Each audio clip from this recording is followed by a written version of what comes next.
Chapter 189. Other than Qing Yaojin, there was no one else who could make such a sound. When Li Wangyu heard Qing Yaojin's voice, he couldn't help but shiver. This devil incarnate's lethality was too shocking, and he couldn't help but be afraid. He turned his head stiffly and saw that the one who made such a terrifying sound was Qing Yaojin. Qin Xiong was also with him, and behind him was a group of personal guards. "Wah, nephew, why aren't you coming over to welcome me and your uncle Qin?" Qing Yaojin urged his horse to gallop in front of Li Wangyu. Just as he was about to laugh heartily, he raised his eyes and saw Li Er and the others behind him. He hurriedly rolled down from his horse and prepared to greet them. Zhang Sun Wuji, who was in the crowd, quickly waved his hand at him. This old fellow was also a smart person and immediately understood. "Greetings to all of you. What brings you here to Dingzhou village today?" Qing Yaojin and Qin Xiong understood that this was Pai Lupi's incognito inspection and didn't intend to reveal his identity. Thus they vaguely greeted them.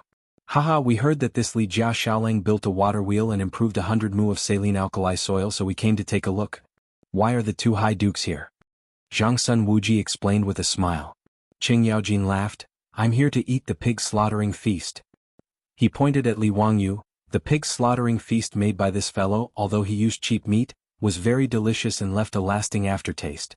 After eating it once, I missed it so much that I asked Brother Shubao to come over today. I'm prepared to let this bastard give us a meal again.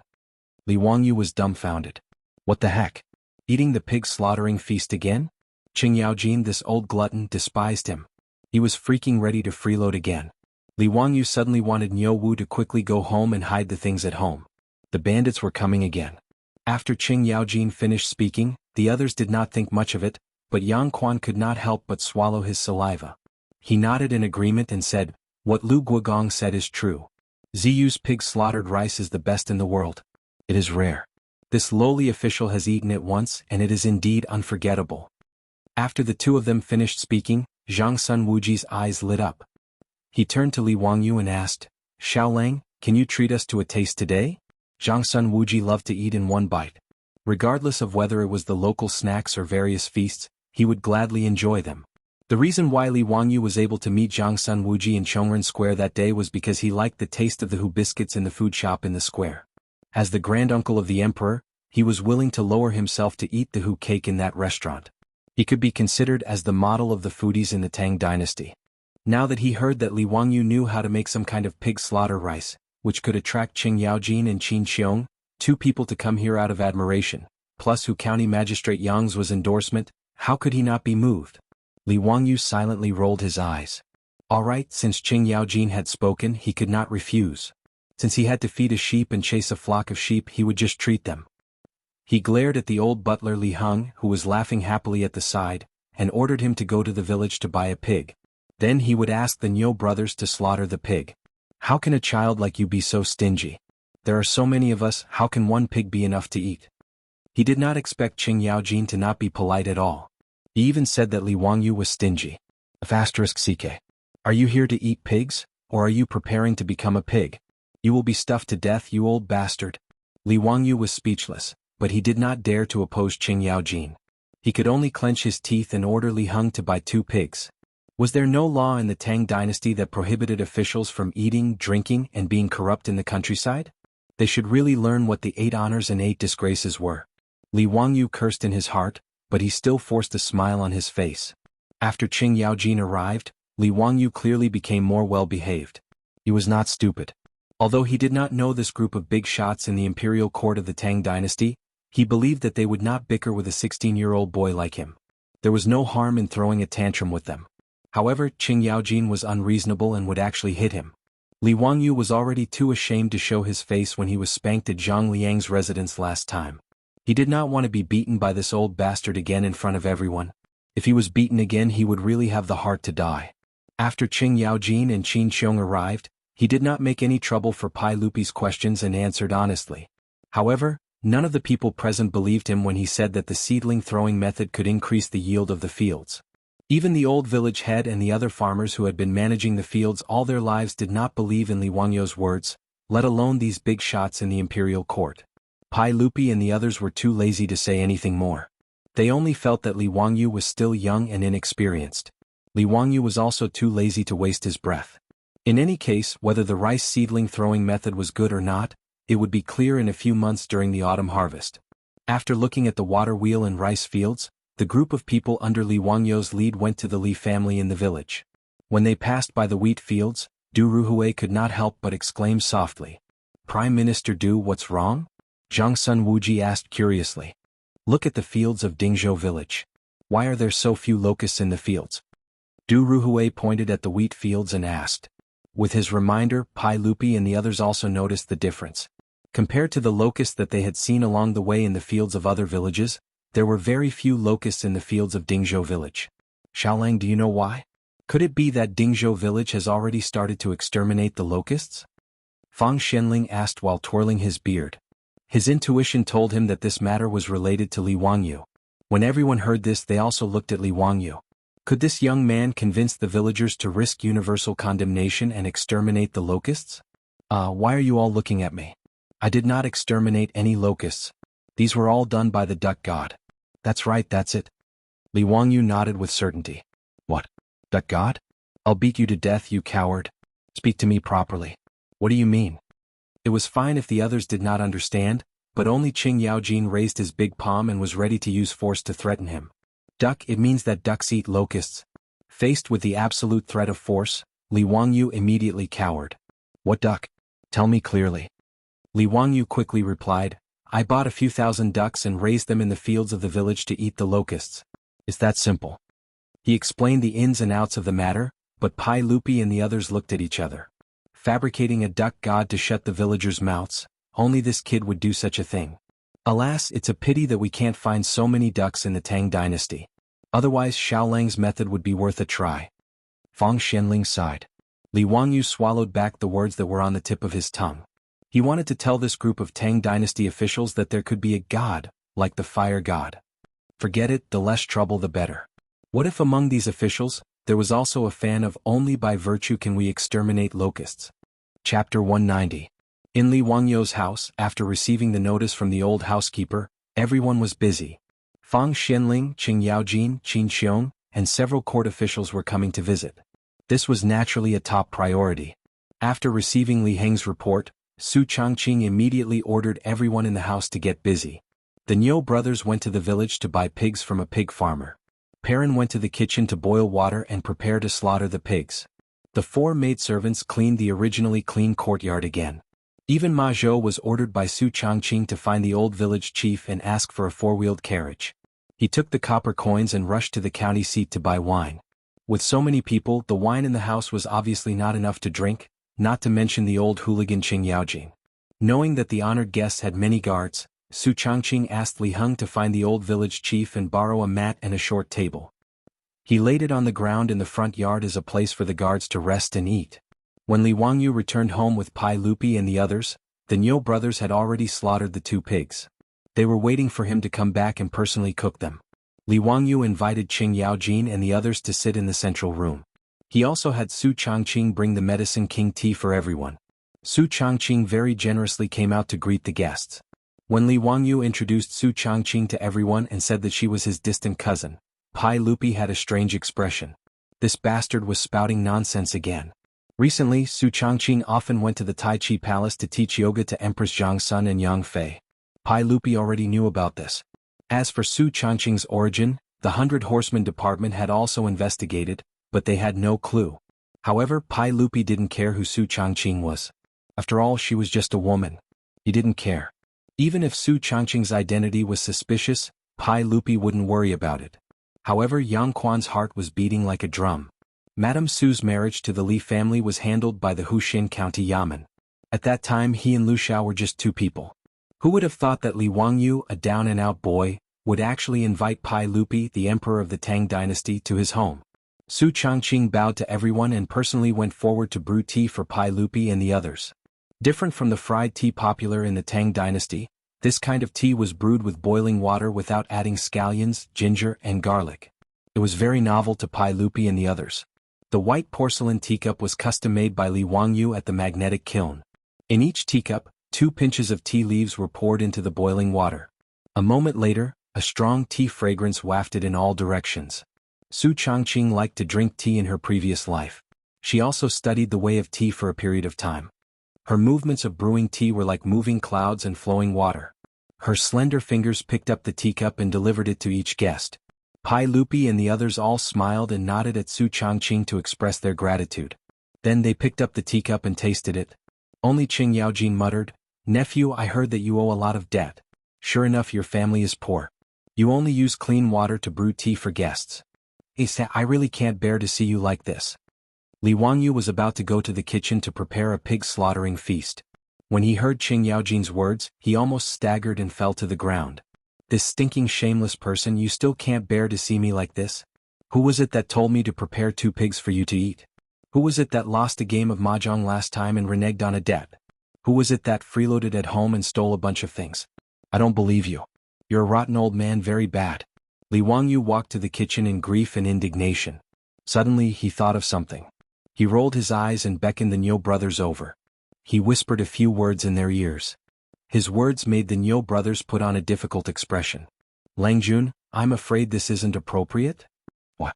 Are you scared?" "I'm not scared, but if you're not scared, then go quickly." Li Wangyu didn't allow the brothers to explain. He pushed them out. The Niu brothers looked at each other and smiled bitterly. They shook their heads and walked out. In the central room, everyone picked up the teacup and tried to drink a mouthful. They realized that this tea wasn't as complicated as the fried tea. Instead, it was unusually fragrant. It was slightly bitter when it entered the mouth, but the fragrance was mellow and the aftertaste was sweet. The tea was green and clear, and the bottom of the leaves were tender and bright. "So tea can be drunk like this. It's really interesting."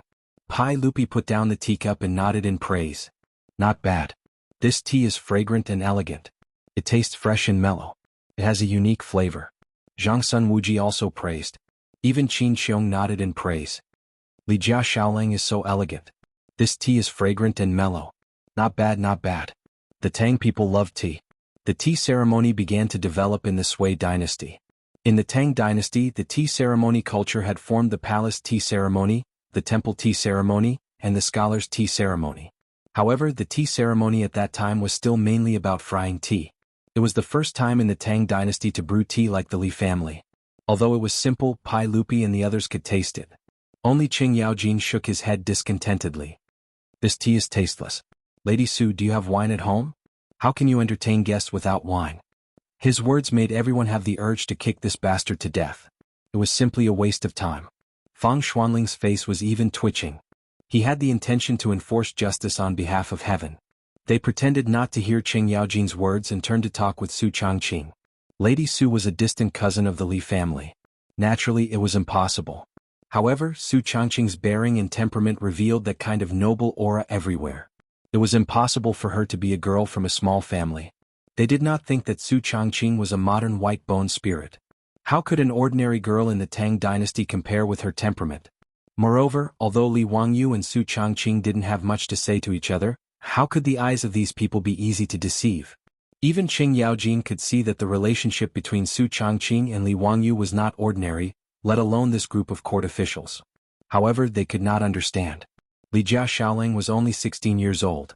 Why would he like such an old girl? Yes, in the eyes of the Tangs, Su Changqing, who was 24 or 25 years old, was too old. In the Tang dynasty, this age was already at the level of aunt. However, even Pai Lupi did not say much about this matter. The others would not delve into the issue of Su Changqing's identity. Li Wangyu's movements were very fast. With the help of the methane stove in the kitchen, as well as the assistance of Perrin and several maidservants, the pig slaughtering feast was ready in an hour. He was not in a hurry to let the maids serve the dishes. Instead, he took a bag of things from the Niu brothers who had left and returned to the kitchen again with a sneaky smile. After a while, Li Wangyu walked back to the central room with a plate in his hand with a smile. "Everyone, the pig-killing feast will be ready soon. You must have been waiting for a long time. Why don't you eat something to appease your hunger?" After that, Li Wangyu put down the plate in his hand. A strong smell of fried food rushed into everyone's nostrils. Qing Yaojin laughed and said, "Wow, what good thing did my nephew make? Let me have a taste first."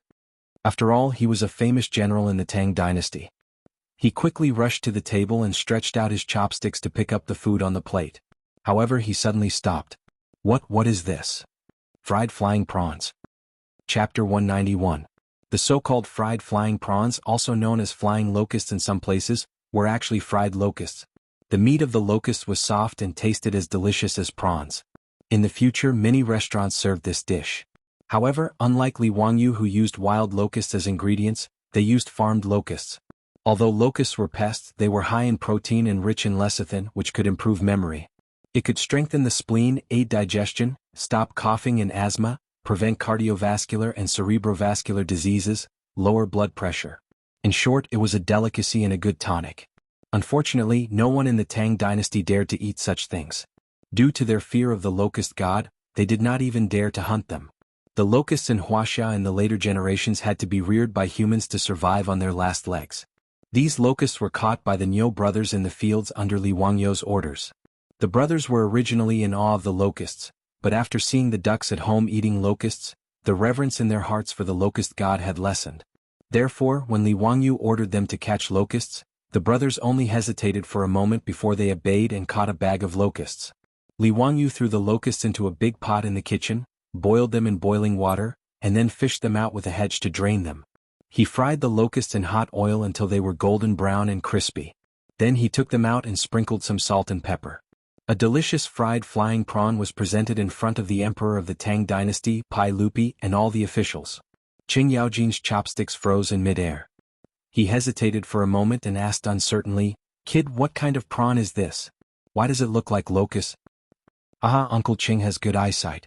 It is indeed a locust." Li Wangyu laughed. His words shocked everyone present. Pai Lupi's face turned serious. "Nonsense. How can we eat locusts?" Li Wangyu looked at Pai Lupi mischievously and said in his heart, "In a few months, Li Shimin will still freaking eat locusts raw. That's even more disgusting. At least I've made a delicious dish for you guys." How could he have known that Li Shimin, who would eat locusts a few months later, would be this curly-bearded man in front of him, the man who had been repeatedly insulted by him? Li Wangyu rolled his eyes and suddenly replied with a serious expression, "The people treat food as their life, and the locusts eat the food, which is harmful to the people. The people are innocent. If the locusts really have spirits, then blame it on me. Don't harm the people anymore. Therefore, I must eat these locusts." Li Wangyu's bad taste kicked in. He directly plagiarized what Pai Lupi said to the ministers when he ate the locusts, slightly modified it, and used it to fool this group of Tang dynasty dignitaries. After he finished speaking, he grabbed the fried locust on the plate and threw it into his mouth to chew. Fragrant. It's even better than the artificial locusts in the future. Li Wangyu's mouth was filled with crispy crunching sounds, but the people at the side were stunned. Pai Lupi heard this and couldn't help but frown slightly. He lowered his head and didn't say anything, thinking about something. This was basically what he would say a few months later. Now that Li Wangyu said it, it naturally resonated with Pai Lupi's heart. He felt that Li Wangyu's words were true, and it was very much to his taste. Including Qing Yaojin, whether it was Zhang Sun Wuji, Fang Xianling, or Du Ruhui, they all looked at the plate of fried locusts on the table and didn't know what to do. But the beautiful boss at the side, after seeing the fried locusts, reached out with her chopsticks with interest, picked up a crispy yellow locust, put it into her mouth and slowly chewed it. "Wangyu, these locusts are delicious. It really tastes like prawns. It's better than what I've eaten before." Su Chongqing laughed. When she traveled to Yunnan in her previous life, she had tried all kinds of fried insects, so she wasn't afraid of them. "Lady Su, have you eaten them before?" Zhang Sun Wuji was stunned and asked curiously. Su Chongqing blinked and knew that she had said something wrong. She didn't answer but just nodded with a smile as a response. Li Wangyu made these fried locusts for two reasons. First, the cynical man's bad taste kicked in, and he wanted to make this group of officials feel uncomfortable. "Don't you know that I'm as poor as a bitch right now?" After transmigrating to the Tang dynasty, Li Wangyu's debt of 2 million didn't reduce. Now it had become more than 6 million in debt. "I'll let you eat locusts to disgust these freeloaders." Secondly, it wasn't just a prank. He also wanted to try to persuade this group of officials to realize that locusts could not only be killed but also eaten. By the time Pai Lupi ate the locusts a few months later, it would be too late. With the current trend of the locusts spreading in Guangzhou Dao, the land would have been eaten up by then and it would be too late. Just as everyone was looking at each other, Pai Lupi suddenly laughed and picked up his chopsticks. Before anyone could dissuade him, he picked up a fried locusts and threw them into his mouth. After chewing a few times, Pai Lupi's eyes lit up. "These locusts are delicious after being fried. It tastes like eating prawns." As he spoke, he picked up a few fried locusts with his chopsticks and ate them with relish. Seeing that Pai Lupi had started eating, Qing Yaojin and Qin Xiong, the two generals, naturally wouldn't fall behind and started eating as well. The fried locusts were naturally delicious. Otherwise they wouldn't be reared as food in the future. Qing Yaojin and Qin Xiong also nodded as they ate, and their chopsticks couldn't help but pick up the locusts on the plate. Zhang Sun Wuji, the glutton, also couldn't help but reach out his chopsticks. Fang Xianling and Du Ruhui looked at each other and smiled bitterly. They could only reach out their chopsticks. For many things, once you tried it for the first time, everything else would follow naturally. After overcoming the psychological barrier of eating locusts and tasting the deliciousness of the fried locusts, Pai Lupi and the other high dukes and high officials swung their arms and ate happily. Soon the plate full of fried locusts was eaten clean. Their beautiful superior only reached out her chopsticks once and didn't have the chance to taste a second bite. This made her speechless for a while. Qing Yaojin was addicted to eating. He shouted loudly at Li Wangyu, "Kid, quickly go and get another plate. Is this enough to fill the gaps between our teeth?" Li Wangyu rolled his eyes. This bunch of gluttons.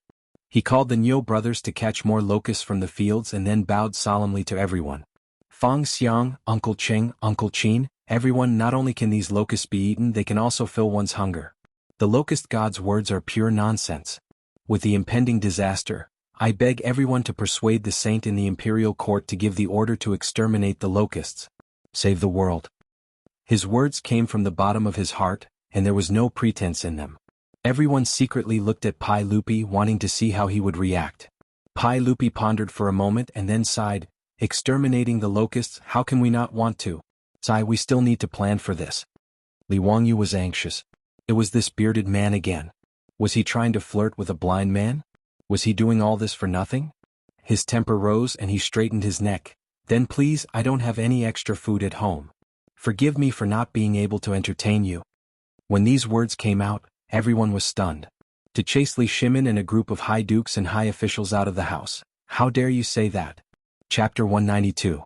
Li Wangyu was so angry that he wanted to chase him away. However, he did not even look at his own small arms and legs. Did he even have the strength to say such big words? Just as he finished speaking, a familiar scene played out again. The moment he was caught by Qing Yaojin under his armpit, Li Wangyu regretted it. He had forgotten that there was still this unreasonable person here. When he thought of his beautiful superior watching from the side, he definitely did not want to be beaten up in front of Su Changqing. A strong desire to live made Li Wangyu shout at the top of his lungs before Qing Yaojin's slap landed, "Uncle Qing, a gentleman uses his mouth and not his fists. Kid, I was wrong. You little brat, do you still dare to tease me in the future?" Qing Yaojin's slap did not land as he angrily rebuked. "I don't dare anymore. It's all my fault. I was muddle-headed and said the wrong thing." Li Wangyu wanted to cry but had no tears. Could they still play happily? Using violence just because of a disagreement? I despise this kind of boorish person. "Bastard brat, hurry up and cook. If you're too slow, I'll loosen your bones." Qing Yaojin put Li Wangyu down and scolded jokingly. Bandit. He was simply a bandit. Li Wangyu was so angry that his liver hurt, but he could not do anything. He could only run back to the kitchen gloomily and make fried flying prawns again. His beautiful superior was not angry at all. Instead, she covered her mouth and snickered. Qing Yaojin was indeed Li Wangyu's natural nemesis. She called for the maids to start serving the dishes. She brought the pork delicacies that Li Wangyu had prepared earlier to the table. Pai Lupi and the rest pretended that they did not hear Li Wangyu's words. They all stretched out their chopsticks and tasted the pork delicacies. Since ancient times, food was the most important thing in Wuxia. Whether it was Pai Lupi or Zhang Sun Wuji, they could not resist the temptation of delicious food. Pork, such a cheap meat, could actually be made into such a wonderful delicacy. It really surprised everyone. They could not help but increase the frequency of eating. By the time Li Wangyu brought out another large plate of fried flying prawns, the central room in the front yard was almost a complete mess. Li Wangyu was so scared that he almost didn't dare to enter the room. Were they really a group of high-ranking officials of the Tang dynasty? Are you sure they're not from the beggar sect? This action of snatching food was simply too frightening. While everyone was eating happily, Ma Zhou also came back from the county town with the wine he bought. He used a four-wheeled carriage to bring back 10 jars of wine, but seeing this, Li Wangyu felt a burst of heartache. Did this unlucky disciple not know how expensive the wine was? Du Fu once wrote in a poem, "Fleas come to drink a bucket of wine, exactly 300 bronze coins. A bucket of wine cost 300 renminbi, which didn't seem expensive. However, there was a difference between good and bad wine. Could Maotai and Erguotu of the future be of the same price? Old Du had lived a hard life and did not have a good life. The wine he drank was also cheap. Li Bai was obviously richer than Old Du. There was a line in his poem, 10,000 gold wine buckets of wine. Wang Wei also said, 10,000 gold wine buckets of wine. There were many similar poems in the Tang dynasty, and most of them used the word 10,000 gold wine buckets. A bucket of wine was 20 caddies. 10 bronze coins was equivalent to 40,000 renminbi in the future, which was almost the price of Maotai. Ma Zhou bought this kind of wine. A jar of wine was half a bucket of wine. These 10 jars cost 50 bronze coins, which made Li Wangyou's heart ache. Would the beautiful boss let Ma Zhou use all the bronze coins at home to buy wine? This prodigal woman, I really can't have her anymore. Li Wangyou called the Niu brothers with a pained expression. They brought wine for everyone and introduced Ma Zhou to the officials at the banquet. When Ma Zhou heard that Fang Xianling, Prime Minister Fang, Duke Lu, Duke Yi, Qin Xiong, and other officials were sitting at the banquet, he immediately bowed respectfully. He was even more impressed with this young teacher of his. These big shots were able to come to his home as guests. This young teacher was indeed not an ordinary person. When everyone heard that Ma Zhou was actually Li Wangyou's disciple, their eyes almost popped out. Ma Zhou had been through a lot and was once unrestrained. Although he was not yet 30 years old, with his appearance, people would believe that he was 40 years old. At this age he actually became Li Wangyou's disciple. This was simply a fantasy. However, everyone was surprised and did not say anything. Qing Yaojin was too lazy to care about who Ma Zhou was. When he saw the wine he raised his head and laughed. He slapped Li Wangyou's shoulder heavily. Kid, at least you have a conscience. You know how to be filial to us. Waha, this wine is not bad. Quickly bring it all over. Among the big shots present, whether it was Pai Lupi, Fang Xianling, Du Ruhui or Zhang Sun Wuji, all of them were fond of wine. The Tang dynasty was a dynasty of poetry and wine. This great dynasty that lasted for nearly 300 years was inseparable from poetry and wine. With wine, the atmosphere at the banquet became more lively. Everyone toasted each other in a bold and unrestrained manner. After a few glasses of wine, Qing Yaojin began to shout for Li Wangyou to summon the singers at home to play music and dance to liven things up. Li Wangyou almost bit his tongue. Damn it, you old bastard, it's not like you haven't been to my house before. Don't you know what kind of people I have in my house? Where did these singers come from? Oh no, there's also Aphrodite. But how could Li Wangyou bear to let the teenage version of Angelina Jolie come out and dance for everyone? Before he could speak, Qing Yaojin slapped his forehead again and laughed at Pai Lupi. Wah, I forgot that this kid still owes a lot of debt. His family is so poor. Tsk, how pitiful. Qin Xiong held a wine bowl and said, nonsense, how can this kid from the Li family be poor? Look at this wine, it's all 10 strings of wine. How can it be as poor as Jijia said? Qing Yaojin glared at him. Second brother, if I say he's poor, then he's poor. Look at Madame Su, does she have any jewelry on her? When he mentioned this, everyone turned their eyes to their beautiful boss. Indeed, ever since they transmigrated to the Tang dynasty, Su Changqing had put away all the jewelry she used to wear. Now she was barefaced. Not to mention jewelry, she didn't even have any women's powder or rouge. She looked extremely simple.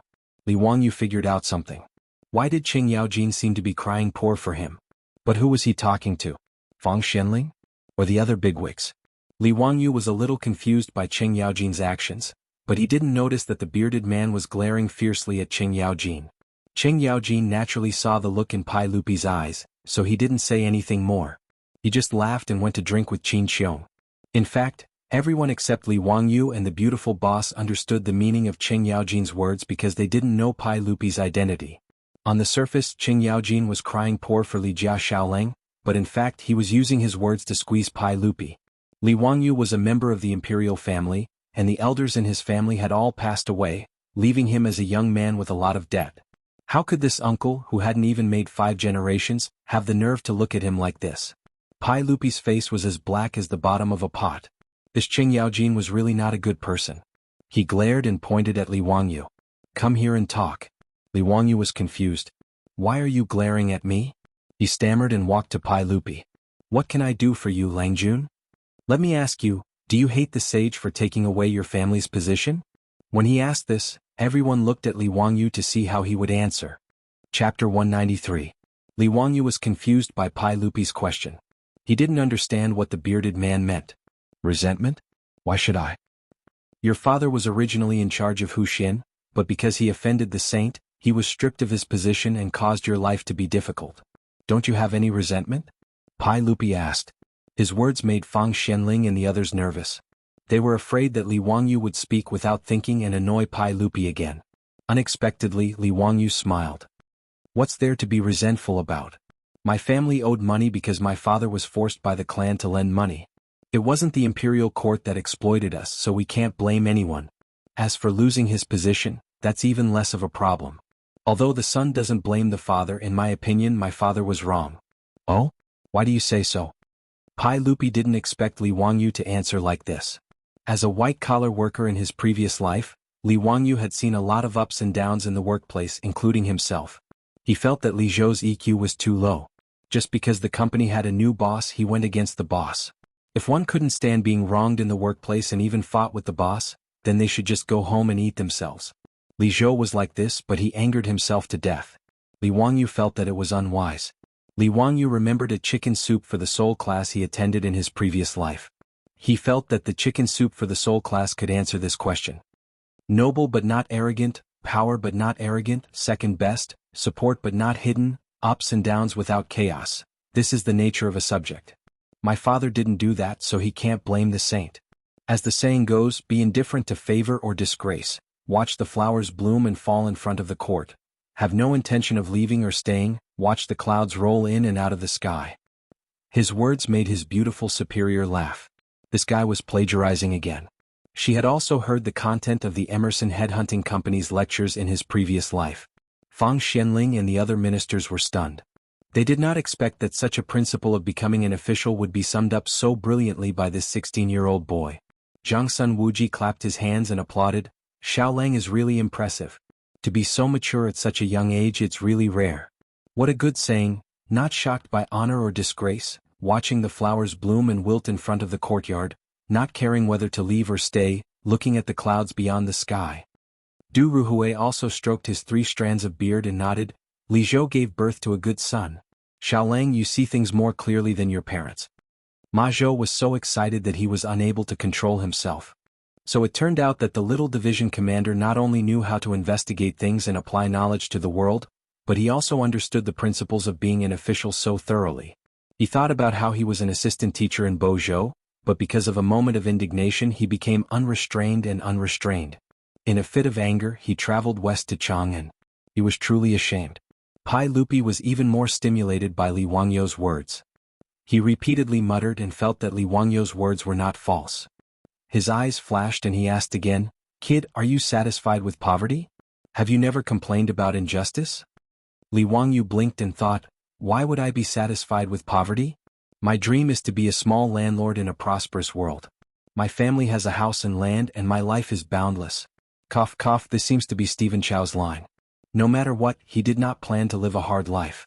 With the exclusive rights to the 4-wheeled carriage in Chang'an City, wealth was just around the corner. Not to mention that there were many business plans in the pipeline, which could be started once he had enough funds. He and his beautiful boss had already outlined a blueprint for the business empire of the Tang dynasty. Poverty? That did not exist. But in front of so many important officials of the Tang dynasty, Li Wangyu was too embarrassed to say his thoughts out loud. That would make him look too useless. He rolled his eyes and suddenly thought of a text he had memorized in junior high school. It seemed that he could use it to show off his high status. Li Wangyu coughed softly and put his hands behind his back. He looked at the sky at a 45-degree angle and said slowly, "A mountain is not famous because of its height, but because of its immortal. The water is not deep because of its spirit, but because of its spirit. The house is humble but because of its virtue. The moss is green and the grass is blue. There are great scholars talking and laughing and no one is an amateur. You can play the zither and read the golden scriptures. There is no sound of music in bamboo and no hard work of the desk. Zhuge Hut in Nanyang West Shuzi Cloud Pavilion." Confucius said, "What is humble?" His beautiful boss almost fell to the ground. "Li Wangyu, you bastard. How dare you use the epigraph of my shack to show off? Can you be any more shameless?" After he finished reciting the epigraph of my shack, the central room fell silent. Everyone, including Pai Lupi, kept their mouths shut and stared at Li Wangyu. As a masterpiece, the epigraph of my shack was less than 100 words. It was very short, but it had a great structure. When they heard it for the first time, the officials of the Tang dynasty were so shocked that they felt numb all over. They did not know what to think. "Sir, what is the name of this poem?" "The epigraph of my shack." Ma Zhou was excited. "That's my little teacher. He lied to me that day and said that he is not good at essays and poems. If he can come up with a masterpiece like the epigraph of my shack when he is not good at it, can't he go to heaven?" Ma Zhou didn't know that Li Wangyu was a plagiarist who didn't want virus. In his opinion, the little teacher he had worshipped was already heaven-defying. After a while, Fang Xianling suddenly stood up and was so excited that his body was trembling. "Only the virtuous can live in a shack and become a delightful sight. This is a magnificent poem. Magnificent. Magnificent." Du Ruhui also slapped the table and stood up. "This poem is like a tiger jumping and a dragon soaring. It can only be described as extraordinary by the humble words of the room. Xiao Lang can be the top scholar of the spring imperial examinations with this poem alone. You're a great scholar when you talk and laugh. Ah, Xiao Lang, you're indeed a wonderful person." Zhang Sun Wuji clasped his hands towards Li Er. "Congratulations, Your Majesty. It's Your Majesty's fortune to have such a talented junior. It's the fortune of our great Tang." "Your Majesty? Which emperor?"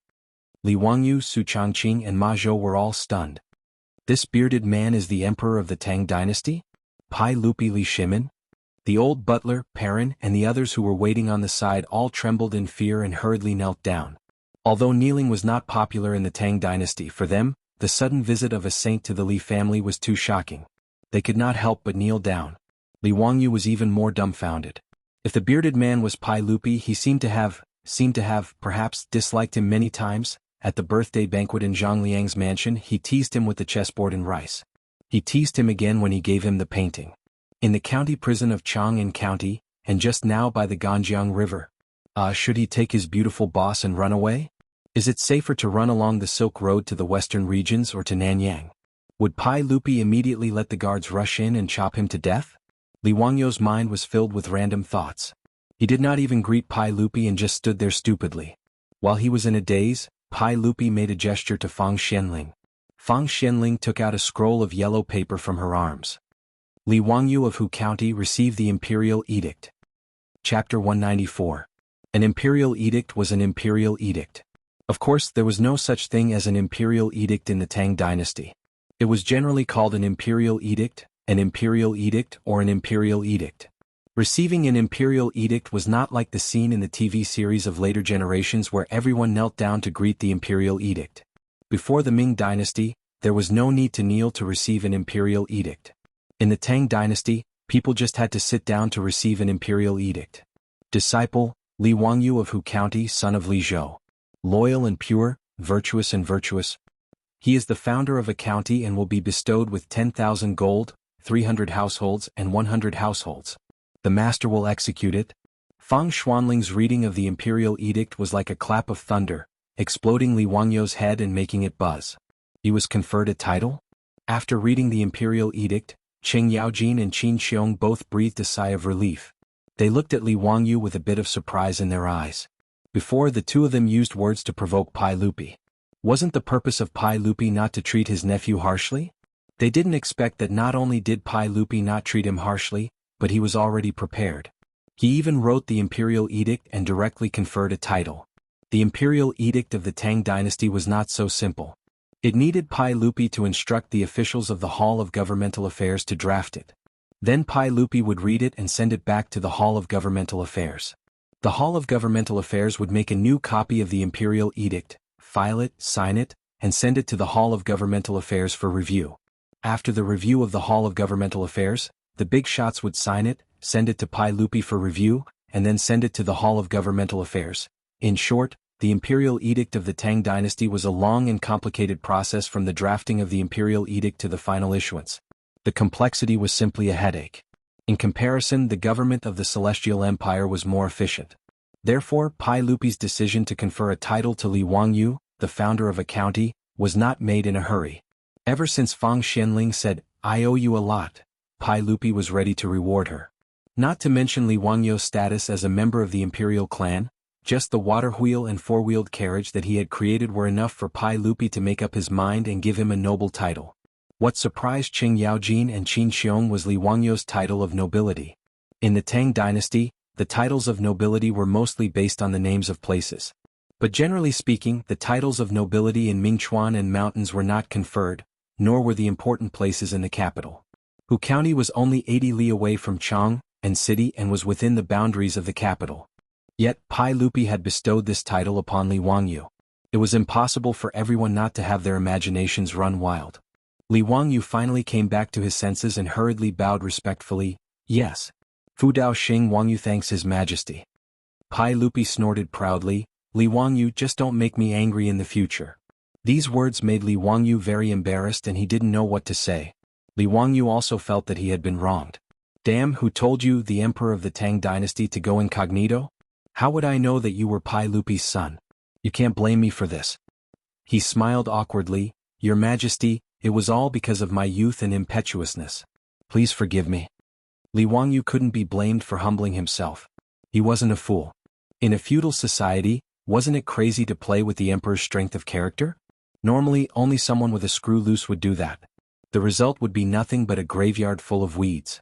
After the imperial edict was read out, the hall became even more lively.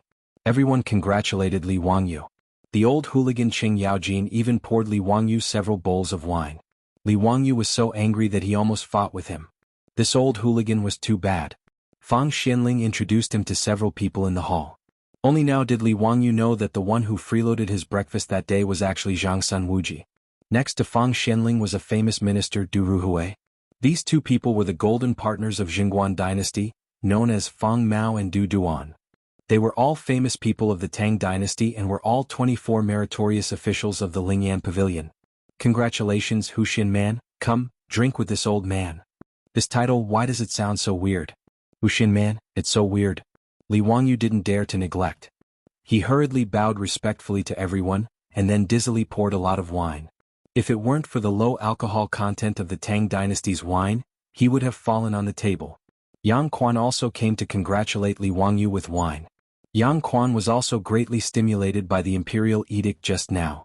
Although he knew that Li Jia Shaoleng was an extraordinary person, he didn't expect that he would soar to the sky so quickly. He was a 7th-grade county magistrate. Before he was Li Wangyu's parent official, but in the blink of an eye, Li Wangyu became Hu Xin man. In the future he would have to salute first when he met him, which was really a little embarrassing. "This official congratulates Hu Xin man on your knighthood today. Come, please drink with me." Li Wangyu hurriedly stopped him. "Ming House, just call me Zio. Ming House has taken care of me a lot. I will remember it in my heart and will never forget it." Yang Quan saw that although he was young, he was still calm and not domineering. He smiled and nodded. The two sides drank and chatted happily. The atmosphere was harmonious. "Yang Mingfu, who gave Zio his courtesy name?" Fang Xianling asked curiously. Yang Quan hurriedly replied, replying to Fang Xianling, "Li Wangyu's courtesy name was given to him by my teacher, secret supervisor Yu.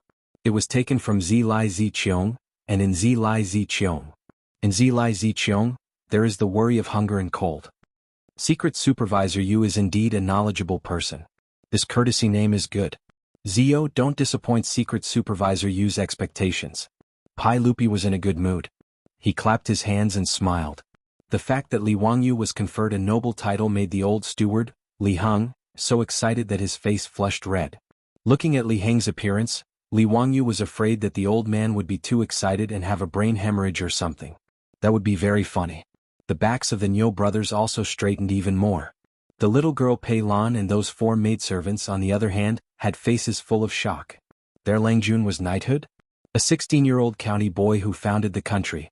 If this news spread to Chang, a group of people would be scared out of their wits. The Li clan of Hu County would probably vomit blood with regret. When the old master was in charge of Hu County, he didn't even get a knighthood. The Tang dynasty was very cautious about knighthood and wouldn't give it easily. The patriarch of the Li clan of Hu County was only given a salary equivalent to a knighthood. He didn't even need to think about knighthood. Ma Zhou shook his head and carefully looked at his junior teacher several times. This young man he met at the courier station was serving the corvée a few days ago. Now he was knighthood? He became a noble of the Tang dynasty? Could he be considered to have a discerning eye? Li Wangyou's sudden knighthood was a great shock to the Li family, not to mention the joy on the faces of the family members. Su Changqing also felt a little dizzy after hearing the imperial edict. She stupidly used her elbow to secretly poke Li Wangyou's ribs. Her beautiful boss understood the part about the title of nobility from the magnificent and profound imperial edict.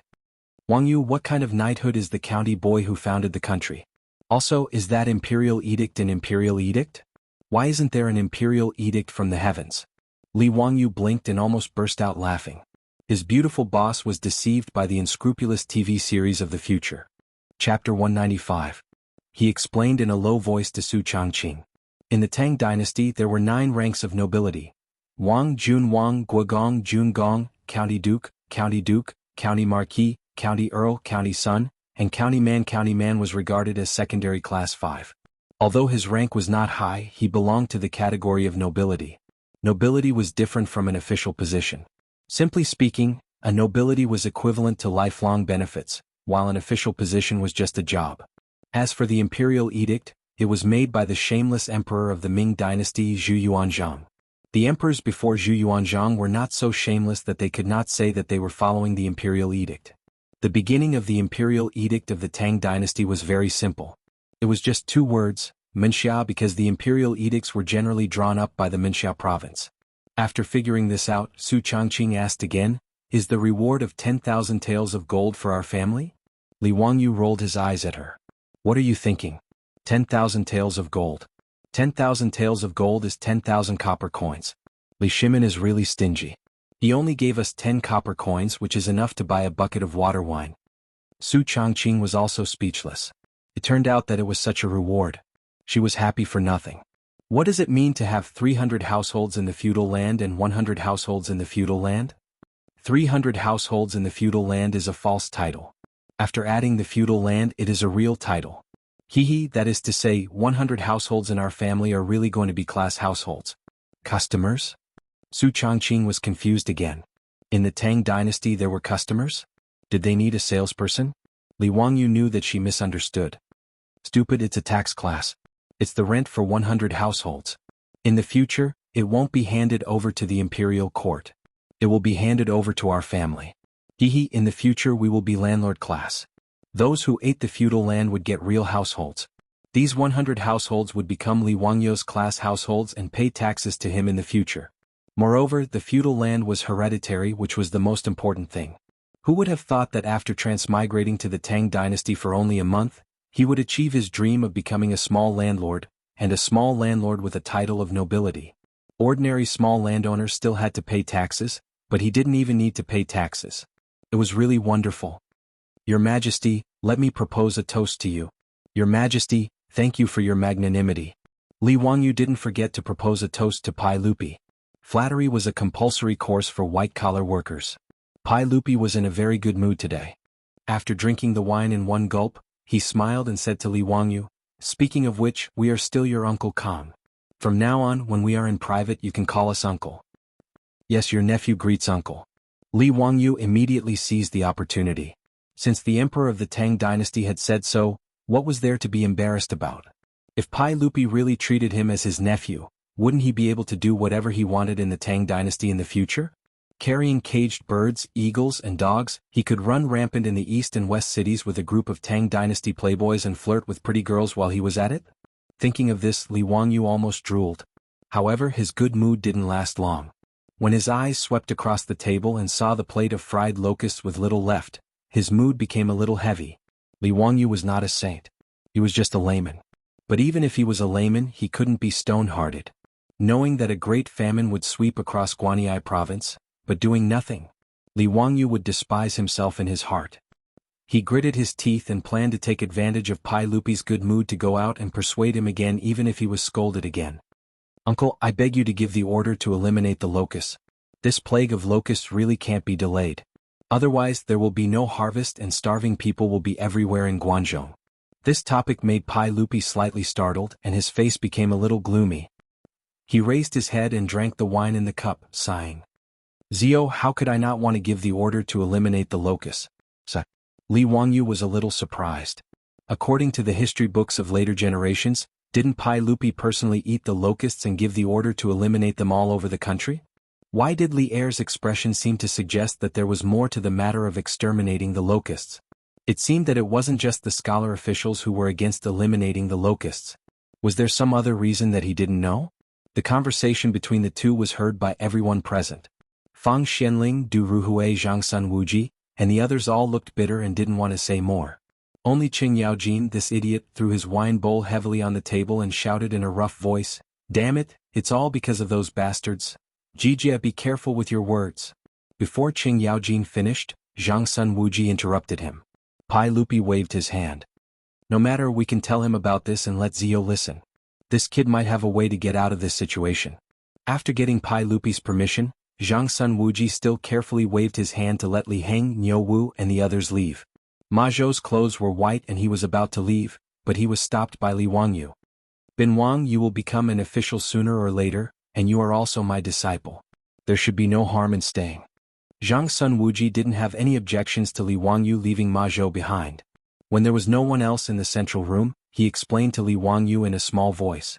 After listening to Zhang Sun Wuji's explanation, Li Wangyu was also furious. It was indeed a group of despicable people who were causing trouble. It turned out that the reason why the imperial court didn't send out the order to exterminate the locusts, other than those Confucian scholars talking about some bullshit locust god, the main reason was because of the aristocratic families. What a heartless aristocratic family. For their own benefit, they even used a natural disaster like the locust plague as a political weapon. These bastards didn't even think about how many people of the Tang dynasty would starve to death because of the famine. Using human lives as a political weapon to attack Pai Lupi, were these aristocratic families all black-hearted? Li Wangyu was angry, but he understood why Pai Lupi didn't send out the order to exterminate the locusts. He really wanted to persuade Pai Lupi to ignore those bullshit aristocratic families and forcefully send out the order to exterminate the locusts, but he knew that it was impossible. Although Pai Lupi was the emperor, he was restrained by the aristocratic families. He couldn't forcefully send out the order, or else the imperial court would be shaken and the world would fall into chaos. Li Wangyu was just a small white-collar worker in his previous life. He didn't know about these political struggles. Now that he understood the situation, he didn't know what to do. It was Ma Zhou who suddenly spoke up, "Your Majesty, I think this matter isn't that hard to solve." Although Ma Zhou didn't have an official position now, the common people of the Tang dynasty, even the old farmers, addressed themselves as subjects when they met the emperor. His words made Pai Lupi and the others raise their eyebrows. "Let's hear it." "Yes, the so-called divine punishment is just nonsense. As long as a virtuous person shows up and dispels this divine punishment, the Tang dynasty will be restored to the world. Then, exterminating the locusts will be a matter of course," Ma Zhou explained. Pai Lupi's eyes flashed, but he didn't rush to speak. On the other hand, Zhang Sun Wuji, Fang Xianling, Du Ruhui, and the others figured out the purpose of Ma Zhou's plan. "Your Majesty, this plan is feasible. The divine punishment is just a myth. If a virtuous person shows up and talks about it, it's a good plan." Li Wangyu was happy. Wasn't this just inviting an expert to give a lecture to dispel the feudal superstitions? "King Bin, this is a good idea. As long as the divine punishment is dispelled, exterminating the locusts is feasible. But I don't know who can take on this responsibility," Li Wangyu asked curiously. Ma Zhou smiled and pointed at the direction of the hillside outside Zhou village. "Teacher, isn't the master of the Taoist temple on the hillside a ready-made candidate?" "Master of the Taoist temple?" Li Wangyu was stunned for a moment before he realized who Ma Zhou was talking about. Old Taoist Sun Simiao? Chapter 196. Taoism was the national religion of the Tang dynasty. In the entire history of the Tang dynasty, other than Wu Zetian and the Xinzong dynasty, all the emperors of the Tang dynasty respected Taoism since the founding of the empire. Li Yuan, the founder of the Tang dynasty, worshipped Laozi Li Er as his ancestor when the empire was first established. He built temples of Laozi everywhere and personally worshipped him many times. Pai Lupi had also issued many edicts saying, "The path of the great Tao begins in ancient times. From today onwards, the temple will be established." As for the title, Taoist nun can be before monks and nuns. He didn't hesitate to use the edicts to raise the status of Taoism. In the Tang dynasty, Taoism also had a huge influence, far more than Buddhism. Therefore, when Wu Qinzhen wrote Journey to the West, and said that Tang Sanzang was Pai Lupi's younger brother, that was nonsense. Buddhism's social status and influence in the Tang dynasty was far from Taoism. If they could really invite a Taoist expert to prove that the heavenly wrath was nonsense, then the so-called heavenly wrath on Pai Lupi would be groundless, and there would be no need to mention the heavenly wrath on himself. At that time, even if the aristocratic families were unwilling, they could only accept it. At least they didn't want to fall out with Pai Lupi, the emperor of the Tang dynasty. After Ma Zhou threw out this idea, Pai Lupi, Zhang Sun Wuji, and the rest who had been trapped in the political struggle of the imperial court couldn't help but look at each other with excitement in their eyes. Zio, who are you two talking about? Zhang Sun Wuji asked curiously, wondering which expert could resolve this matter. Li Wangyu smiled. Old immortal Sun Simiao, does Duke Qi know? After the incident at the Black Tortoise Gate, Zhang Sun Wuji was listed as the most outstanding official by Pai Lupi. He was conferred the title of Duke Qi, the Minister of Personnel, and the head of the 3 departments. Hearing that the person Ma Zhou recommended was Sun Simiao, Pai Lupi and the rest clapped and cheered. The old Taoist, Sun Simiao, was in his 80s. Not only was his medical skills superb, but he was also quite famous in Taoism. Pai Lupi once wanted to confer the title of nobility to the old Taoist, but he was rejected by the old Taoist who was bent on ascending. This made Pai Lupi feel very regretful. From Pai Lupi's point of view, the old Taoist Sun Simiao was a godly figure like Xian Men and Guang Qingzi. If he could really get Sun Simiao to clear his name, the story of divine punishment would be dispelled. Ziyu, can you invite old immortal Sun? Pai Lupi asked. Pai Lupi wasn't confident that he could ask Sun Simiao, an old Taoist with a respected position in the Taoist school, to clear his name. Li Wangyu chuckled and said, Uncle, old immortal Sun is behind the village, building a Taoist temple on my family's hillside. You can ask him to come, leave it to me. Tomorrow morning, I will send people into the mountains to look for old immortal Sunday. Ziyu, are you confident that you can convince old immortal Sun to help?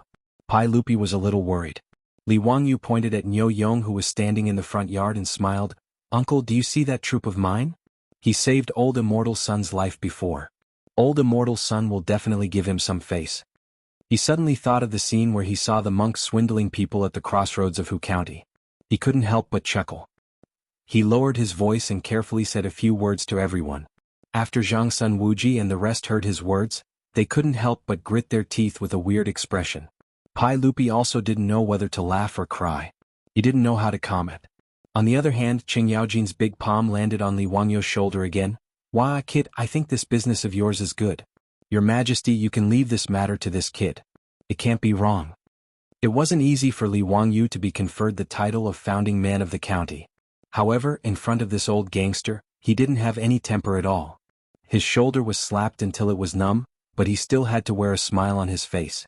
Without mentioning how Li Wangyu was ridiculing Qing Yaojin in his heart, Pai Lupi pondered for a while and silently nodded his head slightly. It could be considered that he agreed with Li Wangyu's suggestion. The matter of eliminating the locust calamity would be left to Li Wangyu. If there was any need, Fang Xianling, Du Ruhui, Zhang Sun Wuji and the rest would cooperate.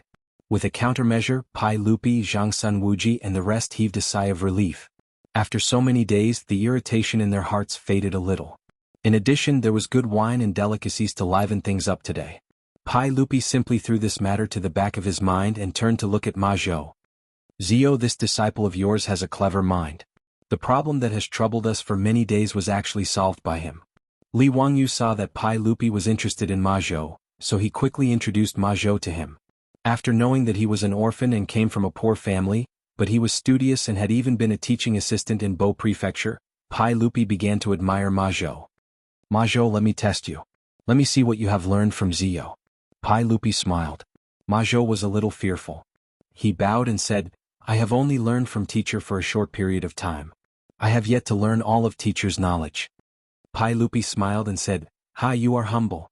You have also praised your little teacher very highly. Ma Zhou said, What I have said is from the bottom of my heart. Teacher's talent is outstanding and unparalleled.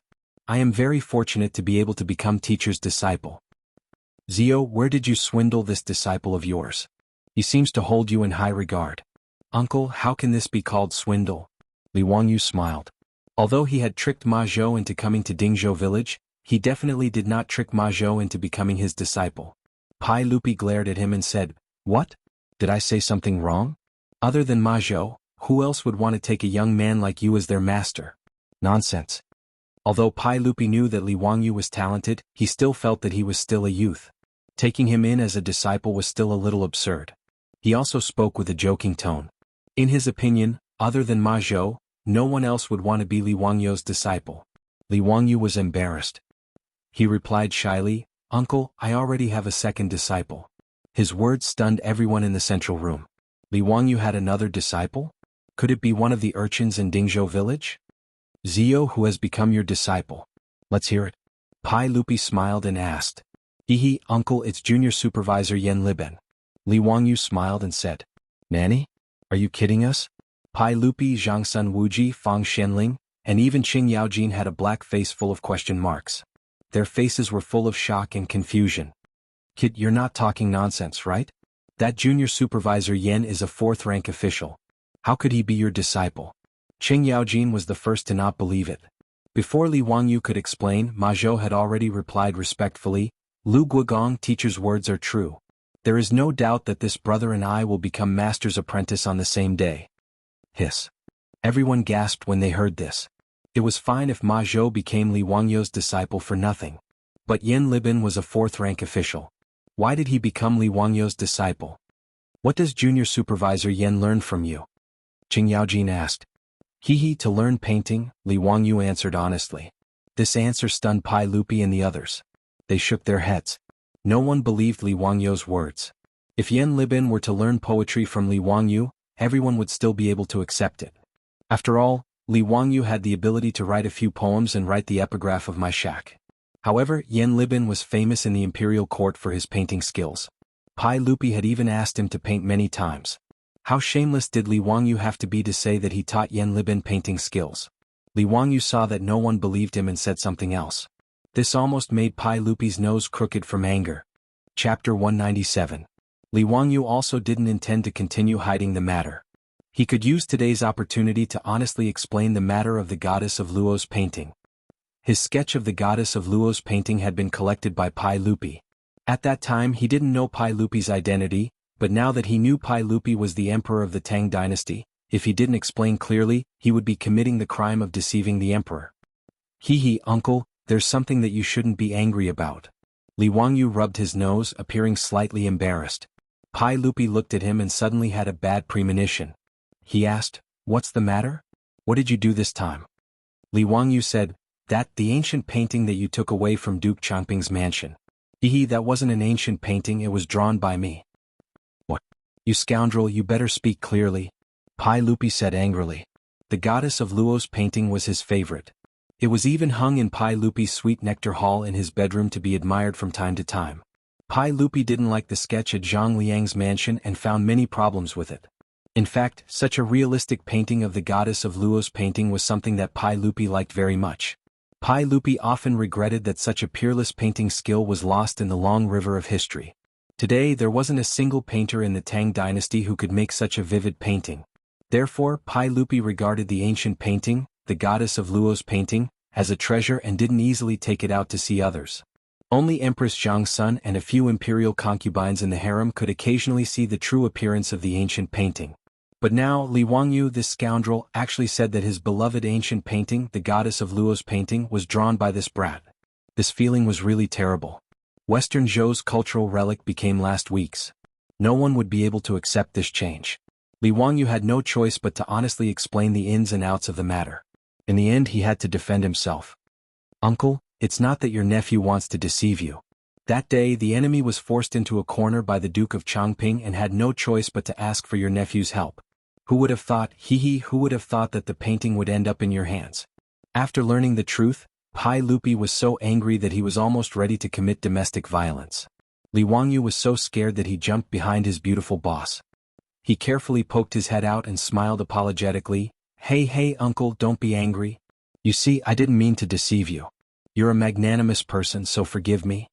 Pai Lupi was infuriated by his tired appearance, but he couldn't do anything about it. Indeed, this matter could not be entirely blamed on Li Wangyu. He glared at Li Wangyu, who was hiding behind the woman. Come over here, sit down and answer the question. Did young Master Yan ask you to learn his strange painting skills? That's right, that's exactly what happened. Ziyu who taught you your skills? Pai Lupi suddenly asked. This was something he had been confused about recently. Li Zhou's abilities were only average, so he obviously couldn't teach such a son. Not to mention, Li Wangyu was able to come up with so many strange things. It was really inconceivable. Li Wangyu was speechless. There was no way to explain this. If he told Pai Lupi that he was a transmigrator, would he be arrested by the Space Administration? His eyes turned and he lied. Uncle, a month ago I fell seriously ill and was in a coma on the bed for several days. But for some reason your nephew's body healed on its own. When I woke up, it was as if my brain was enlightened and I understood many things. But as for why your nephew doesn't know. His deceptive words made the beautiful superior feel uncomfortable and almost burst out laughing. She could only turn her back, her shoulders still twitching. Obviously she was secretly laughing. Pai Lupi and the others were suspicious. Could it be that there was really someone who was born with knowledge? Feng Xianling pondered for a while and said, Ziyu, could it be that you are the reincarnation of a Taoist master? Feng Xuanling's words made Pai Lupi and the others somewhat skeptical. If so, it also made sense why Li Wangyu suddenly became so smart. Taoist reincarnation was different from Buddhist reincarnation. They were two different concepts. The reincarnation of Buddhism referred to the reincarnation of the soul after the death of a living being, starting a new life cycle, repeating over and over again. The concept of Taoist reincarnation had been in China since ancient times. For example, in the classic of Mountains and Seas, a girl was reincarnated into a guard. Legend has it that the divine Dr. Bien Ke during the spring and autumn period was also the reincarnation of an ancient famous doctor. Bien Ke's original name was Qin Yu, and Bien Ke was the name of an ancient famous doctor.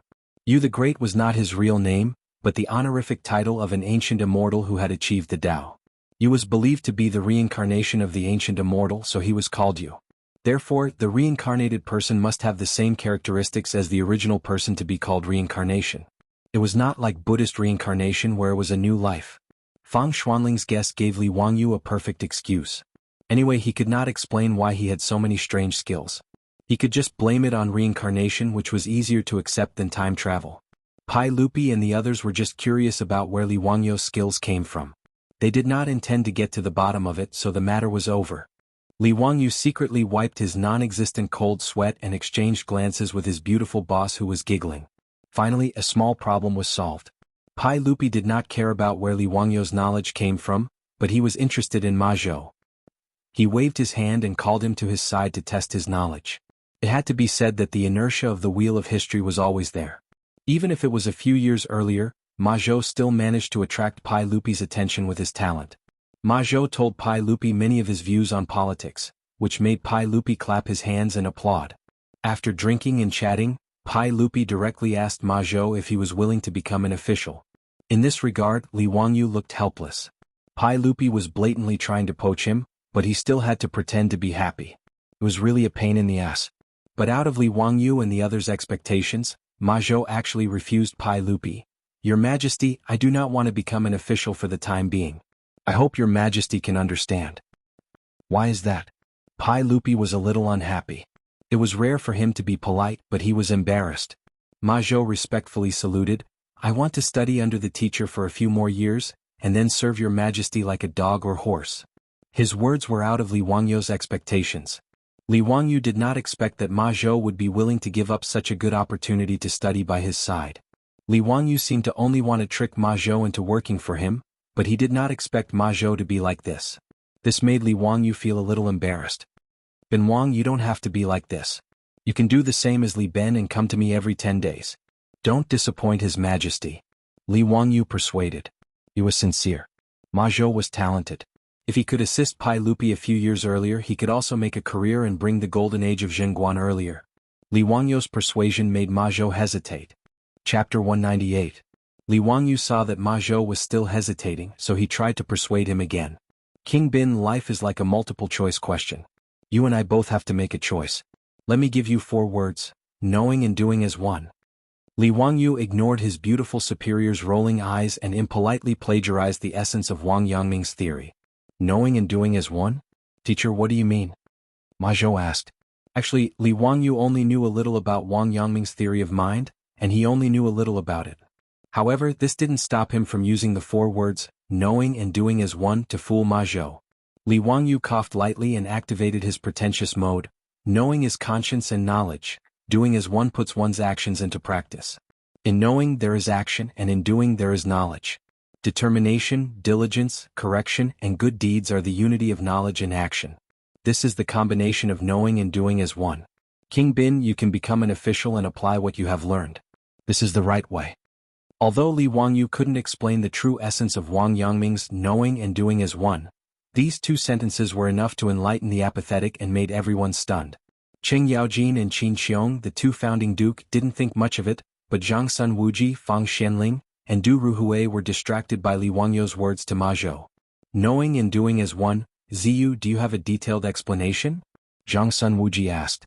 Fang Xianling and Du Ruhui also looked at Li Wangyu inquisitively. This put Li Wangyu in a difficult position. How would he know the details of knowing and doing as one? He only remembered Wang Yangming's philosophy of mind. However, how could a student like him, who majored in e-commerce, understand the essence of it? Li Wangyu rolled his eyes and used his great deception mode. He didn't understand Wang Yangming's theory, but he had drunk a lot of chicken soup for the soul in the future. Duke of Qi, in my opinion, it's easy to know but hard to do. What you can think of might not be able to do. What you know might not be able to do. Some roads need to be walked with feet. Some paths had to be walked with heart. Often, it wasn't the thorns or stones that held him back, but his heart. To be able to match one's words with one's actions, one's exterior with his interior, and one's interior with his exterior, this is the unity of knowledge and action. Come, let's drink this bowl of chicken soup. From now on, life will be cool to the end. Li Wangyu's chicken soup for the soul class was so common in the future that even his beautiful boss could only roll her eyes. But in the Tang dynasty 1,300 years ago, his words were a thought-provoking warning to everyone. Ma Zhou murmured for a long time as if he had been enlightened. He bowed to Li Wangyu and said, "Teacher, I understand now. Combining knowledge and action means combining learning and action." He then bowed to Pai Lupi and said, "Your Majesty, I am willing to serve. Please forgive my rudeness." Pai Lupi laughed and stood up. What a good combination of knowledge and action. Ziyu, you are indeed the reincarnation of a great power. With such knowledge, it is a waste for you to stay in Dingzhou village. Why don't you become an official with your disciple? Nanny? Li Wangyu suddenly felt that he had been too pretentious. It felt like he had lifted a rock and dropped it on his own foot. If he was willing to become an official, would he have waited until now? Compared with the free and beautiful life of a small landlord, who would want to be an official? Although when his beautiful boss was bullied by the Zheng family of Xinjiang, he also had a desire for power. But with Li Wangyu's tiredness, after a few days of living a comfortable life, he had already thrown that idea to the back of his mind. Not to mention that he was now a noble. Although he was only a county official of the lowest rank, he was still a noble of the Tang dynasty, wasn't he? With this identity, what could the Zheng family of Xinjiang and the Wang clan of Taiyuan do to him? Therefore, Li Wangyu was naturally unwilling to become an official. In his opinion, it was simply a waste of life. Now that Pai Lupi had opened his mouth, he could not bluntly refuse. Otherwise, wouldn't that be slapping his own face? He had just said that Ma Zhou should know and act as one. If he made excuses when it was his turn, he would not give Pai Lupi any face. Li Wangyu touched his nose awkwardly and could only bring up Li Zhou again. "Uncle, my lord passed away not long ago. I still have 2 years to mourn for him. Let's talk about becoming an official after 2 years." This was a well-tested excuse. The Tang dynasty ruled the world with filial piety. Li Wangyu said that he would mourn for Li Zhou for 3 years, which naturally made Pai Lupi speechless. Pai Lupi glared at him fiercely. "You should just stay in Dingzhou village and drink with Cheng Chumo and the others. Is that mourning for your lord? You even helped the Soot people to make the holy fire. If you dare to fool around like this in the future, I will teach you a lesson on behalf of your lord." Li Wangyu was stunned. So, Pai Lupi knew that he and the other foppish people went to the Hu wine shop in Pingkong Square to drink with prostitutes. He did not know that with such a powerful intelligence agency as the 100 Cavalry Department, there were very few things in Chang, and that could be hidden from Pai Lupi. Not to mention that he and the other foppish people had made such a big move in the temple of Lichuan Square, which had already been reported to Pai Lupi by the 100 Cavalry Department. Pai Lupi naturally did not believe in the holy fire of the sun. He knew that it must be Li Wangyu's trick with the study of things. Even the conflict between Taiyuan Wang clan's legitimate son Wang Ziqiao and Li Wangyu was clearly known by Pai Lupi, who lived in the Taiji Palace. Pai Lupi was very happy when he heard that Li Wangyu could make Wang Ziqiao and the other legitimate sons of aristocratic families suffer. He felt that this boy's way of doing things was very much to his liking. So, his reprimand was actually out of concern. Li Wangyu naturally did not know this.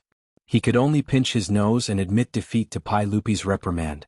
Ma Zhou's life was the same as in his previous life. Although he entered the official position a few years earlier, he was appointed as an imperial censor by Pai Lupi, who appreciated him. Imperial censor was an official under the imperial censorate of the Tang dynasty. The imperial censorate consisted of Taiyuan, Dianyuan, and censorate. Ma Zhou was going to enter the Taiyuan. There were 6 imperial censors in the Taiyuan. They were in charge of censoring hundreds of officials and impeaching illegal activities. They were in charge of adjudicating cases specially ordered by the emperor. They were also in charge of the imperial court and the imperial court. They were in charge of handling grievances. Imperial censors had the highest status among the imperial censors and had the most authority. Ma Zhou had just entered the official position and he was already a 6th-grade imperial censor. His starting point was quite high.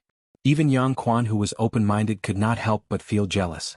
However, the official promotion system of the Tang dynasty was not as perfect as that of the Ming and Qing dynasties. Even if Ma Zhou entered the official position without any background, he could be directly appointed as a high official. This was not unusual. It was the same even in the Song dynasty. That was why there was a saying, being a farmer in the morning, ascending to the emperor's hall in the evening. After everyone congratulated Ma Zhou again, Pai Lupi said to Fang Xianling, "Xianling Zio's mansion should be rebuilt. This is not the standard of a mansion for the founding of the country. Go back and ask the Ministry of Works to arrange it." Nanny? He wanted to rebuild his house? There was such a good thing? Chapter 199. In the Great Tang's encampment edict, there were strict rules regarding the residences of officials and nobles. 4 county men who founded the country. The width of the main hall should not exceed 5 rooms and the depth should not exceed 9 shelves. It could be made into a hall, built on top of a mountain and decorated with hanging fish and grass. Li Wangyu's Li family's house was just a commoner's house. Now that he was conferred the title of county man, he naturally needed to rebuild his house according to the standards of county men who founded the country. But Li Wangyu immediately looked at Li Er and said with an embarrassed smile, "Uncle, who paid for this mansion?" He didn't have the money to build the county man's house and he still owed a lot of debt. Although Xinjiang's Jing family compensated him with 200 taels of gold, which was equivalent to 1,200 strings of cash, the money was all invested by his beautiful boss into the Shunfeng Carriage Company. Now the Shunfeng Carriage Company had the capital and horses from Empress Zhang's son. With this money it was quickly rebuilding. Su Changqing was eager to do something big, and he wanted to completely monopolize the freight business in Chang'an. Therefore, Li Wangyu didn't plan to repay the money he owed to the county government and the money he borrowed from Yushernan in a short time. When the carriage company started to make a profit, he would almost be able to repay the debt. Pai Lupi glanced at him. "Of course the national treasury will pay for the house. Are you satisfied, you tired boy?" Yes, thank you for your kindness." Li Wangyu was overjoyed and he directly learned the Qing dynasty palace drama, but Pai Lupi directly knocked him on the head with a chestnut. "Speak properly. What do you mean by thank you for your kindness? Where did you learn such strange words?" Li Wangyu stuck out his tongue. The Tang dynasty was better. There was no master and servant. Even the emperor was not the master of the officials, so there was no such thing as, "Thank you for your kindness." He asked again, "Uncle, how will my house be built? Can I make the drawings myself and let the Ministry of Works build it according to my drawings? I promise I won't violate the rules." Traditional Chinese residences were good, but they lacked comfort. Li Wangyu thought that since the national treasury was paying for his mansion, he might as well build a mansion that combined modern and European styles. He and Su Changqing could live comfortably there. Pai Lupi was slightly surprised. "You know about architecture?" A little. Alright then. Draw up the blueprints and hand them over to the Ministry of Works. Let the Ministry of Works carry out the construction according to the blueprints." Li Ertsai couldn't be bothered to care what the other party wanted to do with the manor. As long as it didn't violate the rules, he would let the other party do as he pleased. In Pai Lupi's opinion, it was nothing more than Li Wangyu wanting to make the mansion more luxurious. Pai Lupi didn't care about this at all. He would just spend some more copper coins as compensation for the brat's suffering. Li Wangyu was so happy that he couldn't close his mouth. He repeatedly thanked Pai Lupi and pulled his beautiful superior over to give Pai Lupi a few more cups of wine. "That's right, uncle, the matter of you conferring me a title hasn't been made public yet, right?" Li Wangyou's eyes suddenly turned as he asked Li Er. Pai Lupi was puzzled and asked, I haven't made it public yet. What do you think? Li Wangyou smiled mischievously and said, Hee hee, then I ask uncle and everyone else to keep it a secret for this brat. Don't make it public for now. Why is that? Li Wangyou moved closer to Pai Lupi's ear and whispered a few words, but Pai Lupi couldn't help but laugh. Brat, you are really full of evil tricks. Fine, we'll do as you say. This matter will be kept a secret for now and won't be made public. Hee hee, thank you, your majesty, for your help, Li Wangyou said with a smile. The banquet lasted until the evening before it finally ended. Pai Lupi and the others were already a bit drunk. They were carefully helped onto their horses by the palace guards and returned to Chang'an. Before leaving, Pai Lupi didn't forget to tell Li Wangyou to make good use of the time to get rid of the heavenly punishment. Li Wangyou also nodded and patted his chest in agreement. The next morning, Li Wangyou led Niu Wu to the construction site of the Taoist temple on the hillside outside the village and found Lu Shenwei. Lu Shenwei wasn't at the same level as the old Taoist Sun Simiao, who was able to treat the emperor as nothing. Hearing that this was Pai Lupi's idea to ask his master for help, Lu Shenwei didn't say anything and went with Niu Wu to the Qinling Mountains to find his master. After Niu Wu and the others went into the mountains, Li Wangyou didn't stay idle. He immediately ran to the Huxing County Yamen to find Yang Quan to settle the formalities for the official title of a household. He was granted the title of County Magistrate of Huxing County. The 100 official titles of a household were also transferred to him by the Huxing County Yamen. The official title of a household was directly transferred to the noble family that received the title. Don't think that Li Wangyou's 100 official titles were too little. In fact, in the early days of the Tang dynasty, they were very careful about the official title of a household. Even the princes only had about 800 households at that time. It wasn't until the later days of the Tang dynasty that the official title of a household became widespread, causing the country's taxes to decrease. Only then did the official title of a household's official title receive the title of a household's official title. However, when Li Wangyou returned from the Huxing County Yamen, he had a gloomy expression on his face, which made his beautiful boss feel strange. Wangyou, what's wrong? Didn't Yang Mingfu handle the formalities for you? Su Changqing asked curiously. He did, and he even transferred a few dozen official titles to me. Li Wangyou sighed. Su Changqing didn't understand. Wasn't this a good thing? Li Wangyou sighed again. Do you know where our official title is? It's this Dingzhou village. Yang Zhou actually sealed the 127 households of Dingzhou village and handed them over to me. Although Pai Lupi's imperial edict stated that 100 official titles were for a household, there was still a certain amount of room for maneuver when the official title was transferred to a county. An additional 20 to 30 official titles was a very normal thing. Su Changqing didn't understand and asked, Isn't this pretty good? What's so good about it? Don't you see how poor Dingzhou village is? Can't you collect rent? Besides, even if Dingzhou village became prosperous, would I have the nerve to ask the villagers to collect rent? Yang Quan, that guy is too sneaky. Li Wangyou replied in a bad mood. After Su Changqing understood what he meant, he couldn't help but cover his mouth and laugh. Come on, look at you. Don't tell me we still need to rely on these 100 official titles to get by? If you don't collect, then don't collect. It's pretty good. Don't forget, you promised me that you would turn Dingzhou village into a paradise. Li Wangyou was speechless. He had been conferred a title of nobility, but why did it seem like he not only received benefits from the title, but also had to pay for it? In fact, Li Wangyou was secretly delighted that Zhou village could be divided into his family's fief. Li Wangyou's feelings towards Dingzhou village weren't any weaker than Su Changqing's. Li Wangyou felt that it was worth it to be able to help these simple villagers live a good life in the future. He was just unhappy that he seemed to have been schemed against by Yang Quan. This unscrupulous middle-aged man must have made up his mind when he heard the imperial edict.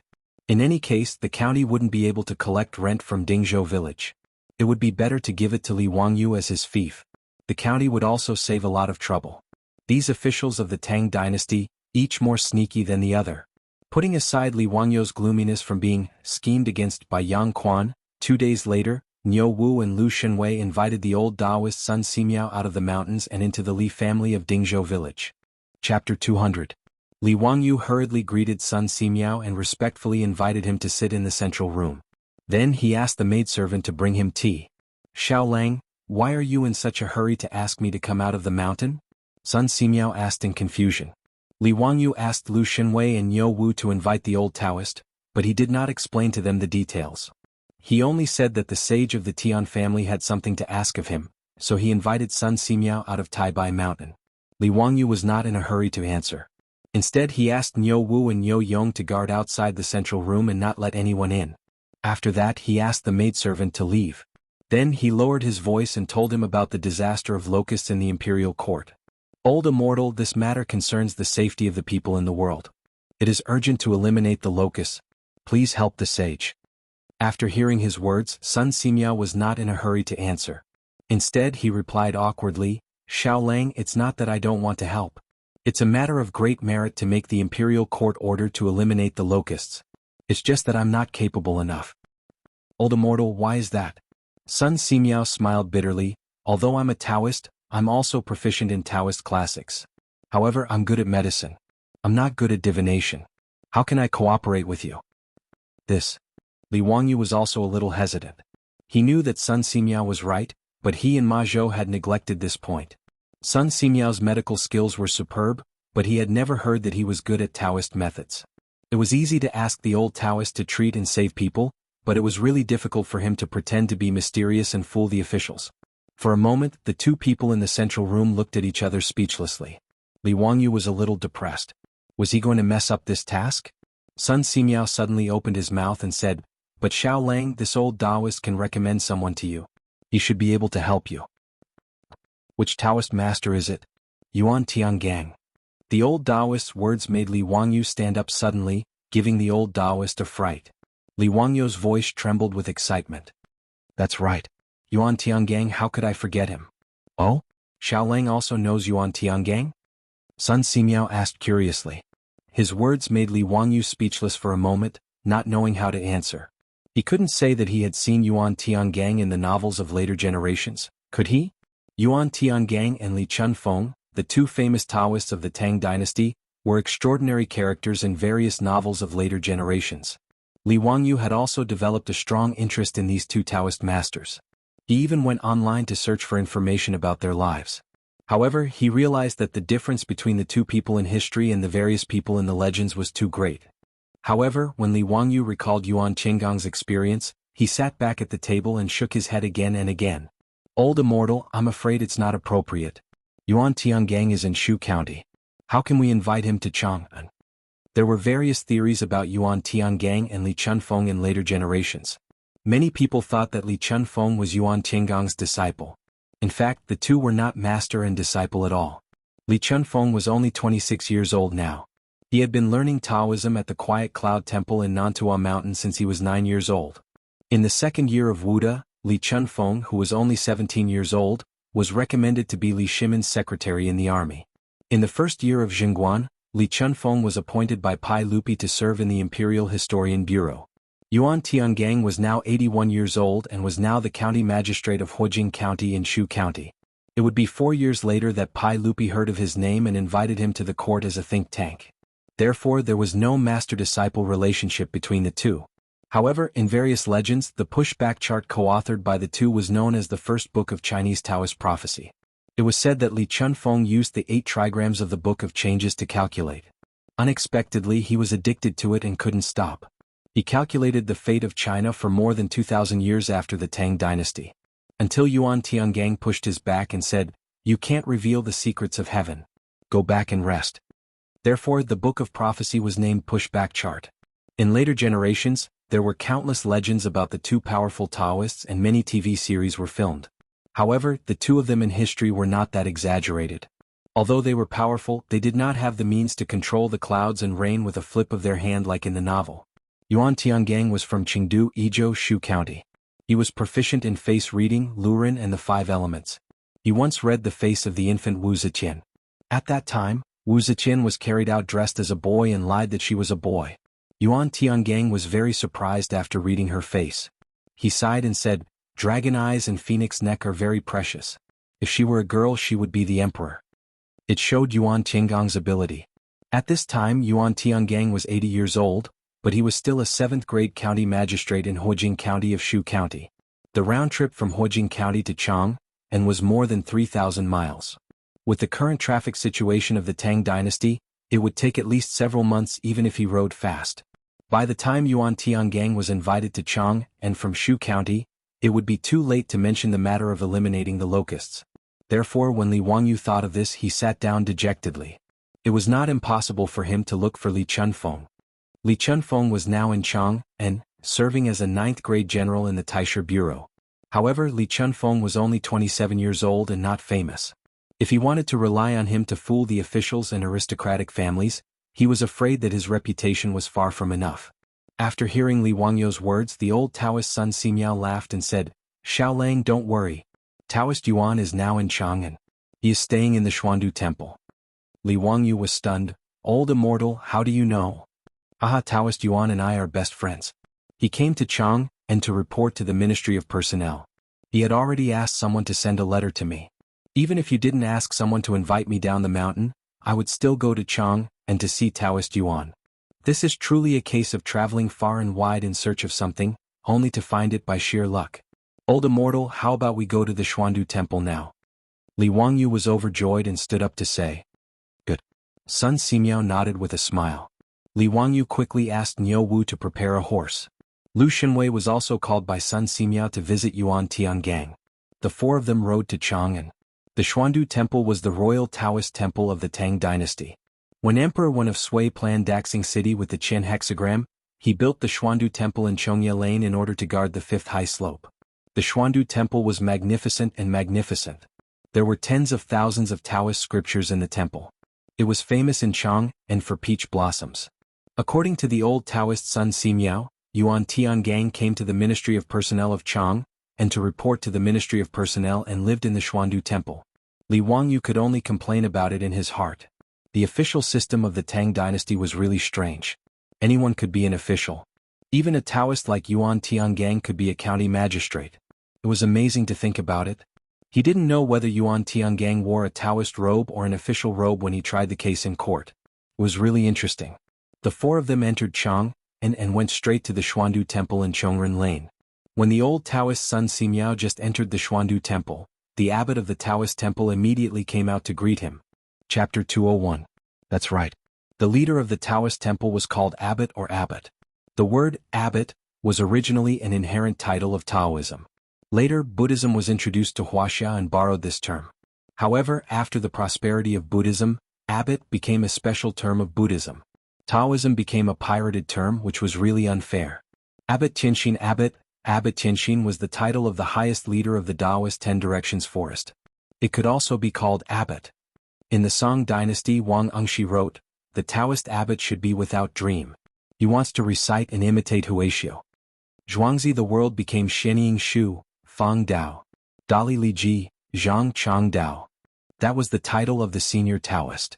With Sun Simiao's prestige in Taoism, even though the Xuandu Temple was a royal Taoist temple, the Taoist abbot was very respectful to him. "Is Yuan Tiangang in the temple?" Sun Simiao asked directly. "Immortal Master, today Immortal Master Yuan went to Chang and to visit friends and hasn't returned yet. Please enter the temple and wait for a moment." The abbot replied respectfully. Whether it was Sun Simiao or Yuan Tiangang, for him as the abbot of the Taoist temple, they were seniors and had to be carefully served. In Taoism, seniors were usually called Taoist or Immortal Master. "Then let's wait for a moment. Inform me when Yuan Tiangang comes back." Hearing that Yuan Tiangang was not in the temple, Sun Simiao had to wait for him in the temple. The abbot of the Xuandu temple asked the little Taoist to bring the clay stove and the tools to make tea for everyone. Li Wangyu couldn't adapt to the dark cuisine in the tea. Besides, he couldn't understand the Taoist scriptures discussed by Sun Simiao and the abbot. He simply excused himself and walked out of the guest room. Then he led Niu Wu to wander around the Xuandu temple. Xuandu Temple, the peach garden behind the temple, had been famous in Chang'an. Every time the peach blossoms in the temple, the literati, high-ranking officials and noble ladies in Chang, and would invite their relatives and friends to enjoy the flowers in the Xuandu Temple. They came to the Xuandu Temple today in March. It was the season of peach blossoms in the temple. Xuandu Temple was the royal Taoist temple of the Tang dynasty. Without a certain status, it was difficult to enter and enjoy the peach blossoms. Therefore, in Noda's Xuandu Temple, there were not many people enjoying the peach blossoms. From time to time, there were sounds of pipa music coming from the peach garden. Clearly, it was the musicians brought by the nobles who came to the peach garden to liven things up. Li Wangyu just strolled around the peach garden. The peach blossoms in his eyes were majestic, like the tide of the sea. Up close they were pretty and charming like a young girl putting on makeup. A light breeze blew past, and the peach blossom petals drifted down. It was a beautiful sight. Li Wangyu's only regret was that he didn't bring his beautiful boss along with him to admire the peach blossoms at the Xuandu temple. Behind him was only Niu Wu, the stout one-eyed man. It was really a killjoy. Just as he was thinking about bringing his beautiful boss and the others to enjoy the peach blossoms together in 2 days, he saw a few people dressed as scholars not far away talking loudly under the peach blossoms. When Li Wangyu saw this, he was amused. Sure enough, enemies would not meet each other. Who else could it be but Wang Ziqiao, the legitimate son of the Wang clan of Taiyuan, who was surrounded by a few scholars?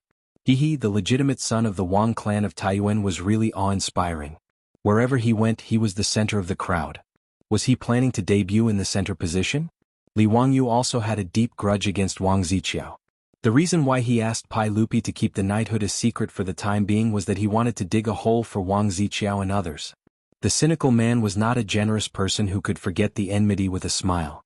Before the Wang clan of Taiyuan broke off the engagement, Li Wangyu felt that he had lost face for no reason and inexplicably targeted him.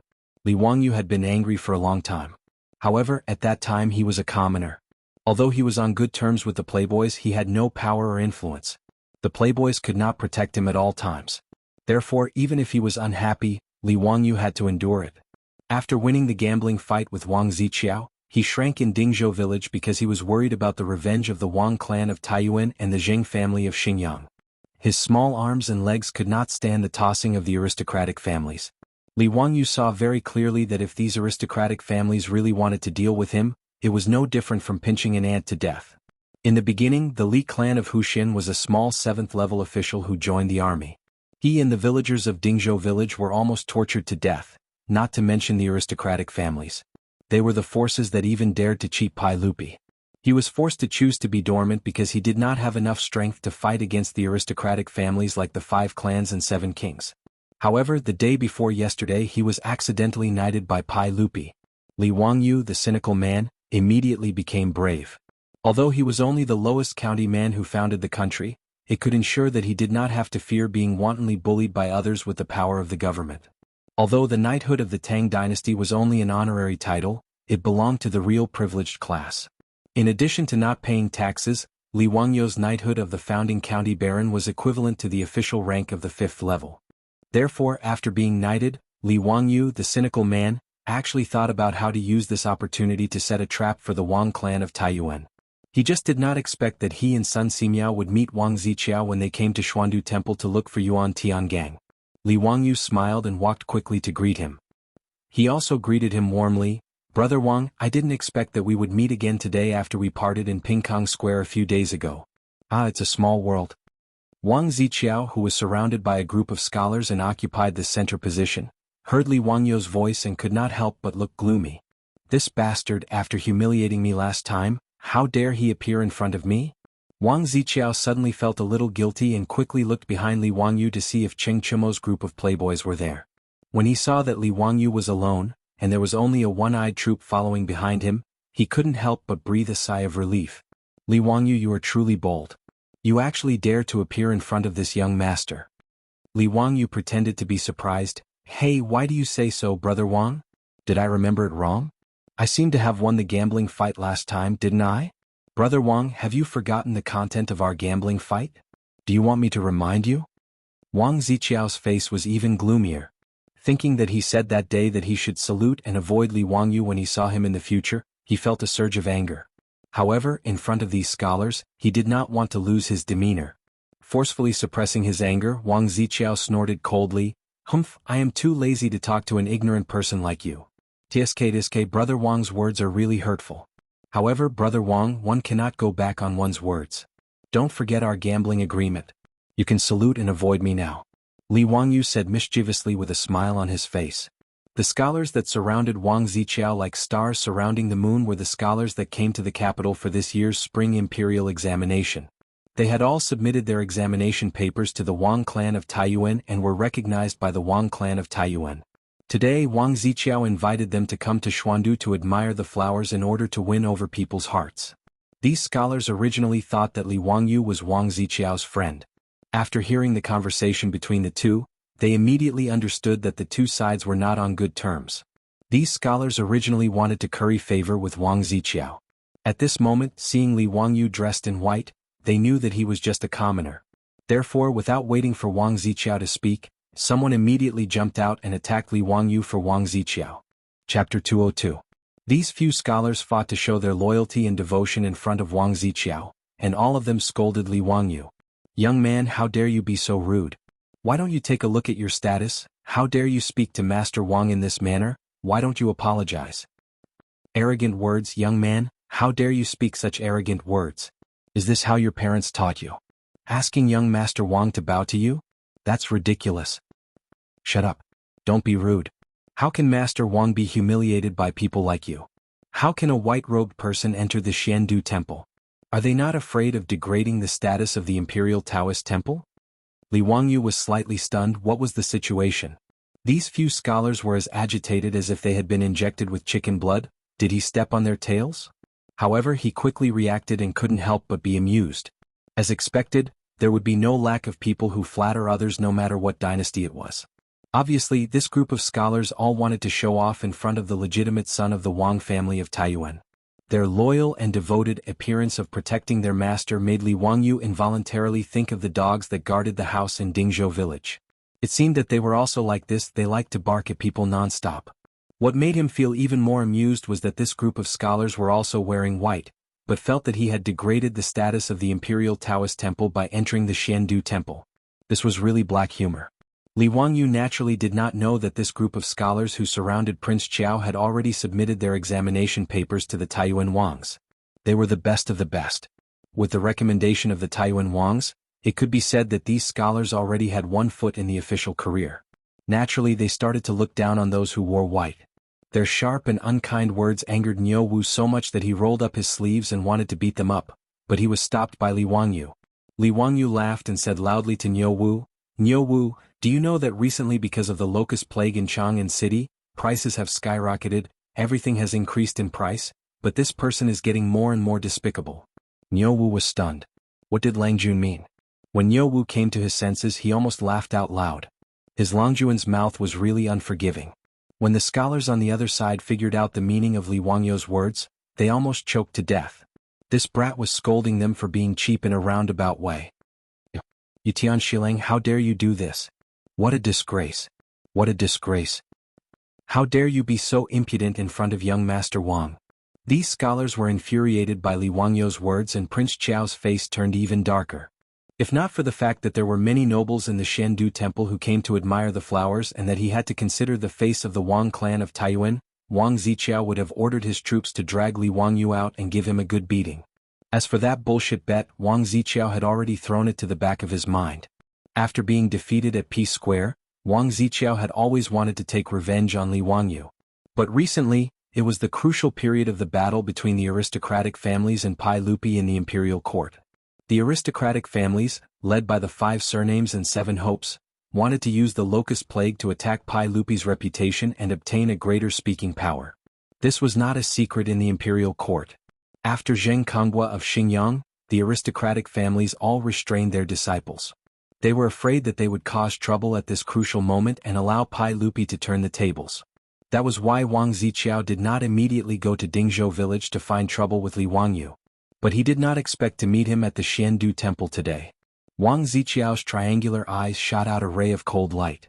Without batting an eyelid, he stretched out his hand to summon one of his troops and whispered a few words into his ear.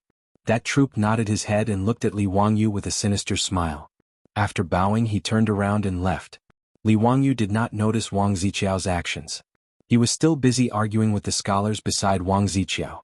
The words of the scholars turned from embarrassment to anger did not affect Li Wangyu at all. He turned his head and smiled at Niu Wu. "Niu Wu, did you see how these shameless people look like?" Lang Jun, I saw." Niu Wu immediately agreed. The scholars beside Wang Ziqiao became even more furious. You dare to humiliate us." "Humiliate you? Sorry, I think you have misunderstood. I did not say you were shameless." Li Wangyu grinned at them and revealed his white teeth. "I am only saying that shameless people are the same as you. You are Tian Shilang." "Tian Shilang. The scholars had never seen someone scold people in such a way. They were so angry that they stomped their feet. However, they only knew how to use Tian Shilang to scold Li Wangyu. Everyone, all of you are scholars who are well-educated and have beautiful essays in your stomachs. What is there to talk about with this vulgar brat who has a sharp tongue? Don't bother with this person anymore. Seeing that the bunch of scholars beside him could not win against Li Wangyu in scolding, Wang Ziqiao could only helplessly stand out to smooth things over. I don't know if you have beautiful essays in your stomachs, but I am sure that all of you are rearing a fish in your brains. Li Wangyu did not plan to let them off. The bunch of scholars did not understand what Li Wangyu meant by his words, but it was definitely not something good. Therefore they pretended not to hear and did not reply. Instead, it was Niu Wu who immediately asked, "Langjun, what do you mean?" Because they are rearing fish in their brains, they definitely have a lot of water. Fish still need to eat, and when fish eat, they will defecate. Niu Wu, look at the things in their brains, isn't it really a lot? Niu Wu was speechless. His Langjuan's mouth was really venomous. Wasn't he scolding them in a roundabout way that their brains were filled with water and feces? After Li Wangyu finished speaking, before Wang Ziqiao and the rest could get angry, a burst of loud laughter came from not too far away. Obviously, someone had heard Li Wangyu's roundabout way of scolding and could not help but be amused. When Wang Ziqiao and the rest heard this, they glared angrily at the person who laughed. In this peach garden, other than Li Wangyu, who else was so blind to dare to laugh at them? In the peach garden, two elders were standing not too far away, laughing happily. "Ah, what a sharp-tongued young man. Brother Chong Yuan, do you know who this Mr. Xiao Lang is?" One of the elders laughed until his face was wrinkled as he asked the other elder. The skinny elder smiled and nodded. "I do know this Mr. Xiao Lang. He is Li Wangyu of Hu County. His name is Ziyu. Mr. Xiao Lang, am I wrong?" "He is Li Ziyu? What a coincidence today." This old man was just about to meet him. The other elder heard this and was pleasantly surprised. Li Wangyu was stunned. This skinny elder looked familiar, but he could not remember where he had seen him before. He quickly bowed and said, "Yes, this young one is Li Wangyu of Hu County. How should I address the two elders?" "Ah, we are just passers-by. There is no need to care about us. You can continue." Mr. Xiao Lang's words are interesting. This old man has not heard such interesting words in a long time. It is really carefree. The two elders were actually enjoying the show. Not only did they not reveal their identities, but they also urged both sides to continue. Their words made Wang Ziqiao and the rest so angry that their noses were almost crooked. Where did these two old men come from? They were scolded, and these two old men actually said it was interesting. It was simply too infuriating. They were as bastards as Li Wangyu. Chapter 203. The words of the two old men also made Li Wangyu speechless. Is it really good for you guys to watch the show so brazenly? And one of the old men obviously recognized him, so he naturally felt embarrassed to continue scolding those scholars. Li Wangyu looked at the two old men. They had the demeanor of a big family, the aura of an elder, very similar to Yu Shernan. He knew that the two of them were definitely not normal people, so he just smiled and did not argue with those scholars. But those scholars beside Wang Ziqiao did not have Li Wangyu's eyesight. They were originally infuriated by Li Wangyu's ridicule and wished that they could immediately knock Li Wangyu to the ground and step on him a few times. These two old men, not only did they mock them, they even said that the little bastard was humorous and did not put them in his eyes at all. Therefore, the few scholars bore a grudge against these two old men. Looking at the two old men, they did not have any servants following behind them, and their clothes were very simple. They were also dressed in white and did not have any accessories on their waists. They felt that they were just two normal old men. After Li Wangyu did not speak, these few scholars did not let it go and even scolded the two old men. "Humph, young Master Wang, this Xiandu temple does not live up to its name. How can any random person enter this Xiandu temple?" That's right, Xiandu Temple is the imperial Taoist temple of the Tang dynasty and is well known throughout the world. But this Taoist temple's restrictions are too lax. Young Master Wang, you should reprimand the abbot of this Taoist temple and strictly manage it. You are already so old, yet you still use your seniority to flaunt your seniority, truly shameless. Confucius said, "Young but not a grandson, old but not a grandson, old but not dead is a thief." The scholars beside Wang Ziqiao could not win against Li Wangyu in scolding, so they actually vented their anger on the two old men. Wang Ziqiao originally wanted to stop the few scholars beside him and humiliate the two old men. Although he didn't know these two people, he had a feeling that these two old men had extraordinary origins. It was better not to offend them. But before he could open his mouth, the scholars beside him, who felt that they had already relied on the Taiyuan Wang clan and thought that they would be promoted, get a raise, marry a rich and beautiful woman, and walk to the peak of life, could not wait to open their mouths and humiliate the two of them. Since it had already come to this, he could only shake his head and watch silently. The insulting words of the scholars made the two elders so angry that they almost went berserk. They felt that they had made a mistake today. Originally, he was in a good mood today, which was why he came to Xiandu Temple to admire the peach blossoms. Because they felt that the servants around them were in the way, they chased them far away. The two old men were enjoying themselves. However, he didn't expect that he would be insulted by Li Jia Xiaoleng just because of a joke. They did not expect that there would be someone in Chang, and who dared to humiliate them like this. They were really unlucky. The two old men's faces twitched a few times. Finally, they suppressed the anger in their hearts and turned their heads away with a cold snort. They were too lazy to talk to the few scholars. Zio, why are you free to come to Xiandu Temple today? Do you have any new poems recently? Tell me about it.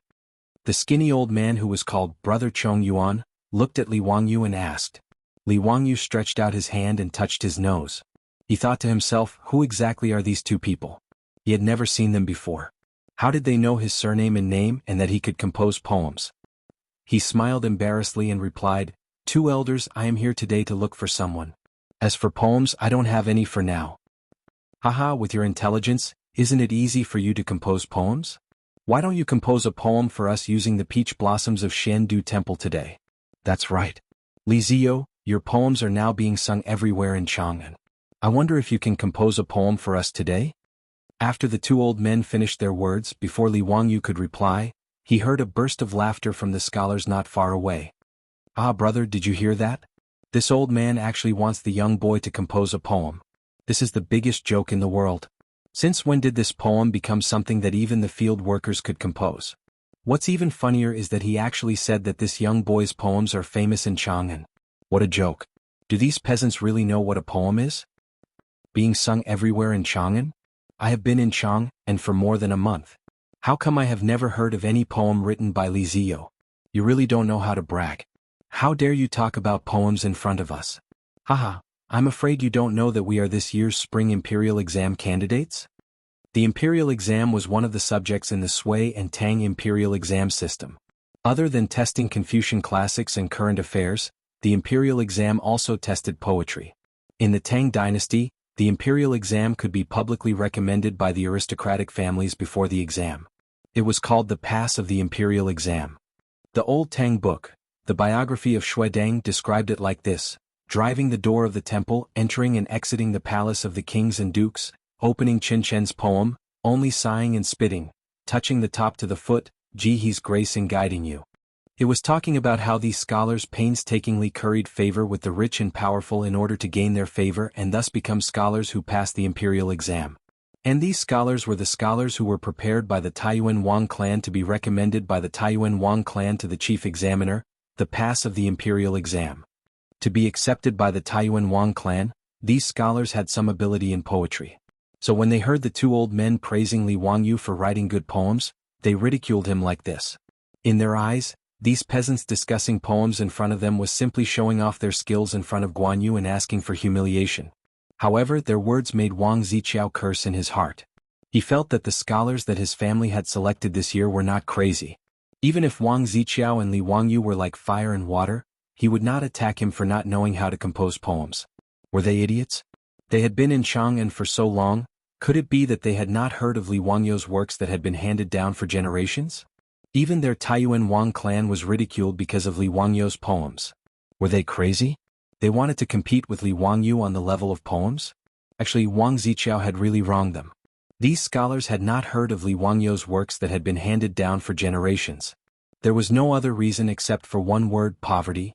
That's right, it was because they were poor. These scholars were shy in their pockets. After coming to Chang'an, where would they find the copper coins to listen to the courtesans sing Li Wangyu's works? Because they were poor, they hardened their hearts and sent themselves to the Taiyuan Wang clan. They purposely fawned on them in order to advance in their careers. Because they were poor, these scholars who were not young in age were so arrogant after being accepted by the Taiyuan Wang clan. It was purely because they had been a loser for their whole life. Seeing the dawn of life in front of them, they were arrogant and dared to say anything. Wang Ziqiao opened his mouth but did not know what to say. If he were to introduce Li Wangyou's poetry talent to these scholars, he would not be able to say it and increase Li Wangyou's prestige for no reason. However, if he did not say it, he reckoned that these scholars that his family thought highly of would lose their face today. However, after thinking about it, it was not him, Wang Ziqiao, who would lose face. In addition, he was also dissatisfied with these scholars. Hence, he just kept his mouth shut and did not say anything. He would just treat it as watching a show. Wang Ziqiao did not say anything to remind these scholars. This made them mistakenly think that young Master Wang was silently allowing their provocation and hoped that they would use poems to educate these scholars. This made them even more proud. Chapter 204. The words of these scholars were heard by Li Wangyou and the two elders, but the three of them did not have any reaction at all. Only Li Wangyou could not help but wave his hand, as if he was driving away a fly that was flying around his ear. The two elders have praised me too much. I am really ashamed, but I do not have this poem for the time being. Li Wangyou came today to find Yuan Tiangang. The proper business had not been done yet, and he was too lazy to copy poems, so he tactfully declined.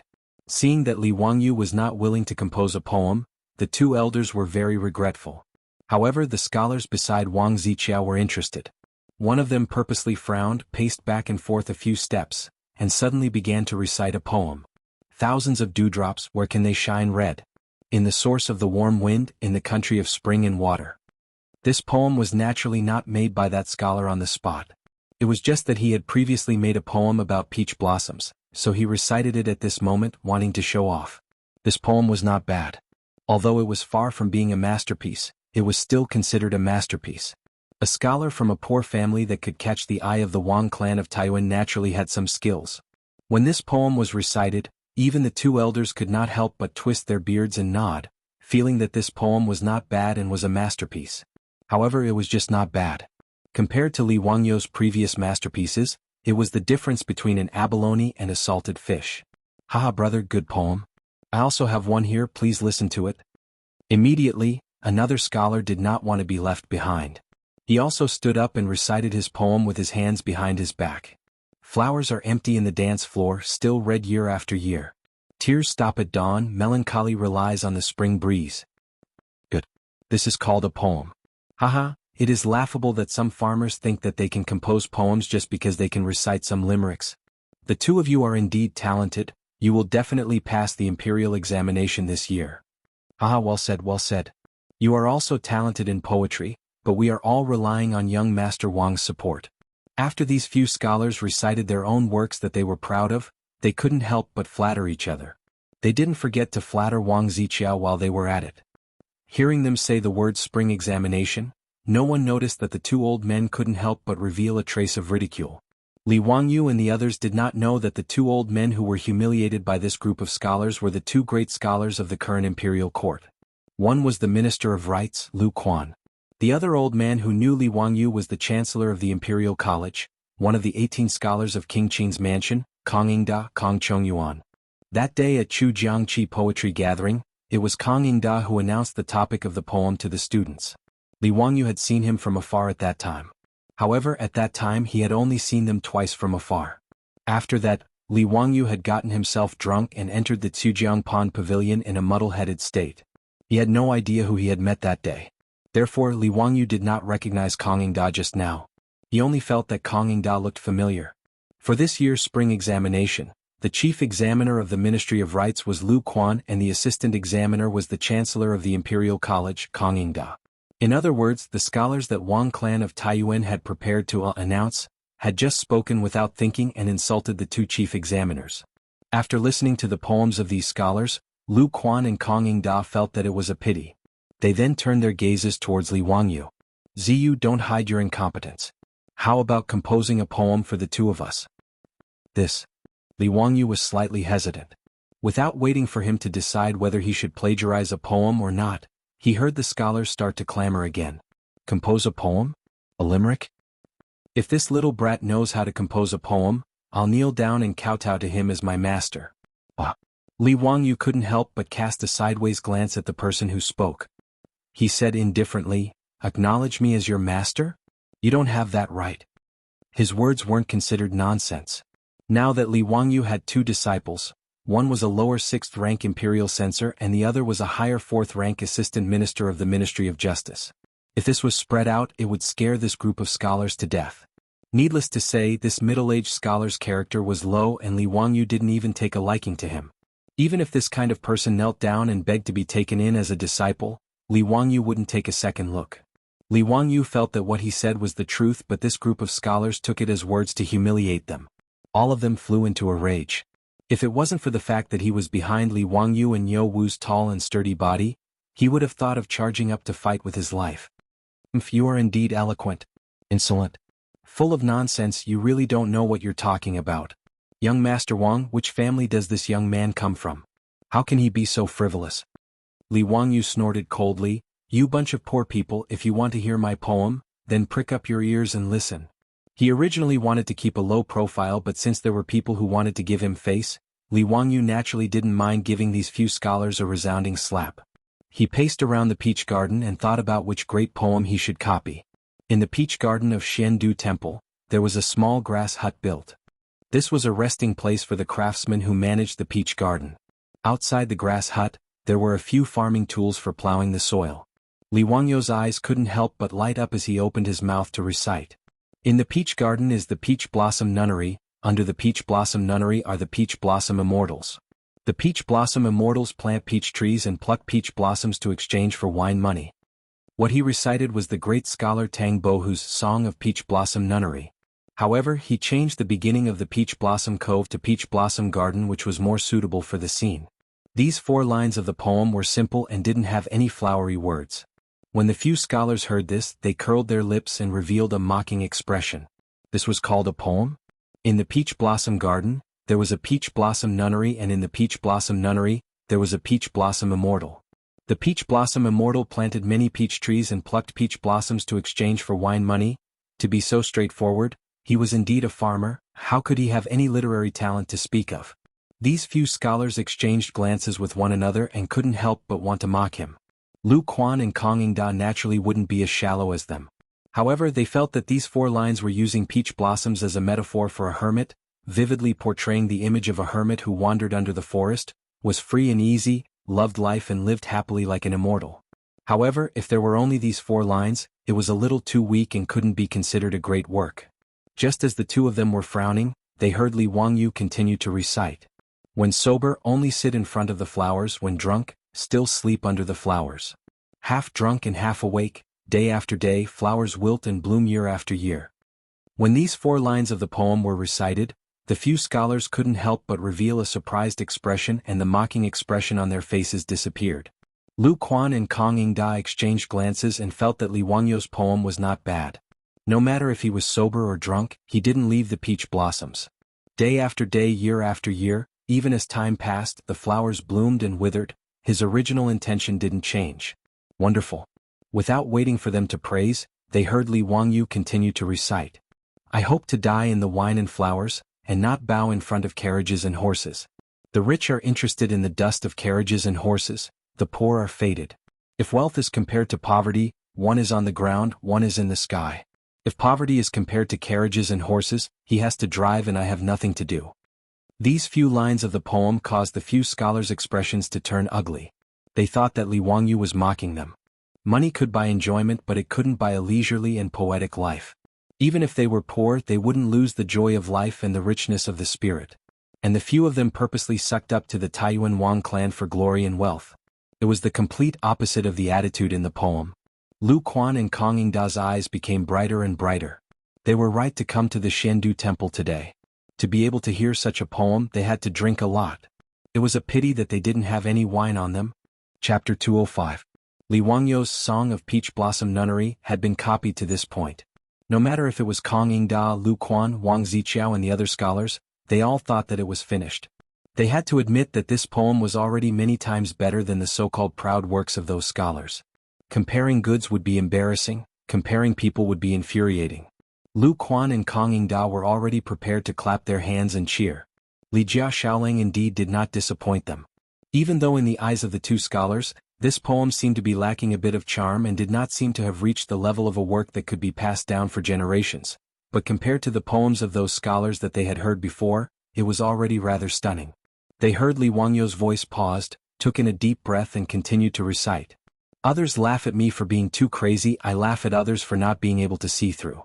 Not seeing the tombs of the heroes of the 5 hills, no flowers, no wine, no hoe for the fields. When he recited the last 4 lines of the poem, the faces of everyone present changed. Wang Ziqiao gritted his teeth while the faces of those scholars turned pale and were very embarrassed. The tomb of the heroes of the 5 hills in this poem was referring to the aristocratic families. The meaning was that even though those aristocratic families were once glorious, now they could not see their tombs and were only used as fields for farming. From Wang Ziqiao's point of view, Li Wangyu was simply cursing them.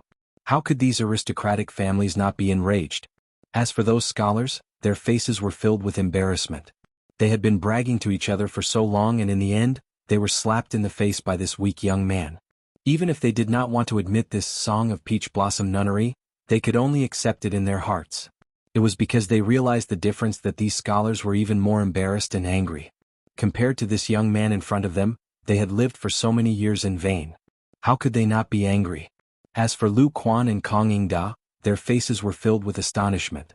Originally it was only a poem, but because of these last 4 lines, it had become a work that could be passed down for generations.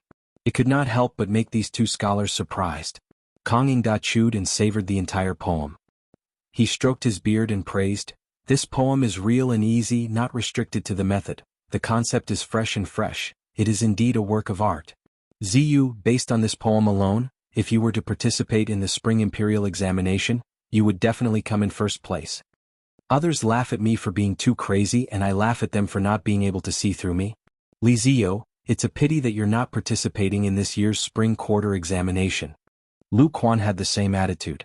The praise of the 2 elders made Li Wangyu blush slightly. He had only plagiarized Tang Bohu's poem. Actually, he did not know how to compose poems. What's more, the poem he copied wasn't really suitable. Tang Bohu wrote this poem because of his deep insight into life and his transcendental open-mindedness. Tang Bohu, who was frustrated in his career, had made a wise choice in life. Although he was poor, he did not lose the joy of life. Tang Bohu's life was rich in spirit. But where was Li Wangyu's frustration and poverty at the moment? He had just been conferred the title of county man of the founding county of the Tang dynasty. He was already in the privileged class of the Tang dynasty. If he still recited Tang Bohu's poem, he would be suspected of being too pretentious. Therefore the humble Li Wangyu only chuckled and didn't say anything. However, the praise of the 2 great scholars was particularly harsh in the ears of the scholars. Although they knew that this young man had crushed their poetry into dregs, they did not feel guilty at all. Instead, they became more and more arrogant because of their inferiority complex. In their eyes, no matter how good this young man's poem was, what could it do? Without the recommendation of an aristocratic family, it was impossible to pass the imperial examination. And they had been chosen by the Wang clan of Taiyuan. This year's spring quarter examination was just a formality. They were bound to become officials. With this mentality, when they heard Kong Yingda and Lu Quan's words, they were extremely unhappy and began to ridicule them. What a joke. You 2 old men, do you think the imperial examination is run by your family? The spring quarter examination is the imperial examination. How can this kind of young man enter it? First place in grade A? You're just a fool talking nonsense. Tian Shalang is Tian Shalang. Reciting a poem that was plagiarized from who knows where and thinking that he can pass the grand scholar exam. It's really funny. Brother, you're right. I don't know where this poem was plagiarized from. How can this kind of carefree attitude be something that a young man like him can do? It's ridiculous. Li Wangyu silently rolled his eyes. I did plagiarize, but so what? Can you find Tang Bohu from a few hundred years in the future to confront me? However, Li Wangyu was not so thick-skinned to defend himself and say that this poem was written by himself. He did not intend to defend himself, but that did not mean that Kong Yingda and Lu Quan would not speak. To these 2 great scholars, Li Wangyu was definitely a young talent. How could he be humiliated by these scholars? Shut up. Have all your etiquette, justice, integrity, and sense of shame gone to the stomachs of dogs? Instead of reflecting on your own knowledge, you're slandering Li Jia Shaolang for plagiarism. This kind of legendary work, why don't you try to plagiarize it for me to see? Lu Quan said angrily. Although he was a great scholar, he was also one of the 6 ministries. When he was angry, it was even scary. Kong Yingda also shook his head. Common people look at their etiquette, noble people look at their actions. You haven't even been nominated yet and you're already so domineering. You're not worthy of being a scholar. You don't have to participate in this year's spring imperial examination. Even if you participate, you won't be accepted. The few scholars' faces changed slightly. They then spat out in disdain, "Pay, two old fools, who do you think you are? Tian Shaoling also dares to speak so arrogantly. You're really a toad yawning. What big words. We will definitely pass this year's spring imperial examination.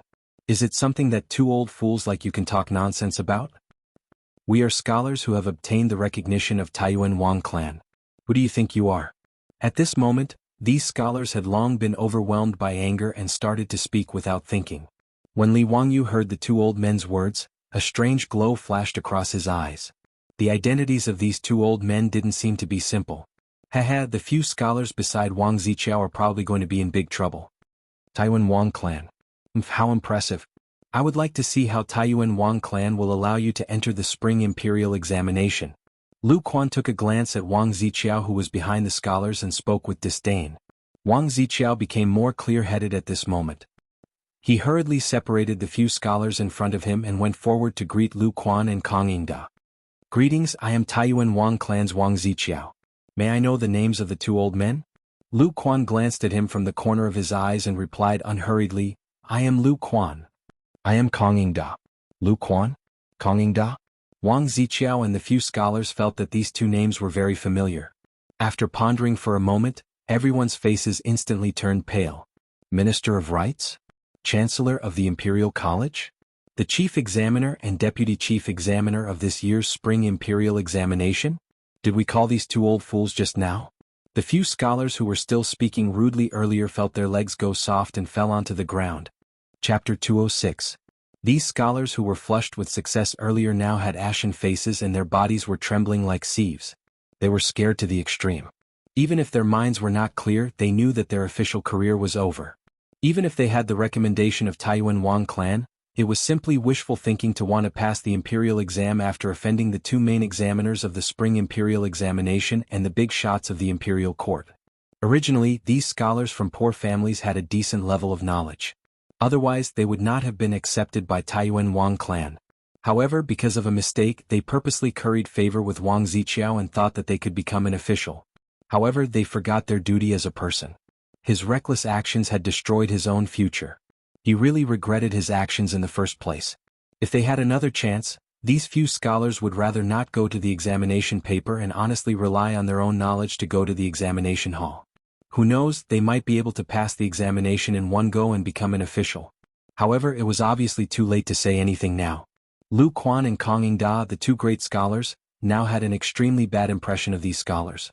No matter how good their knowledge was, they would never let them pass the imperial exam with such a bad character. If people with this kind of character were to become an official in the future, they would be cheating the people of the Tang dynasty. After Wang Ziqiao learned of Lu Quan and Kang Yingda's identity, he was also stunned. Following which, his face also became ugly.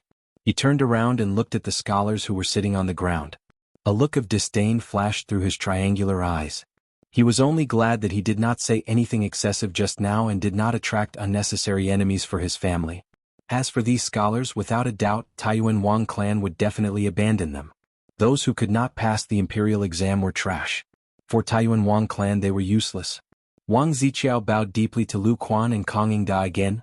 "Minister Lu, Chancellor Kang, my Taiyuan Wang clan has nothing to do with these people. I ask the two of you not to wrongly blame my Taiyuan Wang clan.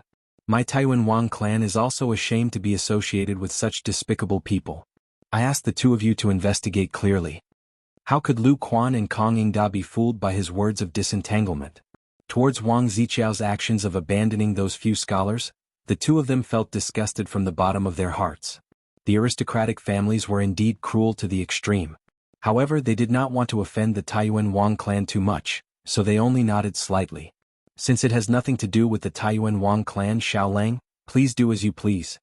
Wang Ziqiao glanced at Li Wangyu and a cold light flashed in his eyes. After greeting Kang Yingda again with a smile, he waved his sleeves and led his troops away. As for those few scholars, he couldn't even be bothered to take another look at them, as if he really didn't know them. A few scholars stretched out their arms towards the back of Prince Qiao as he left. They wanted to shout something, but after opening their mouths, they finally shut their mouths dejectedly. Tears of remorse directly rolled down from the corners of their eyes. after Wang Ziqiao left, the few scholars also became like walking corpses, bowing towards Kong Yingda and Kong Yingda before walking out of the Taoist temple in a daze. Kong Yingda also couldn't be bothered with these few scholars, and smiled towards Li Wangyu. Ziyu, you don't remember me? At this moment, Li Wangyu finally recalled where he had seen this skinny old man before. It was at the Lake Chu poetry gathering that day. He hurriedly bowed with his hands clasped in front. I greet Chancellor Kong, I greet Minister Lu. Chancellor Kong, please forgive me for my poor eyesight just now. I have seen you at the Lake Chu poetry gathering that day. Haha, I thought you couldn't remember. That day at the Lake Chu poetry gathering, Ziyu, you were famous for a period of time. Lake Chu poetry gathering, spring river scenery, and leaving the fortress are all works that have been handed down for generations. Also, that dreamy Tianlao's farewell, that you wrote after you were drunk, really shocked me. Chancellor Kong, you flatter me. It was all my fault for being impetuous. I drank too much and messed things up when I was drunk. Speaking of this matter, Li Wangyu's face turned red. He drank too much and actually recited something in front of Pai Lupi. How can I bend my eyebrows and bend my waist to serve the rich and powerful, causing me to be unhappy? He was simply courting death. Because of this matter, Pai Lupi even pulled his ear and lectured him for half a day after he was conferred a noble title, causing him to regret it greatly. Now that this matter was brought up by Kong Yingda, Li Wangyu felt even more embarrassed.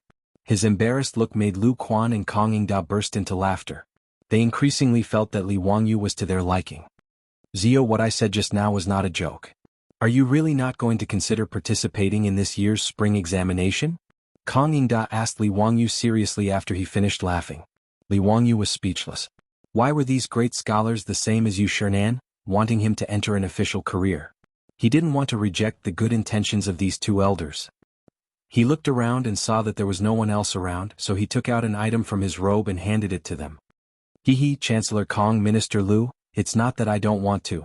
It's just that with my current status, it's inconvenient for me to participate in this spring examination. Kong Yingda was stunned and reached out to take the item. What do you mean? Zio, why is it inconvenient for you to participate in the spring? This is a goldfish talisman?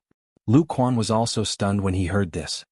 He hurriedly reached out to take the goldfish talisman from Kong Yingda and examined it carefully. The goldfish talisman of the founding county's baron. Zio, where did you get this? Lu Quan cried out in surprise. What Li Wangyu gave them was the proof of his identity after he was conferred a noble title. In the Tang dynasty, the fish talisman was the proof of an official's identity. According to the new Tang dynasty, all internal and external officials of the 5th rank and above wore a fish talisman and a fish pouch with the words, "Noble and lowly answer the summons." Princes are given gold and commoners are given bronze. They are inscribed with their titles and names. During Wu Ziqian's reign, the goldfish talisman was changed to a turtle talisman. This was also the origin of the phrase golden turtle son-in-law, referring to a noble son-in-law. Li Wangyu, the founding county's baron, was also given a fish talisman made of gold. It had his name and title written on it. This was the proof of his noble title. I was bestowed the title of county's baron by the saint a few days ago. Even if I wanted to participate in this spring examination, I wouldn't be able to. Li Wangyu replied smugly. Lu Quan and Kong Yingda couldn't help but feel their teeth ache. A 16-year-old youth had actually been conferred a noble title? If this matter were to spread, who knew how many people would be so shocked that their eyeballs would pop out? The two elders were even slightly jealous because even they hadn't been conferred a noble title yet. Although Kong Yingda was one of the 18 scholars of the King of Qin's estate and the Chancellor of the Imperial College, he had never been conferred a noble title in his entire life. Lu Quan was conferred the title of Duke Rui by Pai Lupi in his later years, but that was 12 years after Jingguan's death. There were still 10 years before he would be conferred a noble title. County's baron you? Kong Yingda didn't know what to say. Li Wangyu hurriedly bowed. Chancellor Kong, you should just call me Zio. I really don't deserve your honorific. Lu Quan returned the goldfish talisman to Li Wangyu and shook his head with a bitter smile. County's Li Wangyu was indeed extraordinary. Chapter 207. Li Wangyu reached out and took his goldfish talisman and put it back into his arms. When he was about to say something, he saw a little Taoist from Xuandu Temple hurrying over and finding Li Wangyu in the peach garden. Monk, Immortal Yuan is back. Immortal Sun invites you. Li Wangyu was overjoyed. Finally, Yuan Tiangang came back. He quickly apologized to Kong Ingda and Lu Quan and followed the little Taoist to the elegant room. Halfway through, Li Wangyu suddenly remembered that he forgot to ask Kong Ingda and Lu Quan to keep it a secret for him. But after thinking about it, Li Wangyu decided to forget it. Today he had seen how Prince Qiao treated those scholars as if they were his worn-out shoes. He had no interest in digging a hole for the Wang family of Taiyuan. The aristocratic families like the Wang clan of Taiyuan were too cold. Even if he dug a hole for them to jump in, he would just throw a few abandoned pieces to block the knife. It would not hurt their muscles and bones. It was meaningless. He had to hurry up and help Pai Lupi get rid of the divine punishment. Only in this way could he hit the aristocratic families. Even for justice, it could also let him vent his anger. In the elegant room of Xuandu Temple, Li Wangyu finally saw Yuan Tiangang, the legendary Taoist in the early Tang dynasty. The old Taoist was now in his 80s, but he looked ruddy and energetic. His body was not worse than Sun Simiao's. Li Wangyu could not help but be a little surprised. Yuan Tiangang looked so healthy. Why did his life run out after only 6 years? Sun Simiao lived for more than 140 years. Although Sun Simiao's medical skills were outstanding and he was proficient in health care, Yuan Tiangang seemed to be in good health. It was impossible to see that he only had 6 years left. Li Wangyu's mind was in a mess. He quickly stepped forward and saluted respectfully. Li Wangyu of Hu County greets Immortal Yuan. Xiaolang, you don't have to be so courteous. Yuan Qinggang's Sichuan accent made Li Wangyu feel a little familiar. After Sun Simiao introduced both parties to each other, both parties greeted each other and knelt down in the elegant room. The young Taoist brought in tea and snacks. Before Li Wangyu said his intention, he saw Yuan Tiangang staring at his face and looking at it carefully. The more he looked, the more surprised he was. Immortal Master Yuan, is there something on my face? Li Wangyu stretched out his hand and touched his face, thinking that he had touched something unclean. Yuan Tiangang shook his head and replied, "Nothing, it's just my habit to read people's faces." What about my facial features? Although Li Wangyu didn't believe in face reading, it was rare to see Yuan Tiangang, a famous historical figure who was said to have read Wu Zetian's face. He was naturally curious about his own face. Regarding Li Wangyu's words, Yuan Tiangang was a little hesitant. After carefully looking at Li Wangyu's face for a long time, he replied uncertainly, "I can't understand Xiaolang's face." "Immortal Yuan, what do you mean?" Li Wangyu asked. Yuan Tiangang hesitated for a moment and replied, "Xiaolang can listen to my words but don't take it seriously. I read Xiaolang's face and found that he was born to be a jinx to his parents. In addition, his eyebrows are connected to his heart, and his luck is strange. He is often framed and criticized and he is poor." Li Wangyu couldn't help but open his mouth. Yuan Tiangang was really powerful. Wasn't that the case? Now his parents were dead, and since he crossed over to the Tang dynasty, he had been framed and criticized by villains. Whether it was the Li clan in Huxian or the Wang clan in Taiyuan, it was the same. Before Li Wangyu could exclaim, Yuan Tiangang said, "I read Xiaolang's face and found that he doesn't have a long life and is prone to diseases. It seems that he will die young." Li Wangyu couldn't help being stunned. Doesn't have a long life? Was the previous owner of this body considered to have died prematurely because of a short lifespan? Is he talking about himself? Did I cross over to the Tang dynasty and finally get the title of nobility? My good life is in front of me. Will I not live long? When he was unhappy because of Yuan Qinggang's words, he heard the old Taoist continue to say, "But after careful observation I see that Xiaolang's mountain roots are full, and his Taoism is long. This is clearly the sign of longevity. In the Fate Palace the eyes are clear, Saturn is straight, and the forehead is like a river. It is the sign of great wealth." Yuan Tiangang shook his head. "This is the first time I have seen someone with two kinds of fate in his face, and they are completely opposite. I really can't understand Xiaolang's face. It's really weird." Li Wangyu was stunned for a long time and finally came to his senses. Is Yuan Qinggang's face really so good? Isn't the face of the previous owner of this body that jinxes his parents and makes him die young and poor? After his soul crossed over to the Tang dynasty, he replaced the unlucky Li Wangyu. Does this count as changing my fate against the heaven? Great wealth, this should be referring to me, right? Hey, now I have been granted the title of nobility, and my family's various industries are thriving. It seems that Yuan Qinggang's face is really right.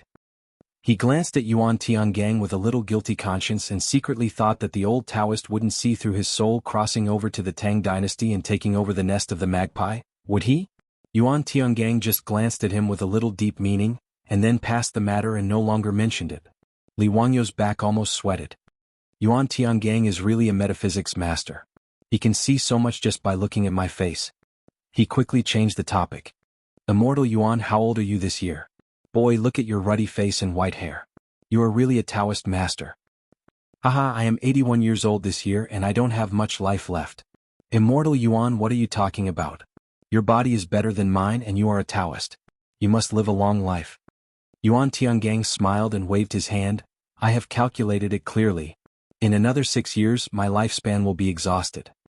His casual words caused Li Wangyou to have goosebumps all over his body. The hair on his arms was about to stand up. Can Yuan Tiangang really calculate these? It's really amazing. Is this metaphysics really so powerful? Li Wangyou didn't dare to discuss these with Yuan Tiangang anymore. He quickly said his intention. Immortal Yuan, the old immortal and I are here today to ask for your help. Xiaolang, please.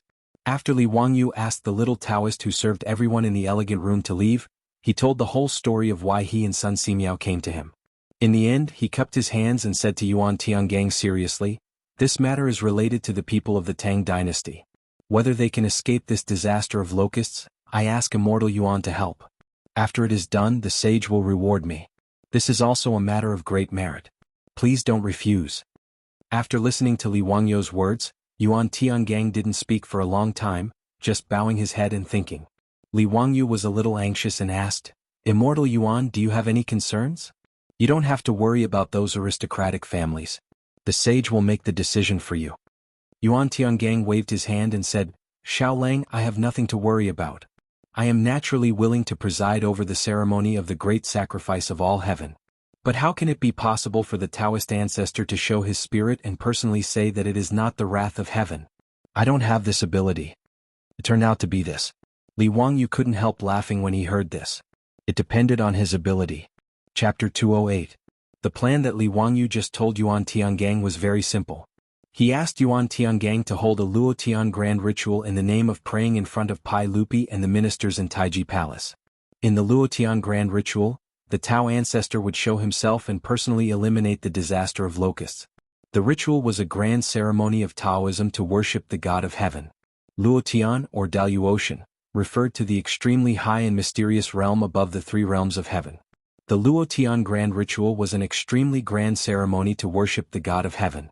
It enshrined 1,200 divine positions to protect the country and people, to prolong life and death, to eliminate disasters and to pray for blessings and thanks. It was written in the cloud bookcase 7 lots. Below it is the altar of blessing and happiness, with 1,200 divine positions. For the Luotian grand ritual, the ritual objects and rites are lowered to the middle altar. 1,200 divine positions including the gods of heaven, the gods of earth, the gods of the 9 continents, the gods of 10 places, the heroes of ancestors, the 3 sovereigns and 5 emperors Yao, Shun, Yu, Tang, Zhou, King Wen, Confucius, Sage, Lord Ming, virtuous, loyal, and virtuous. Many emperors in the past dynasties invited Taoist priests to set up a ritual in the palace or in the famous mountains whenever there was a major event or disaster in the country. In the name of eliminating the plague of locusts, there was no problem to set up a ritual in Taiji Palace and hold the Luotian grand ritual. It would not make those aristocratic families suspicious. However, Li Wangyou wanted the Tao ancestor to show himself in the Luotian grand ritual and eliminate the disaster of heaven. Sun Simiao and Yuan Tiangang could only smile bitterly. Although they were all cultivators, who had heard that the Tao ancestor could really show himself. How could it be done? Although Taoism also had some tricks to fool the secular mortals, it was not much different from the monk that Li Wangyou saw on the cross street of Hu County that day. The monk fooled the Li clan and cheated 200 taels of gold with the chemical reactions that were common in the streets of later generations. In Taoism there were many such tricks and even more exquisite ones. But in Taiji Palace, in front of all the officials and aristocratic families, it was simply a fantasy to use those methods to trick them. Even if Yuan Tiangang could deceive everyone's eyes, he couldn't figure out how to make the statue of Tao Zu appear and break the divine punishment. If he really had such ability, why would he be a mere county magistrate in the Firewell County? Yuan Tiangang knew that some people could speak with ventriloquism. He didn't need to open his mouth. In the eyes of others, it seemed that others were talking. However, such a method could not fool the officials in public. Therefore, after listening to Li Wangyou's idea, Even Yuan Tiangang could only shake his head again and again. Ma Zhou's original plan was to use the mighty figures of Taoism to hold the heavenly grand ritual and claim that the divine wrath was nonsense. However, after careful consideration, Li Wangyu felt that this was not enough to convince the aristocratic families. It was even more difficult for them to agree to the imperial court's order to exterminate the locusts. Therefore Li Wangyu came up with this upgraded version of the plan. Sun Simiao was also frightened by Li Wangyu's imagination, so he repeatedly refused and introduced Yuan Tiangang to him. Yuan Tiangang also admitted that he was not an immortal. How could he make the Tao Zu appear in the heavenly grand ritual and break the divine punishment? Hey immortal Yuan, you don't need to worry about this. I will do it. Then you just need to do what I say. Really? Of course. Yuan Tiangang hesitated for a moment and nodded. Although he didn't believe that Li Wangyu could make the Tao Zu appear. But since Li Wangyu patted his chest and promised, and this was Pai Lupi's idea, he naturally had no reason to refuse. Although Yuan Tiangang was proficient in metaphysics, he was not the old Taoist Sun Simiao who saw through the mortal world and was devoted to Taoism. Otherwise, as a Taoist, he would not be a county magistrate in the Fire Well County of Shu Commandery. Yuan Tiangang still had enough awe for the secular imperial power. As for what Li Wangyu said, Pai Lupi had other rewards after the matter was done. He also had some expectations. Although Yuan Tiangang could even calculate his own lifespan, he still could not jump out of the mortal world. From this point of view, Yuan Tiangang was not as good as Sun Simiao. Seeing that Yuan Tiangang nodded, Li Wangyu immediately asked Niu Wu to call the little Taoist and asked him to invite the abbot. After the abbot arrived, Li Wangyu took out an imperial edict from his arms and read the edict of Pai Lupi to him. The imperial edict ordered the abbot of Xuandu Temple to gather the manpower and material resources of 58 Taoist temples in Chang and city to hold the heavenly grand ritual in Taiji Palace 3 days later. This imperial edict was sent by Pai Lupi to Li Wangyu yesterday. For this heavenly grand ritual, Pai Lupi ordered that Li Wangyu was responsible for directing these Taoist temples to set up the altar and build the ritual. The abbot of Xuandu Temple received the imperial edict in fear and trepidation and immediately ordered the little Taoist to immediately invite the abbots of the 58 Taoist temples in Chang and city to come to Xuandu Temple to discuss this matter. Li Wangyu also asked Yuan Tiangang to be the officiant of the heavenly grand ritual in front of the abbot of Xuandu Temple, and asked the abbot to obey all the instructions of Yuan Tiangang. In this regard, the abbot of Xuandu Temple naturally nodded and agreed. Li Wangyu finished the matter and was not ready to stay. Anyway, he did not know how to do the heavenly grand ritual of Taoism at all, so he left it all to these professionals to handle. Li Wangyu just intended to be a hands-off shopkeeper. Before leaving, Li Wangyu asked the abbot to find him a statue of Tao Zu, which was useful to him. Tao Zu was Laozi Li Er. Li Yuan, the ancestor of the Tang dynasty, had long revered Laozi Li Er as his ancestor. That was why Li Wangyu chose the Tao ancestor to show his divinity as the deity to break the heavenly wrath. The abbot of Xuandu Temple and Yuan Tiangang did not understand what Li Wangyu wanted to do, but they still followed his instructions and asked for a bronze statue from the main hall where Tao Zu was worshipped and gave it to him. This statue of Tao Zu was about 50 centimeters high. It was made of copper and gold, hollow cast, so it was not heavy. His plan to get rid of the heavenly wrath was going to fall on the statue of the Tao ancestor. Li Wangyu carefully looked at the gilded statue and felt it was suitable. He signaled Niu Wu to hold the statue and left. Sun Simiao and his disciple Lu Shenwei stayed in Xuandu Temple, ready to talk with their old friend Yuan Tiangang and help to prepare the heavenly grand ritual. In Xuandu Temple, everyone was busy preparing the heavenly grand ritual. Li Wangyu looked relaxed. He led Niu Wu out of the Taoist temple and prepared to go back to Zhou village. The abbot of Xuandu Temple politely sent Li Wangyu out of the Taoist temple. Although he did not know the real identity of Li Wangyu, he dared not neglect him since he could take out the imperial edict and was the person in charge of the heavenly grand ritual. Unexpectedly, just as Li Wangyu took Niu Wu out of Xuandu Temple, several black-clothed yamen runners surrounded them from both sides of the Taoist temple before they got on the horse. These black-clothed bailiffs held iron rulers and chains in their hands. When they saw Li Wangyu and Niu Wu come out of the Taoist temple, their eyes all lit up. Without saying a word, they rushed over and surrounded the two of them. "You are Li Wangyu from Hu County?" The leader of the group was a bailiff with a fierce face and a saber at his waist. He reeked of alcohol and staggered as he walked. He belched and shouted at Li Wangyu. Li Wangyu and Niu Wu were stunned. What was going on? Chapter 209. Li Wangyu vaguely guessed it, but he still cupped his hands politely to the head of the Yamen runners. "Officer, I am Li Wangyu from Hu County. What can I do for you?" The head of the Yamen runners burped and went forward to grab Li Wangyu's neck. He also shouted, "It's you. Damn it, we are drinking happily. Are you looking for trouble for us?" "Stop. What do you want to do?" the abbot of the Taoist temple exclaimed. Before the head of the Yamen runners could grab Li Wangyu, he was firmly held in the palm of a strong hand. The head of the Yamen runners struggled a few times but could not break free. Niu Wu held the gilded bronze statue of Dao Zhu with one hand and the arm of the head of the Yamen runners tightly with the other. "Officer, what do you mean by this?" Li Wangyu looked at the Yamen runners around them and asked unhurriedly. Chongren Square was under the jurisdiction of the county Yamen of Wanyin County in Chang'an. He had never dealt with Wanyin County, so he naturally did not know these Yamen runners. The head of the Yamen runners was obviously a little drunk. A mouthful of saliva with the smell of alcohol sprayed toward Li Wangyu and Niu Wu. "Boy, you committed a crime. Someone accused you of stealing other people's property. Cut the crap and go back to the county Yamen with me."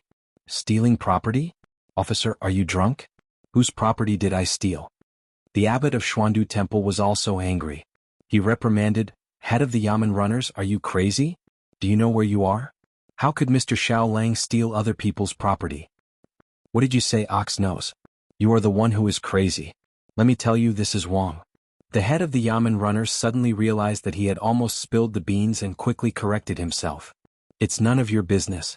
If you don't know what's good for you, I will put you in prison too," the head of the Yamen runners said as he waved to the Yamen runners around him, motioning them to go up and arrest them.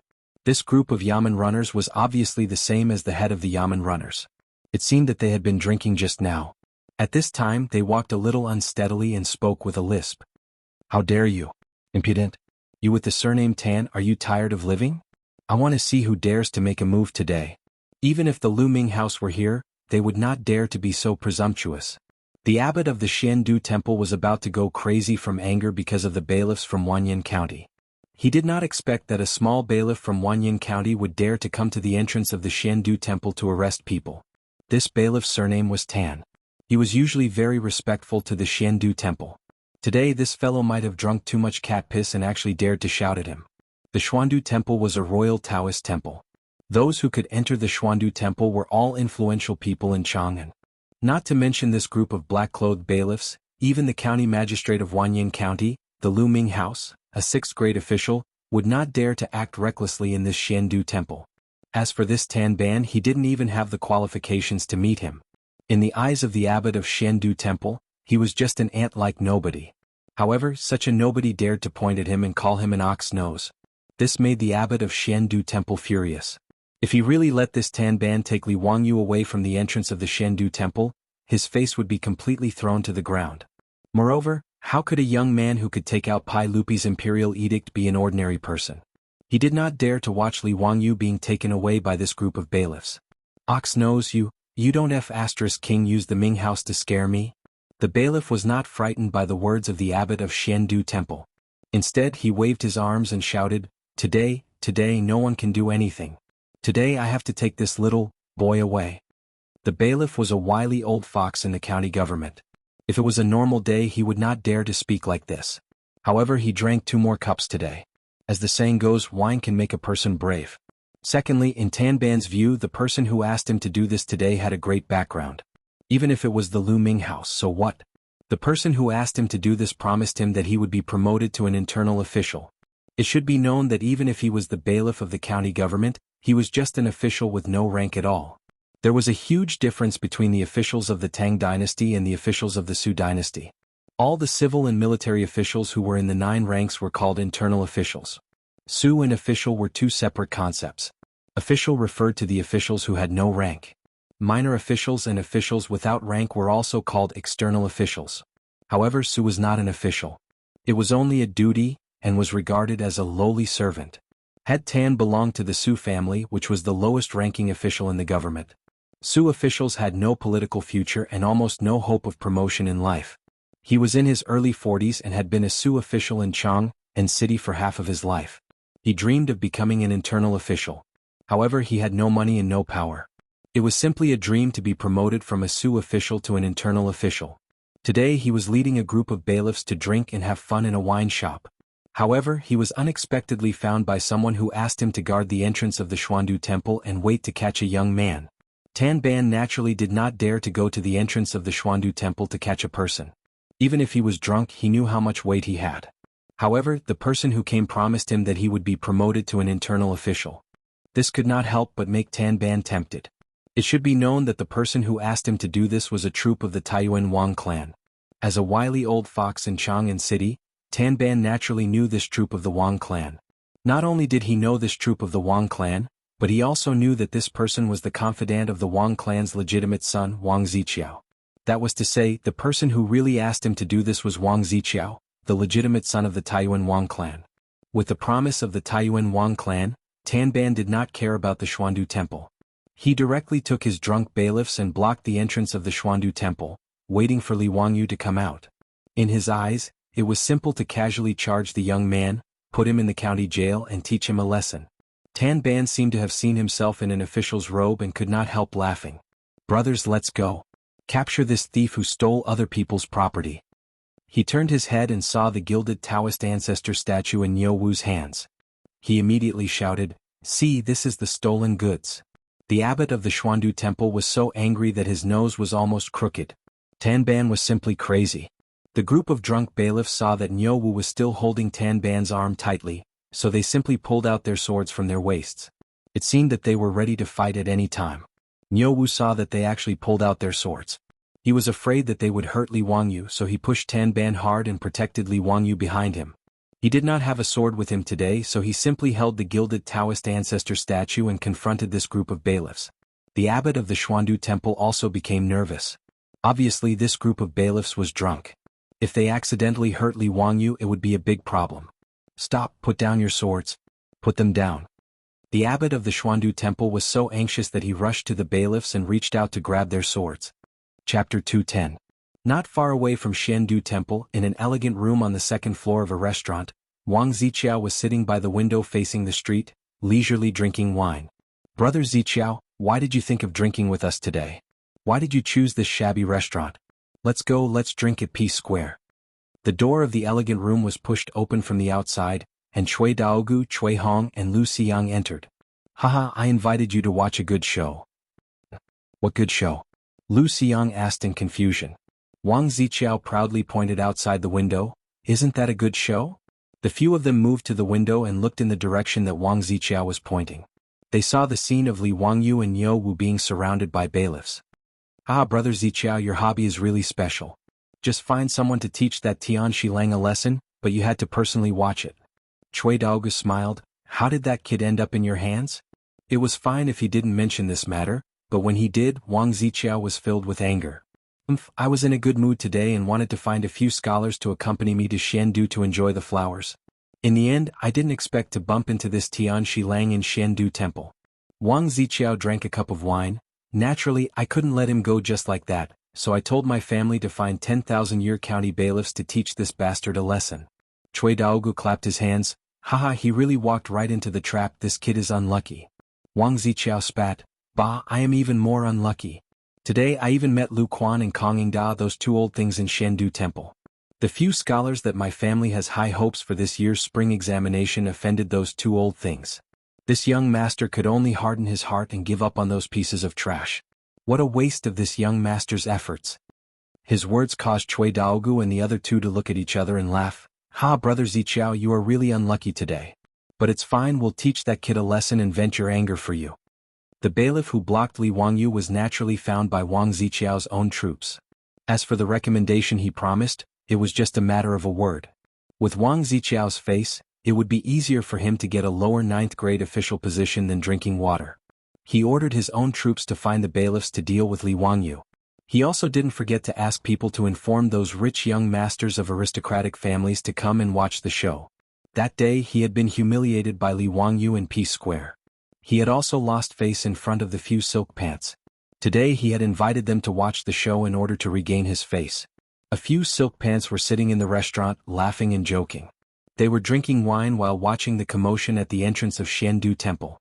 In front of the Xuandu Temple, the abbot rushed up and wanted to take away the blades in the hands of the bailiffs. However, he was kicked to the side by a drunk bailiff and fell to the ground. The young Taoist from the Taoist temple hurriedly ran forward and helped the abbot up. He glared angrily at the group of lawless yamen runners. All of you, lock the two of them up. Take them back to the yamen. The drunk Tan bailiff waved the blade in his hand and shouted at the bailiffs under him. He felt very good now. It was as if he wasn't wearing a black official's uniform, but a green official's uniform. Langjun, what do we do now? Nyowu was somewhat nervous. He looked at the bailiffs who were waving their blades and rattling their iron chains. For a moment he didn't know what to do. He wasn't afraid of the bailiffs, but he was worried that his Langjun would be injured. Even if he could defeat a few bailiffs, it would be difficult for him to protect Li Wangyu. Li Wangyu knew that there was no reason to reason with these drunk people. Even if he took out the goldfish talisman now, these drunk bailiffs would probably not admit his identity. If he was cut by them like this, it would be a pity. Nyowu, put down the idol. Don't break it. I still have use for this idol. Let them lock it up and don't resist. Humph, I'd like to see how they will take it down after locking us up now. Nyowu nodded and gently put the idol aside. He didn't resist and let the bailiffs lock him up with iron chains. Seeing that the one-eyed strong man didn't resist, the bailiffs were relieved. The strong man was so burly.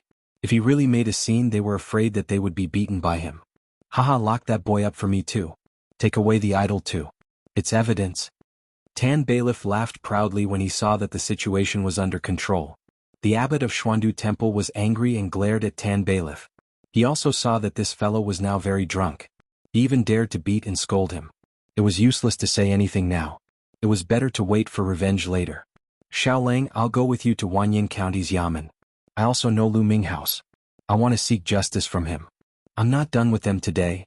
How dare a small bailiff be so arrogant? He was so angry that his face turned purple. He turned his head and told the little Taoist to go to Wanyan County's Yamen to find Lu Ming House. The farce at the gate of Xuandu Temple attracted many passers-by in Chongren Square. The crowd blocked the road in front of Xuandu Temple, and the scene was very chaotic. Make way, make way. What are you doing here? There was a shout from outside the crowd. Then several strong men pushed the crowd and squeezed in. Hey, are you from Wanyan County's Yamen? Why are you arresting people in front of Xuandu Temple? The person asked. Damn it, what I do has nothing to do with you. Get out of my way. Head Tan, who was feeling complacent, swayed his body and turned his head when he heard the question. He impatiently waved the knife in his hand and shouted, I'm handling a case. Stay away from me or I'll arrest you too. Duty time, drunkenness, vulgar language. What kind of duty are you on? An old man separated the strong men in front of him and walked out from the crowd. Looking at Tan bailiff, who reeked of alcohol, he frowned and reprimanded him. What kind of duty do I have? Do I need you to tell me? Bah! Get out of my way. Tan bailiff waved the knife in his hand and shouted, Old man, if you don't tell me the truth, I'll arrest you too. Tan bailiff now felt that he was about to reach the peak of his life. Under the stimulation of alcohol, he didn't care who the person was. With the Wang clan of Taiyuan behind him, who was he afraid of in Chang'an City? Arrest me? The old man laughed when he heard the words. The abbot of Xuandu Temple recognized the person and was about to come forward to salute. The old man waved his hand to him and motioned him not to come over. Instead, he walked toward Tan bailiff. Old man, get out of my way. Don't block the way. The thin old man walked in front of Tan bailiff and suddenly reached out his right hand. He turned his wrist and grabbed Tan bailiff's wrist. Then with a twist he grabbed the knife with his bare hand. Tan bailiff's knife changed hands. You dare to grab my knife? Old man, you have guts. Tan bailiff was shocked by the old man's sudden action for a while. Then he shouted, You're rebelling. You're rebelling. Are you trying to rebel? Arrest this old man for me. Chapter 211. The old man's temper was also very fiery. After hearing Squad Leader Tan's shout, he slapped Squad Leader Tan in the face. With a crisp slap, Squad Leader Tan spun a few times on the spot. After being slapped, Tan Bantu sobered up a little. He covered his face with his hand in a daze, as if he couldn't believe what had just happened. Without waiting for him to speak again, the old man had already stepped forward and grabbed his wrist. With a forceful clasp, Squad Leader Tan's hands were tied behind his back. He turned around and shouted, Capture all of them for me. When they're sober, I'll interrogate them. Yes. The group of brawny men who followed the old man were already rubbing their fists. After hearing the old man's order, they immediately rushed over. Like fierce tigers descending the mountain, they knocked over the group of bailiffs and tied them up with ropes. Who are you? Squad leader Tan finally felt that he had kicked an iron plate. He struggled and shouted. This series of unforeseen events not only stunned squad leader Tan and the group of bailiffs, but also stunned Li Wangyu and Yo Wu. Li Wangyu didn't expect such a turn of events. He estimated that he would suffer some physical pain. Only when he went to Wanyan County's Yamen, took out the goldfish talisman, and revealed his identity, could he vent his anger. However, he didn't expect that the old man who suddenly appeared would take care of the group of drunk bailiffs in a few moves. This made him feel slightly relieved. Wang Ziqiao, who was waiting in the restaurant to watch the show, was so angry that he fiercely smashed the wine cup in his hand on the floor. How could it be him? Damn it. Why is that Tian Shenu's luck so good that he was saved? Wang Ziqiao angrily roared. Cui Daogu also saw the scene of the old man showing off his power. He could only sigh and comfort him. Brother Ziqiao, your luck is really bad. You actually met him. Forget it. Just pretend that this didn't happen. Tell your subordinates to keep their mouths shut. We can't afford to offend that person. Wang Ziqiao coldly snorted and no longer looked at the scene outside the window. Today he had gone looking for Li Wangyu without success. This made him very angry. Let's go. Let's go for a drink at Peace Square. After Wang Ziqiao left, Cui Daogu, Cui Hong, and Lu Xiang glanced at each other, yet their eyes revealed a wisp of a smile. Although the 5 clans and 7 watchful clans were of the same breadth and branch, there were also open struggles and covert struggles between each other. Seeing the legitimate son of the Taiyuan Wang clan being defeated again and again made the 3 of them secretly happy. Cui Daogu's group of 3 couldn't be bothered to continue watching the show, and they joked with each other for a while before following Wang Ziqiao to the Peace Square to drink wine. In front of the Shendu Temple, Tan Ban was tied up tightly by the strong man brought by the old man. After sobering up a little, he finally began to feel afraid and shouted at the top of his lungs, "Young Master Wang, save me." But at this time Wang Ziqiao was already far away. How could he save him? Even if Wang Ziqiao didn't leave with his character, he would probably treat him like trash and kick him to the side. Wang Ziqiao did not care about the life or death of this kind of official at all. When Li Wangyu heard Head Tan shout, he confirmed his guess. Sure enough, it was that bastard Wang Ziqiao. I didn't look for you, but you actually tried to use such a despicable method to deal with me. Surnamed Wang, you just wait for me. Let's ride a donkey and read a songbook, just wait and see. Li Wangyu suppressed the anger in his heart and went forward to greet the old man. Li Wangyu of Hu County, thank you for your help. You are Li Wangyu of Hu County? Not bad, you can be considered a talent, but your body is too weak. The old man smiled and patted his shoulder. Li Wangyu was speechless. Why did all these old men seem to know him when he met them today? Was his reputation already so big in Chang'an City? May I ask for your surname? I am Li Jing. Li Jing? This name is so familiar. Li Wangyu's heart trembled and he hurriedly bowed. Are you in front of Duke Wei? Ah, that's right, it is me. Li Wangyu's heartbeat quickened. The war god of the Tang dynasty, he just happened to meet him on the street? Li Jing, medicine master, was one of the 24 meritorious officials of the Lingyan Pavilion, and he was conferred the title of Duke Wei. He was talented in both civil and military matters, and he was a general and a minister. He made great contributions to the Tang dynasty and was hailed as the war god of his generation. Li Wangyu hurriedly bowed again. This was a real big shot, no wonder he could easily take care of Head Tan. His actions were even more decisive than Yo Wu's. The abbot of Xuandu Temple also hurriedly came forward to greet. He naturally knew Duke Li Jing. The reason why Wang Ziqiao left was because he recognized Duke Li Jing's identity, so he had no choice but to leave. Everyone exchanged a few words and Li Wangyu pointed at the tied-up bailiffs and asked, Duke Wei, how do you think we should deal with these people? Send them to Wanyan County. I want to ask that Ming House Lu how he manages his officials. Duke Li Jing's face was filled with anger when he mentioned this matter. He was an upright person and he hated these unscrupulous officials the most. He had already seen what happened just now clearly from outside the crowd. Obviously, these bailiffs wanted to frame Li Jia Xiaolang and frame him for stealing the idol from Xuandu Temple. It was ridiculous. Duke Li Jing didn't think much about it.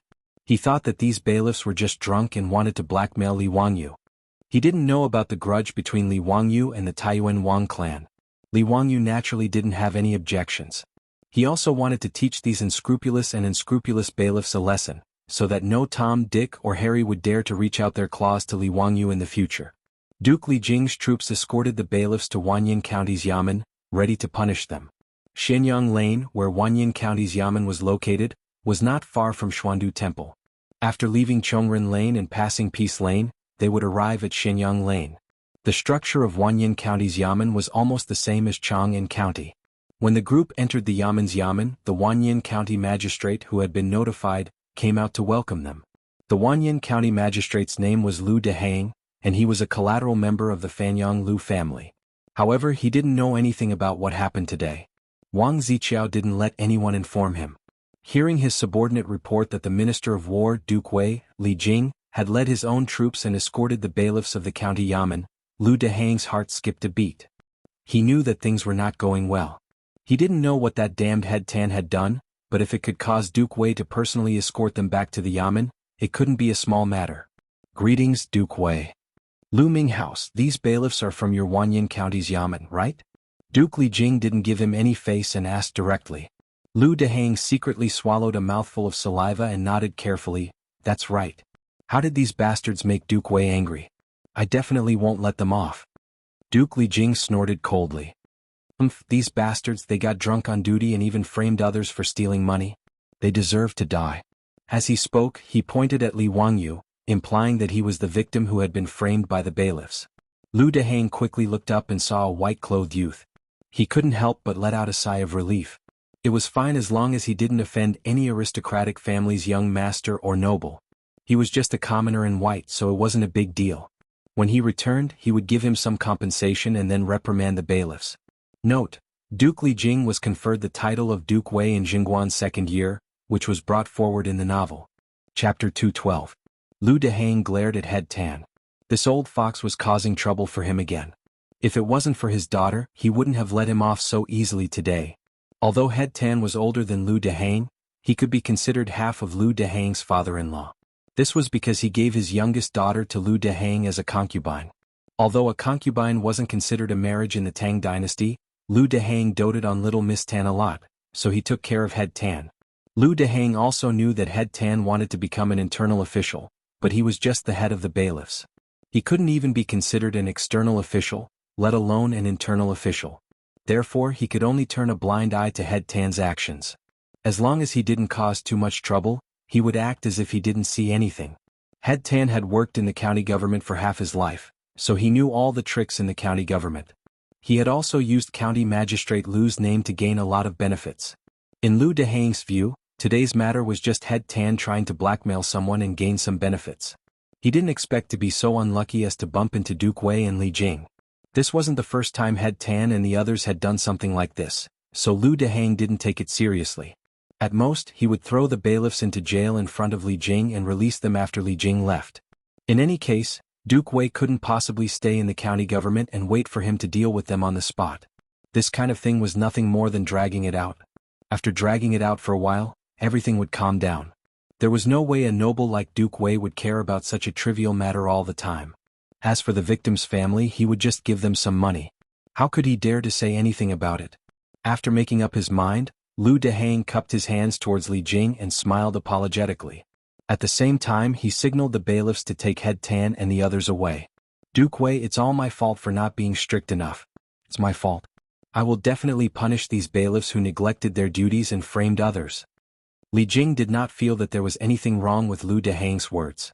The reason why he had personally escorted these bailiffs to Wanyan County was to express his attitude. As for how to deal with them, it was naturally Lu Dehang's responsibility as the county magistrate. He would not exceed his authority. However, Li Wangyu understood the meaning behind County Magistrate Lu's words. Wasn't it obvious that he was going to raise it up high and put it down gently? What severe punishment! These empty words were meaningless. Seeing that the bailiffs were about to take Head Tan and the others away, Li Wangyu hurriedly stopped them. Wait. What? This Mr. Xiao Lang is not satisfied with the county's punishment? When Lu Dehang saw that Li Wangyu had stopped him, the smile on his face disappeared and he asked with dissatisfaction. Li Wangyu did not mind his expression at all. He asked directly, Ming House, what is the punishment for stealing other people's property in the law of the Tang dynasty? In the law of the Tang dynasty, the punishment for robbers was still very severe. The law of the Tang dynasty stipulates, if you steal and don't get money, you have to answer 50 times. 1 foot of cane is 60 times 1 horse plus 1 class. If you steal 5 horses a year, 10 horses plus 1 class, 50 horses plus 1 class. Facing Li Wangyu's question, Lu Dehang did not answer. He only snorted, "This county magistrate will make the decision for you. Step aside first."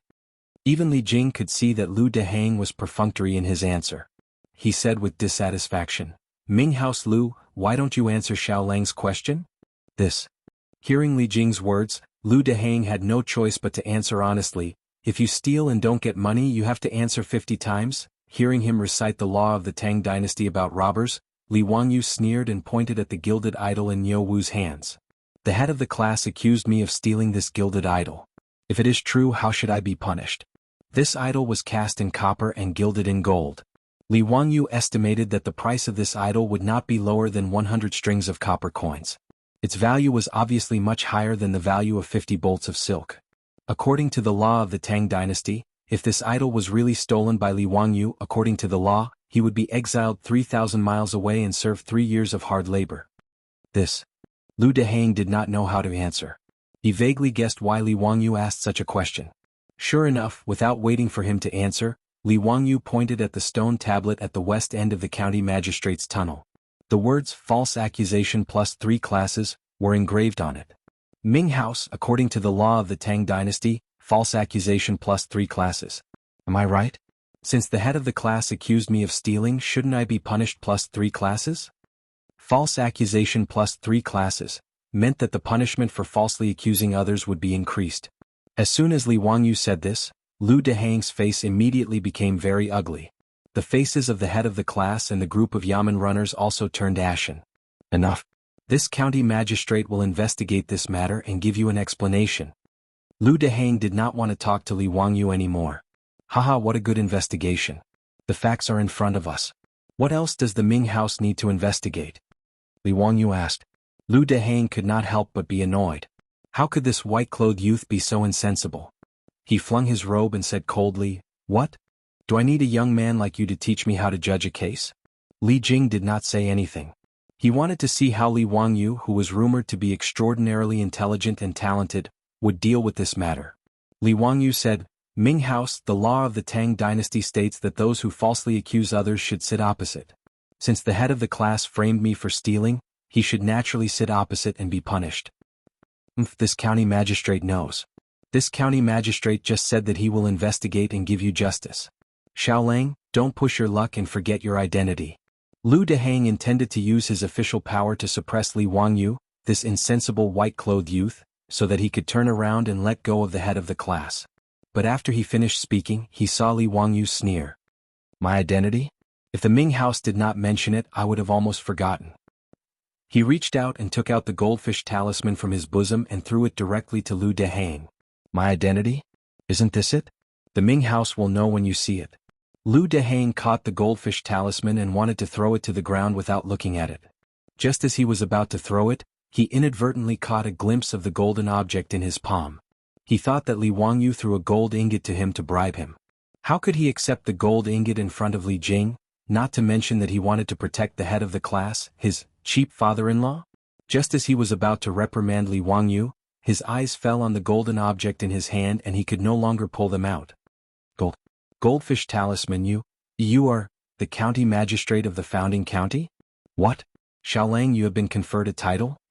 Before Lu Dehang could react, Li Jing heard his words and hurriedly rushed forward. He snatched the goldfish talisman from his hand and looked at it carefully. County magistrate of the founding county, conferred a title of county magistrate. Li Jing looked up at Li Wangyu in disbelief. "Xiao Lang, you are only 16 years old this year, right? The sage actually conferred a title to you?" His words scared the head of the class and the bailiffs who were still standing on the side. Their legs went soft and they knelt down. Chapter 213. Li Wangyu could only smile and shrug his shoulders in response to Duke Wei's surprise. He didn't know how to answer. He was also surprised to be given a title by Pai Lupi. Who knew why the stingy Pai Lupi would give him a title just because he made a water wheel and a four-wheeled carriage? Pai Lupi was very cautious when it came to giving titles. He wouldn't give titles unless he made a great contribution. Just by looking at how even a great scholar like Kong Ingda couldn't get a title, one could tell how difficult it was to be given a title. The reason why Li Wangyu was confused about being given a title was because he underestimated the significance of the four-wheeled carriage to the Tang dynasty. The blueprint of the four-wheeled carriage was given to the Ministry of Works by Pai Lupi. After some improvements, it was confirmed that 4 horses could be used to transport 30 dan of goods at a time and travel 300 li a day. This result shocked Pai Lupi, Fang Xianling, and the other ministers. For the vast Tang dynasty, the four-wheeled carriage was too important. Its importance was far beyond Li Wangyou's imagination. Now that the Ministry of Works had started to mass-produce the four-wheeled carriage, Pai Lupi, Fang Xianling, and the other ministers were sure that with enough four-wheeled carriages to transport food, the Tang dynasty would be able to expand its territory by a lot. Therefore, in Pai Lupi's view, the significance of Li Wangyou giving the blueprint of the four-wheeled carriage was no less than expanding the territory. The title of founding county man wasn't enough to reward him for his contributions. However, Li Wangyou was too young. It wasn't necessarily a good thing to give him a higher title before he reached the age of adulthood. Out of love, Pai Lupi thought about it again and again before giving Li Wangyou the title of founding county man. However, in the eyes of those who didn't know, it was too shocking. Li Wangyou's name was removed from the Li clan of Hu County, and his name was also erased from the Zongjing Temple's Yellow Book. But in Pai Lupi's eyes, that was purely the fault of the Huxian Li clan.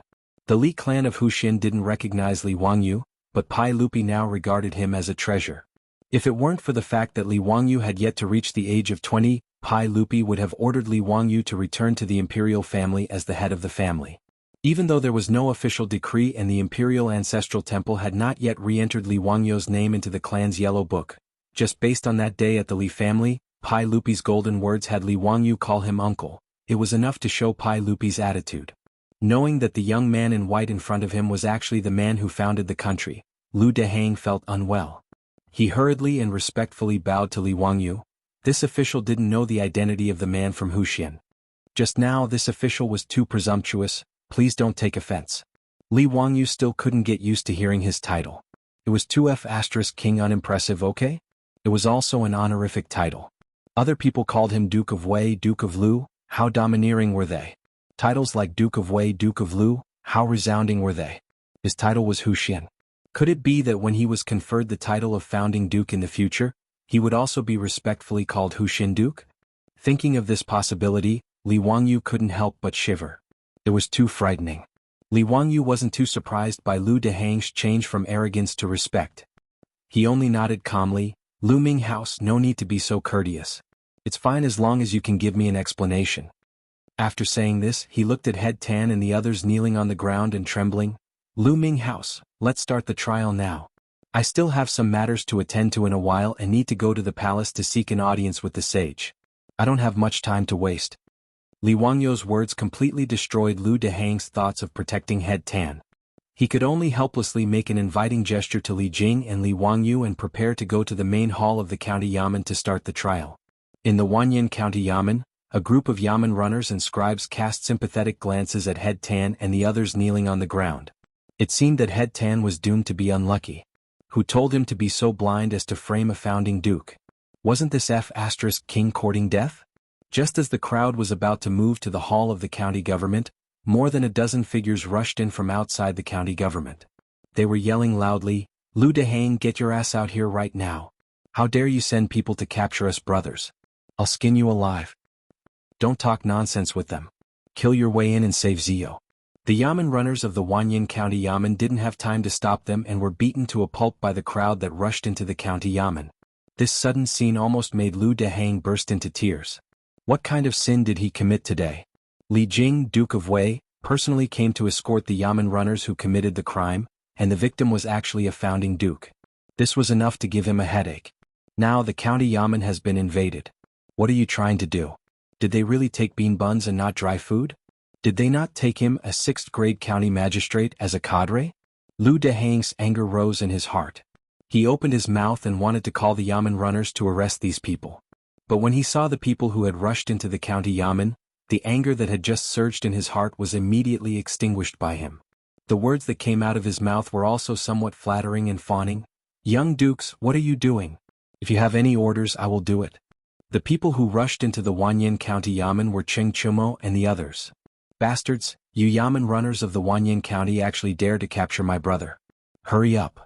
Cheng Chumo didn't finish his words when he finally saw Li Wangyou on the side and shouted in surprise, "Zio, are you okay? Did this group of bastards do anything to you?" Li Wangyu was greatly moved. He quickly smiled and waved his hand. I'm fine. Thank you, brothers. Why are you here? Fang Yai smiled and said, today we went to Dingzhou village to drink with you. Your housekeeper said you went to Xiandu Temple. We went to Xiandu Temple to find you. When we arrived, we heard from the young Taoist that you were captured by the Yamen runners of the Wanyan County. Didn't we immediately come to save you? Did Lu Dehang send people to capture you? Li Wangyu was speechless. The young Taoist from Xiandu Temple was not reliable. It was clearly him and Li Jing who had brought the group of Yamen runners to the county Yamen. How did it become him being captured by the Yamen runners? Without waiting for him to explain, Lu Dehang's face was bitter as he cried out, young dukes, how could I dare to let the Yamen runners capture a county man? Even if I had the courage, I wouldn't dare. Really? He also didn't know how to explain the actions of Head Ban Tan and the others. Wait, what did you say? A county man? Who is a county man? Fang Yai suddenly interrupted him and asked. Qing Chumo and the others also looked at each other. How come there was another county man? In Chang and City, they had never heard of this title of Baron of Founding County. Lu Dehang's face was full of surprise and he couldn't help but look at Li Wangyu.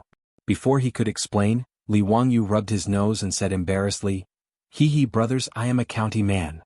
What? Ziyu, you were conferred a title? Brother, this is not a joke. When were you conferred a title? Why is there no news from the court? County? Aren't the important places in the capital not conferred titles? Where's the goldfish talisman? Quickly let me see. Ziyu, why did the sage confer you a title? The group of playboys immediately surrounded Li Wangyu, wanting to know what was going on. Chapter 214. Li Wangyu didn't know how to answer the questions from the foppish young masters. Suddenly, a heavy cough came from the side. Cough, you guys, are you going to pretend that you didn't see me? When the group of playboys heard the voice, they were so scared that they hurriedly bowed. Why was this big shot also in Wanyan County? Greetings, Duke Wei. Greetings, Minister Li. Li Jing walked up and seemed to be reprimanding them, but in fact he intimately gave each of them a chestnut. You all didn't learn well. How dare you barge into Wanyan County? It seems that I have to talk to Jijia and Jingda about how they discipline their sons. Cheng Chumo begged for mercy with a bitter face. Duke Wei, aren't we afraid that Zio will be bullied by Wanyan County? Please forgive us this time. Li Jing's status in the military of the Tang dynasty was far beyond that of famous generals like Qing Yaojin and Yuqi Jingda. It wasn't an exaggeration to say that half of the Tang dynasty was conquered by Li Jing. From this, one could see his status. It was also because his contributions were too great and his status was too high that in his later years, in order to not be suspected by Li Er, and because he was falsely accused of treason, Li Jing closed his door to show his innocence and protect himself to have a good end. The old Tang book recorded that Li Jing closed his door to prevent guests from entering. Even his relatives were not allowed to enter. Closing his door meant that he was completely isolated from the outside world. He didn't even receive his relatives to prove that he didn't have any rebellious thoughts. In later novels, it was said that in order to prove his innocence, Li Jing opened his door and allowed people to visit as they wished. This was the opposite.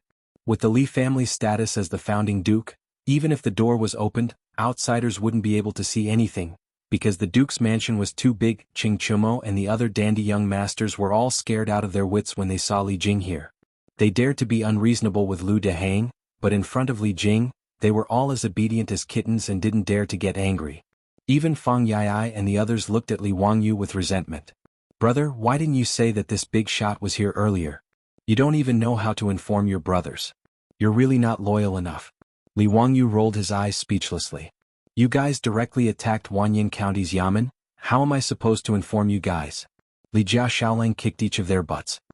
Alright, no one dares to bully Li Jia Shaolang. You guys can scram now. Yes, we'll scram now. Cheng Chumo and the others felt as if they had been granted amnesty and quickly ran out. While they were running, they didn't forget to wink at Li Wangyu, signaling that they would wait for him outside the county Yamen and that they would go drinking together later. Li Wangyu was both moved and speechless. This group of silk pants was really too cute. After the debauches left Wanyan County's Yamen, Lu Dehang looked at the Yamen runners who had been beaten black and blue by the debauches. He wanted to cry but had no tears. This matter had yet to be resolved, and he did not dare to find trouble with those silk pants because of this matter. He could only pinch his nose and accept it. Lu Dehang angrily glared at Head Ban Tan, who was kneeling on the ground. Right now he had no intention of protecting him. Lu Dehang made an inviting gesture to Li Jiaxiaolang and Li Wangyu. Then he directly went to the county Yaman's main hall to interrogate the case. Headband Tan and a group of Yaman runners framed Li Wangyu. The evidence was conclusive and there was no way to deny it. Lu Dehang was also very straightforward.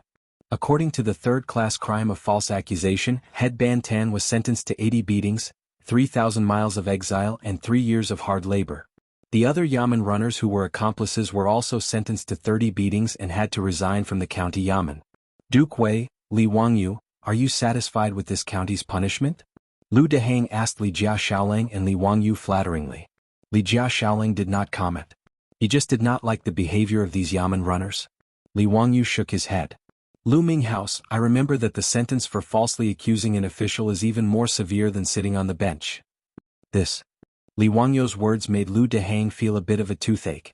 He knew that Li Wangyu was right. According to the laws of the Tang dynasty, the punishment for falsely accusing an official of high rank would be even more severe. But no matter what, Headband Tan was his cheap father-in-law. Could it be that he could sentence Headband Tan to death by hanging? If that happened, his Miss Tan would definitely jump into a well. Without waiting for Lu Dehang to defend himself, Li Wangyu sighed again. But forget it. Who told me to be so kind-hearted? Let's just leave it at that. In response, Lu Dehang quickly cupped his hands and thanked Li Wangyu. Seeing that Li Wangyu wasn't going to pursue his crime of falsely accusing an official, Head Tan, who had just finished 80 battles and was lying in the county Yaman's lobby with his buttocks dripping with blood, actually cupped his hands gratefully towards Li Wangyu to thank him for his magnanimity. Li Jiaxiaolang also thought that Li Wangyu let Headband Tan go, so he nodded with satisfaction while twisting his beard. He thought that Li Jiaxiaolang was really pure. In fact, the cynical man was not kind enough to let Headband Tan go. He wished that Lu Dehang could sentence this bastard to death and make an example of him so that no Tom, Dick, or Harry would dare to humiliate the Li family in the future. But Li Wangyu just remembered that it was the second year of Jingguan era. There was a plague of locusts all over the world, and many people sold their children in exchange for food and clothing. In April, Pai Lupi would issue an edict to redeem the sold children with gold silk from Yufu and return them to their parents. Because of the long rain last year, this year there was a drought and a plague of locusts, so the whole world was pardoned. As the name implied, the whole world was pardoned for all criminals in the world. The mistakes they had made before would be forgiven and written off. In addition to treason and other serious crimes, even if Headband Tan was sentenced to death by hanging, he would be pardoned by Pai Lupi before the end of the year by the Ministry of Justice, even if he was sentenced to death by hanging. In this case, it was meaningless for him to force Lu Dehang to sentence him to death by hanging. It was better to give him a verbal favor. Seeing that Li Wangyu no longer pursued the matter, Lu Dehang ordered the Yaman runners to put Headband Tan in prison first, and then he would be exiled 3,000 miles away to serve his sentence in Lingnan. The farce was finally over. Li Wangyu and Li Jing were respectfully sent out of the county government by Lu Dehang. Li Jing encouraged Li Wangyu with a few words and left with his troops. After he left, the group of debauches immediately ran out and clustered around Li Wangyu. Cheng Chumo had a fiendish look on his face. Ziyu, you were conferred a noble title by the saint, but you dared to hide such an important matter from your brothers. Tell us, what is your punishment? That's right. Ziyu, your actions have really hurt us. Tell us, how are you going to make it up to us? Fang Yai also cracked his knuckles as he threatened. Li Wangyu hurriedly made a circle with his hands clasped in front of him. Brothers, it's all my fault. In order to make it up to you, I'll be the host today, okay?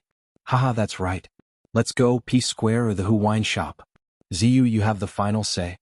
F***CK, I knew these bastards wanted to drink wine. I despise them. While Li Wangyu and the group of debauches were riding to the wine shop, the news of him being conferred a noble title by Pai Lupi spread quickly in Chang, and from the Wanyan County government, causing a great commotion in Chang'an. Chapter 215.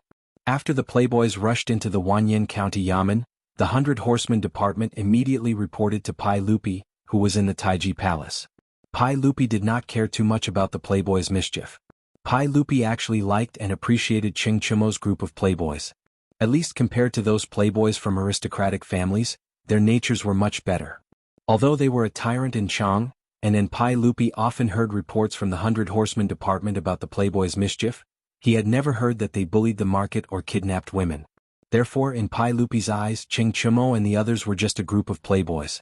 But after learning that the head of the Wanyan County Yamen had dared to frame Li Wangyu, Pai Lupi directly became angry and slapped the case. Investigate for me? Who is the one behind this? I don't believe that a small head of the yamen would be so bold. During the trial in the yamen, Head Tan insisted that he had drunk too much wine and was confused for a moment, so he wanted to blackmail Li Wangyu. He did not say that it was the Taiyuan Wang clan who had ordered him to do so, mainly because he did not dare. Although Head Tan was only a small figure, he knew that he had been used by the Taiyuan Wang clan. In fact, he resented the Wang clan even more. The Taiyuan Wang clan was not a good person. He knew that he could not provoke the Daohu County man, but he still urged him to find trouble with the Daohu County man. He was really despicable and shameless. But no matter how much Head Tan resented the Taiyuan Wang clan, he did not dare to say that the Wang clan had bribed him to deal with Li Wangyu. He had offended Li Wangyu, and now he was sentenced to exile for 3,000 miles. But if he had offended the Wang clan of Taiyuan, he might not even be able to walk out of Chang and alive. In fact, Head Tan had wronged Prince Chiao. He really didn't know that Li Wangyu had been knighted. Otherwise he wouldn't have used such an inferior method to frame Li Wangyu. Although Head Tan didn't expose Wang Ziqiao, the 100 Horsemen department still investigated the matter thoroughly. When Pai Lupi found out that it was the eldest son of the Taiyuan Wang clan, Wang Ziqiao, who was causing trouble behind his back, he couldn't help but laugh in anger. Sure enough, the 5 surnames and 7 looks did not put the royal family of Li Tang in their eyes at all. He even wanted to bully his nephew after giving him a hard time in the imperial court. Good, very good. Pai Lupi, who was also a cynical man, didn't flare up on the spot. Instead, he recorded a score for the Taiyuan Wang clan in his little black book. At this time, Wang Ziqiao, Cui Daogu, and the others were still drinking and having fun in the brothel of Pingkong Square. But they heard the news from the county government of Wanyan County that Head Tan had been heavily convicted of the crime of false accusation. Guilty for 80 years, wandering for 3,000 miles and being a prisoner for 3 years. In this regard, Wang Ziqiao didn't even lift his eyelids, as if Head Tan had nothing to do with him. But when he heard that Li Wangyu of Huxian had been knighted by the saint, he changed his face and didn't even know that the wine glass in his hand fell to the floor. What did you say? That bastard was knighted by the saint? Yes, he was knighted by the Ming house of Huxian. His goldfish Funalu was very clear. Wang Ziqiao's eyes were bloodshot and he roared, "Why was he knighted? What?" In a rage, Wang Ziqiao swept all the things on the table to the ground and angrily roared at the prostitutes who were scared out of their wits. Get out of here." Cui Daogu and the others also looked at each other. No one expected that the young man in white from the Li family of Huxian, who had been removed from the royal family for a short month, would become one of the nobles of the Tang dynasty. In this way, the previous action of the Taiyuan Wang clan to break off the engagement became a big joke. Such a talent was actually forced by them to force the Li family to break off the engagement and offer nearly 200 taels of gold. This was simply a stupid action of picking up sesame seeds and throwing away watermelons. Naturally, they were too lazy to comfort the furious Wang Ziqiao. They were secretly thinking about how to get along with the Li family in the future. Not to mention how Wang Ziqiao was furious in the brothel and smashed the elegant room into a mess. The news that Li Wangyu of Huxian was knighted spread quickly in Chang and city like a storm. In this regard, everyone was inexplicably shocked. There were those who were envious, those who were comforted, and those who were jealous. The officials and aristocratic families of Chang and city all had different reactions to this. After receiving the news, some nobles and aristocratic families immediately sent people to Dingzhou village in Huxian to send a generous gift to the Li family as a sign of congratulation and good karma. While Li Wangyu was still being forced to drink by the wastrels, Dingzhou village had become very lively. An endless stream of people knocked on the door of the Li family, handed in their master's invitation, and then presented a generous gift. Even the Taiyuan Wang clan could only pinch their noses and send their servants to deliver a generous gift to the Li family. Including the Xingyang Zheng clan and the Fanyang Lu clan, the 5 clans and 7 families also sent people to the Li family as a sign of congratulation. This made the old housekeeper, Li Heng, extremely busy, and the smile on his face never stopped. With so many gifts, he roughly estimated the value. The huge debt owed by the family could be easily paid off, and they would be much richer. Su Changqing was also stunned by the dazzling array of expensive gifts. Although she had seen a lot in her previous life, she had never seen such a grand occasion of gift-giving. As for what to do with these gifts, the beautiful boss was still a little undecided. She simply had Li Heng record them all and put them in the storeroom. When Li Wangyu returned, they would discuss what to do with them. In Dingzhou village, the Li family. While Su Changqing was still worrying about happiness, Li Wangyu was being forced to drink by a group of wastrels. He dared to swear that this group of bastards was doing it on purpose. Cheng Chumo and the others were indeed deliberately forcing Li Wangyu to drink. First, they were happy for him, and second, they were a little jealous in their hearts. Although Cheng Chumo and the others were respectfully called Little Duke by outsiders, in fact, if they wanted to inherit the title, they had to wait until their father died. Moreover, only the eldest son could inherit the title of their father. The others were not qualified. For example, Fang Yai had nothing to do with Fang Xuanling's title. It was only the elder brother, Fang Yizhi, who could inherit it. Among the three brothers of the Cheng family, only Cheng Chumo could inherit Cheng Yaojin's title. Moreover, when inheriting a title, the title would be reduced by 1 level per generation. After 3 generations, the title would no longer be inherited. Therefore, now that Li Wangyu was conferred a title, even if it was the lowest rank, it made a group of wastrels secretly envious. Especially after Li Wangyu took out his goldfish talisman in an extremely pretentious and indifferent manner and passed it around for the wastrels to see, the wastrels were even more unhappy. Who told you to be pretentious and force him to drink? The wastrels were unhappy, and as a result, Li Wangyu was once again forced to drink until he blacked out. Chapter 216. The next day, Li Wangyu woke up with a splitting headache, only to find that he had been sent back to Dingzhou village by those rich playboys the day before. Su Changqing glared at him angrily and ordered Perrin to bring him some hangover soup. After Li Wangyu freshened up, he finally woke up from his hangover. Su Changqing then told him about the endless stream of people from aristocratic families, powerful officials, and high-ranking officials in Chang and city who had sent gifts yesterday. Li Wangyu looked at the thick list of gifts and name cards in his hand and was a little dumbfounded. There really were no secrets in Chang and city. He had just revealed his identity in Wanyin County, and in less than 2 hours the whole Chang and city knew about it. But looking at the number of gifts Li Heng counted, he felt a little happy in his heart. Gifts worth a total of 5 million. A month ago, he was still worried about the huge debt of 2 million owed by his family. In the end, in just one afternoon, the gifts from the rich and powerful in Chang and city were worth 5 million. Sure enough, wine and meat stink behind the door and bones freeze to death on the road. Li Wangyu muttered. Such a large sum of money, and it was just a congratulatory gift for a small county founding man. One could imagine how much wealth the rich and powerful families and officials had. What should we do with the money? Su Changqing asked. Li Wangyu thought for a moment and replied, keep it for now. If we can cooperate with Li Shim in this show, we'll send an edict to eliminate the locusts as soon as possible. If Guanzhong Road doesn't become a famine, we can use the money to set up a brewery or something. Don't you want to pay back the money first? Hey, it's still early anyway. We'll owe it first. Li Wangyu was not in a hurry to pay back the money. After all, he was now knighted. How could Yang Quan ask him to pay back the money? Besides, he had agreed with Yang Quan that he would pay back the money in a year. Why should he pay back the money so early? Su Changqing rolled his beautiful eyes and said, you're bullying others. Yang Quan is an honest person. How can you call that bullying? We trust each other. Li Wangyu said angrily, besides that Yang Quan is an honest person. Humph, he has set me up many times, but I don't see how honest he is. He's not at all comparable to his teacher, Yu Shernan. That's the real Ernest Sr. Are you going to return Yu Shernan's 1 million yuan? Su Changqing rolled his eyes. Yes, this must be returned. When I go back, tell Li Heng to prepare the gold for me. When I go to Chang'an City, I will visit Yu Shernan. Su Changqing nodded. Then he suddenly thought of something and asked, by the way, Wang Yu, why are the currencies of the Tang dynasty gold and copper coins? What about silver? Is there no silver in the Tang dynasty? She had not noticed this before, but when she looked at the gift list yesterday, she found that the gifts were all gold, jewels, silk and satin, but no one sent any money, which made her curious. Li Wangyu patted his forehead. He remembered that he had not told her about this before, so he explained it casually. It turned out that silver was not a legal currency in the Tang dynasty. Its main purpose was to make all kinds of jewelry, utensils and pay taxes.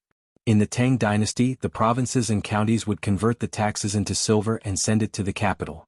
The status of silver in the Tang dynasty was similar to that in modern society. It was valuable but could not be used as a currency. You couldn't take an ingot of silver to shop in modern times, could you? You would be driven out. Therefore, in the Tang dynasty, only copper coins were recognized as a currency.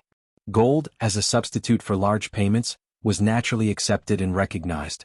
After Li Wangyu's explanation, Su Changqing suddenly realized that he had been deceived by the unscrupulous TV scriptwriter of the future. The two of them discussed the financial arrangements of the family, and then Li Wangyu remembered that he had not done the business. He hurriedly called Niu Wu and asked him if he had brought back the statue of the Tao ancestor. Of course, Niu Wu would not forget to bring the statue, although he did not understand why his Lang Jun wanted it. After asking Niu Wu to bring the statue of the Tao ancestor, Li Wangyu took Su Changqing and ran to the study in the backyard with the statue. After instructing that no one was to disturb them, Li Wangyu and Su Changqing stayed in the study mysteriously for the entire morning, which made Li Heng, Aphrodite, and Perrin very curious. It was not until noon that the door of the study in the backyard finally opened, and Li Wangyu came out with a sneaky smile on his face. After lunch, Li Wangyu hurried to Chang, and again with Niu Wu. He first went to the Xuandu Temple to confirm the preparation of the heavenly grand ritual with Yuan Tiangang and the abbot of the Xuandu Temple. After they discussed for a while, Li Wangyu confirmed that there was no problem with the heavenly grand ritual held in 2 days at the Taiji Palace, and then went to the Taiji Palace to see Pai Lupi. It was the first time Li Wangyu entered the Taiji Palace. He handed over his goldfish talisman and asked to see Pai Lupi. Not long after, he was welcomed into the palace by a chamberlain. In the Suite Du Hall, Pai Lupi was sitting beside a few tables and looking at official documents. After the chamberlain informed him, Li Wangyu was invited into the hall. Li Wangyu, a county official, pays my respects to your majesty. Li Wangyu respectfully bowed to Pai Lupi. Pai Lupi seemed to be in a good mood. He waved the chamberlain away and then said to Li Wangyu with a smile, "Okay, I told you to call me uncle in private." Li Wangyu naturally took advantage of the situation and agreed without hesitation. "Zio, how is the preparation for the heavenly grand ritual?" "Uncle, I have invited immortal Yuan Tiangang to preside over the heavenly grand ritual. Don't worry, the aristocratic families will be shocked the day after tomorrow," Li Wangyu promised, patting his chest. Pai Lupi frowned. "What do you mean by shocked the day after?" Li Wangyu was speechless for a while. "Damn, I said something wrong again. How could the Tang dynasty have such a thing?" He was sweating like a waterfall and hurriedly explained, "It's shocking. Hey, I made a mistake." Pai Lupi didn't care whether he made a mistake or not. He just asked, "Is Yuan Tiangang the county magistrate of Firewell County in Shu County?" "Yes, uncle, have you heard of him?" Pai Lupi nodded slightly. "Yes, a minister in the imperial court recommended him to me, saying that he was an unprecedented genius in Shu County.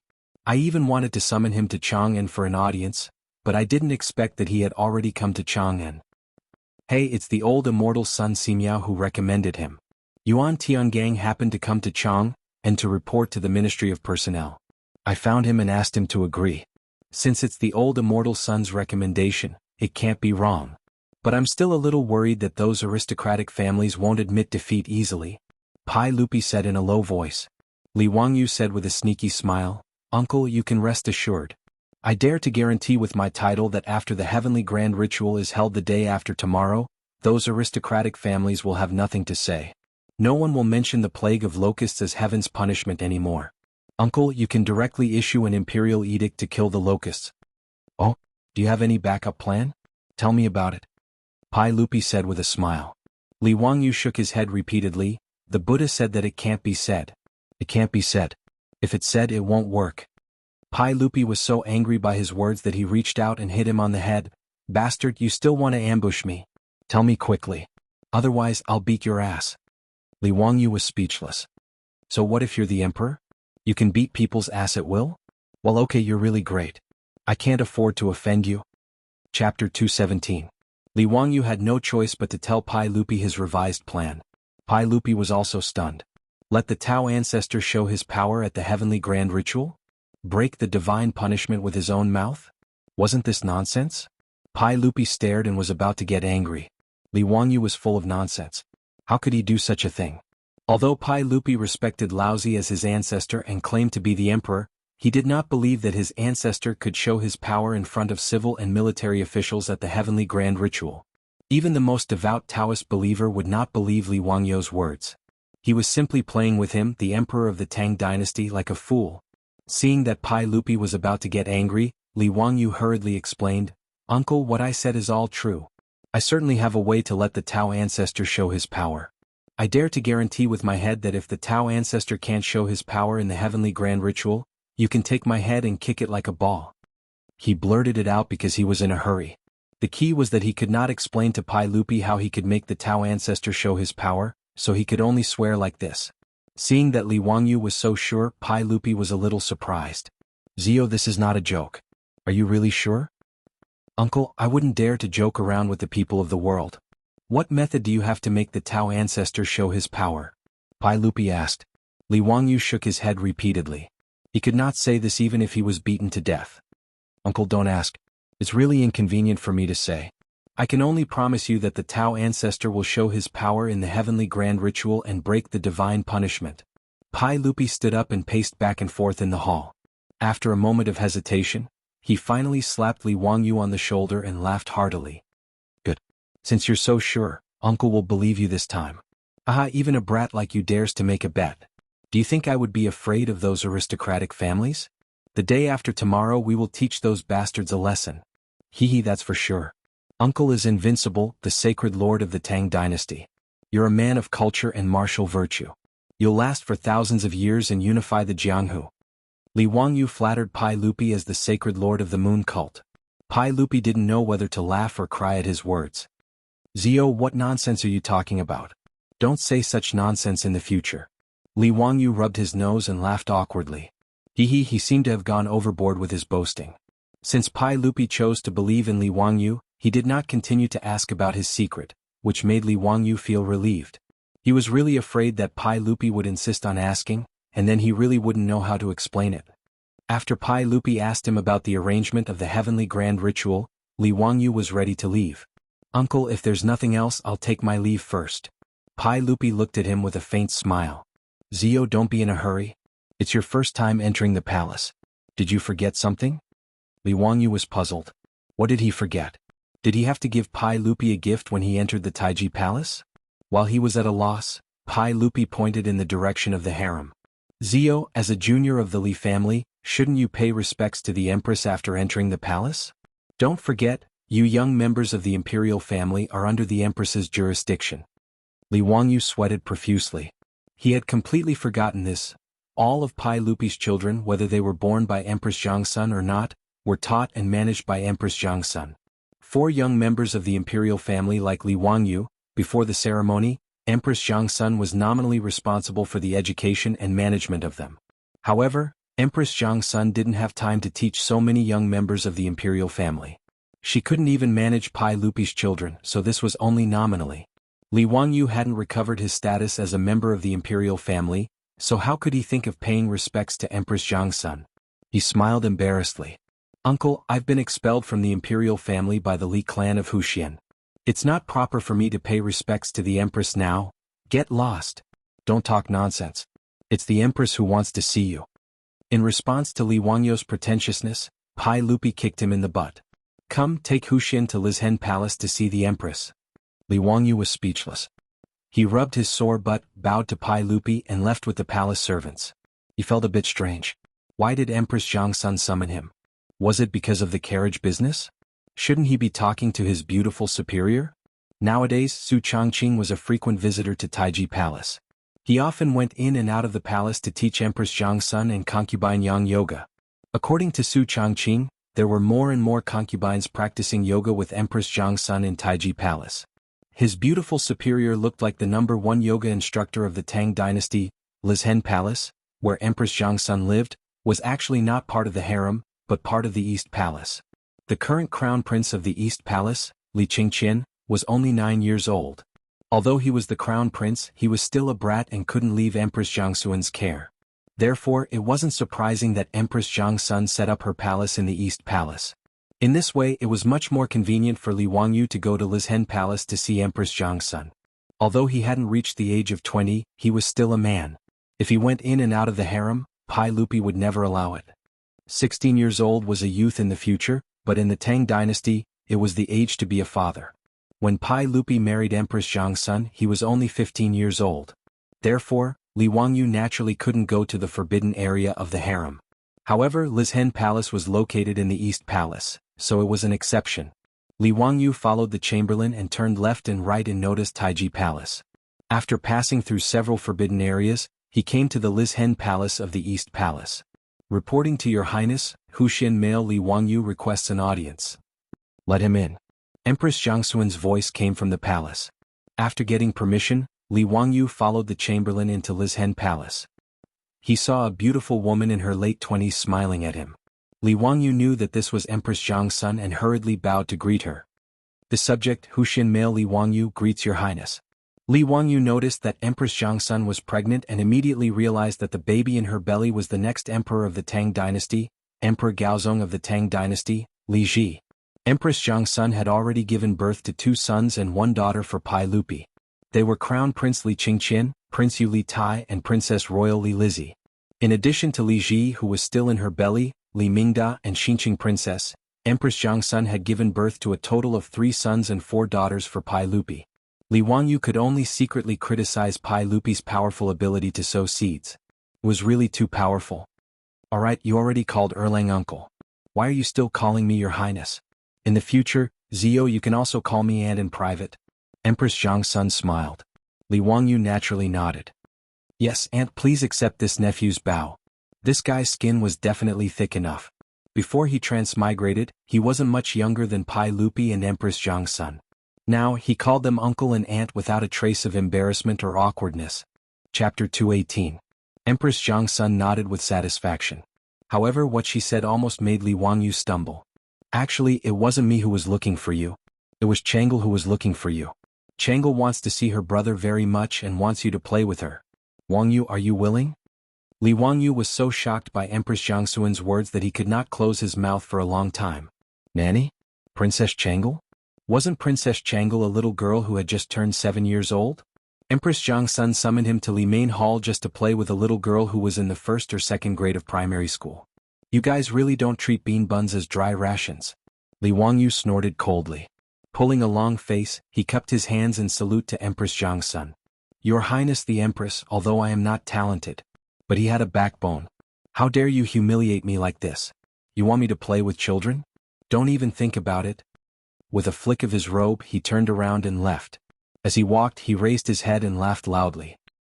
He recited loudly, looking up to the sky and laughing out of the door, we are not ordinary people. Cough cough, this is just Li Wangyu's inner drama. In the real world, Li Wangyu revealed a flattering smile after hearing Empress Jiangxuan's words. Aunt Chang'e wants to see me? That's great. I haven't seen Sister Chang'e yet. Empress Jiangxun said with a smile in her eyes, is it too much to trouble a county man like you to play with Chang'e? No, auntie, what are you talking about? It's my honor to play with you. Li Wangyu shamelessly betrayed himself, but his heart was bleeding. Fuck, he hated playing with children the most since he was young, especially those naughty children. He hated that he couldn't grab those naughty children and beat their butts. In his previous life, during the new year, a relative came to his house and brought along a naughty child to play games on his computer. That brat had hidden him under several folders. After deleting all of his precious Japanese romance movies, he started to hate children even more. However, this devilish brat also depended on the person, right? The Princess Royal of the Tang dynasty wanted him to play with her. How could he say no? How could Empress Jiangxun know that Li Wangyu had so many thoughts? Seeing that he was willing to play with Chang'e, she ordered a little palace maid serving beside her to lead Li Wangyu to the garden behind Lizhen Palace to find Chang'e. Li Wangyu's eyes were filled with hot tears. He only hoped that Princess Chang'e was not the rumored devilish brat. After bowing deeply to Empress Jiangxun, Li Wangyu could only helplessly follow the little palace maid to the garden. If Li Wangyu had eyes in the back of his head, he would be able to see the irrepressible smile on Empress Jiangxuan's face after he turned and left. Along the way, Li Wangyu noticed that the little palace maid who led the way raised her eyes to peek at him from time to time. Her face was flushed and he couldn't help but feel a little strange. What did that mean? Was he too handsome? Sure enough, being handsome was a sin. While Li Wangyu was still secretly rejoicing, he saw the little palace maid hesitate again and again. Seeing that there was no one around, she finally gathered her courage and whispered to Li Wangyu, Huxian man, your poems are very good. I love your Tsuchi Chunjiang Shaojing the most. Stunned, Li Wangyu halted his steps and looked at the little palace maid. What did she mean? His poems had even reached the Taiji Palace? This little palace maid was also one of his fans? Somewhat embarrassed, he rubbed his nose and said, Hee, it's a clumsy work. It's not worth mentioning. No, Huxian man, your poems are all works that have been passed down for generations. Even Her Imperial Highness the Empress said so. The little palace maid was very serious, looking at him with a burning gaze filled with worship. Her words made Li Wangyu feel embarrassed. He could only laugh dryly, not knowing how to respond. In the end, Li Wangyu still felt somewhat guilty. After all, those poems were all plagiarized. Being looked at with worship by this little girl, no matter how thick-skinned he was, he still felt somewhat embarrassed. He hurriedly changed the topic and began chatting with the little palace maid. With his eloquence, which had been nurtured by various internet jokes in his later life, he quickly amused the little palace maid into covering her mouth and giggling, nearly leading him astray. The two chatted as they walked. Just as they reached the garden behind the main hall, Li Wangyu heard the voice of a little girl. "Jingshangyi, I know I was wrong. Please don't tell mother, okay? That won't do. Princess Jianghu, if you don't finish reciting Principles for Women today, I will definitely tell Empress Jiangsun and have her punish you. Recite with me right now. Those who abstain from extravagance must come before frugality. A man's cultivation must be refined and extravagant. Abstain from extravagance. Those who abstain from extravagance must come before frugality." The little girl's voice carried a sobbing tone as she recited with him. Li Wangyu raised his eyes and saw a young female official holding a ruler, forcing a tender little loli to recite a book in the garden. He understood that this little loli must be Princess Jianghu. Li Wangyu knew that the Principles for Women that the female official was reciting was written by Empress Jiangsun. It collected the gains and losses of women in ancient times and commented on them. However, forcing a 7-year-old girl to recite this plaything, Li Wangyu felt that it was truly too boring. "Princess Jianghu, recite it for me. Abstain from extravagance. Those who abstain from extravagance." How could the little loli recite it? Tears were already welling up in her eyes. "Stretch out your hand." Seeing that Princess Jianghu was unable to recite, the female official's expression immediately became severe. She prepared to use the ruler to strike the little loli's palm as punishment. Feeling wronged, the little loli stretched out her small hand, so afraid that her eyes were tightly shut. Seeing that the female official was actually going to use the ruler to strike Princess Jianghu, Li Wangyu could not help but feel anxious. He hurriedly called out to stop her. "Stop!" His shout alarmed Princess Jianghu and the female official. Both of them raised their heads in astonishment. Seeing that it was Li Wangyu who had arrived, Princess Jianghu ignored the female official by her side and cried out in pleasant surprise. Lifting her skirt, she ran over. "Big brother Wangyu, you really came. Wonderful. Mother really didn't lie to me." In the Tang dynasty, informal addresses were still very colloquial. When Princess Jianghu called Empress Jiangsun, she called her mother, not mother. Only in formal settings did she need to address her mother as Her Imperial Highness, the Empress, like outsiders. Princess Jianghu's face was chubby and adorable. This kind of cuteness was completely natural. Li Wangyu immediately had the impulse to dote on this little cutie. But that curly-bearded man, Pai Lupi, was actually able to give birth to such an adorable and well-behaved daughter. This was simply unscientific. Li Wangyu inwardly ridiculed Pai Lupi's heaven-defying inheritance. Fearing that the little loli would fall, he promptly reached out to support her. He was somewhat astonished. How was it that Princess Jianghu was able to recognize him at a glance? How could he have known that Jianghu had already seen him at the waterside pavilion on the Crooked River? She had even constantly thought of him. Seeing Jianghu's chubby and adorable little face, Li Wangyu could not help but reach out and pinch her cheeks. "Jianghu, I heard that you wanted to see your big brother?" Jianghu giggled. Before she could open her mouth to speak, she heard an ear-piercing shriek from her side. "Impudent! Release your filthy hands. To dare touch Princess Jianghu, how many heads do you have to chop off?" Li Wangyu frowned and raised his head to look. It was that female official, glaring at him with a face full of anger. It was as if Li Wangyu had done something disgraceful. Without waiting for Li Wangyu to speak, the female official pointed at his nose and angrily rebuked him. Chapter 219. Who are you? You actually dare to barge into Nirvana Palace Hall and disturb the princess's studies. You even dare to take liberties with the princess. Someone come quickly. Arrest this madman. The female official's sharp, ear-piercing voice caused Jianghu to involuntarily frown and cover her ears with her hands. Li Wangyu was also enraged. Extending his hand, he shielded Jianghu behind him, reprimanding, "Shut up. You're disturbing Jianghu. You lecher, quickly release Princess Jianghu." Imperial bodyguards, where did all the imperial bodyguards go? Not only did the female official not restrain herself because of Li Wangyu's words, she instead raised her voice and shouted. Even the palace maid sent by Empress Jiangsun to guide Li Wangyu was unable to react to this unforeseen event. Seeing that the female official was about to continue shouting, the palace maid hurriedly stepped forward to stop her. Jing Shangyi, this is... Before she could finish speaking, she saw the female official called Jing Shangyi raise her hand without any warning, slapping the palace maid across the face. Pa! With a crisp sound, the little palace maid's tender face immediately swelled up. This sudden slap stunned the palace maid. It was quite a while before she covered her face and began to weep. Lowly servant, do you have the right to speak? You have no manners at all. This female official's arrogant and despotic attitude caused Li Wangyu's anger to soar. He reached out and pulled the palace maid over, carefully sizing up her slapped face. He saw that her small face was already swollen. Several bruised fingerprints were very conspicuous on her fair face. Why did you hit her? Li Wangyu glared at the female official. This woman was young and beautiful. How could her heart be so vicious? Before the palace maid could say anything, she had been hit for no reason at all. What an unruly lowly servant. She doesn't even know how to salute before replying.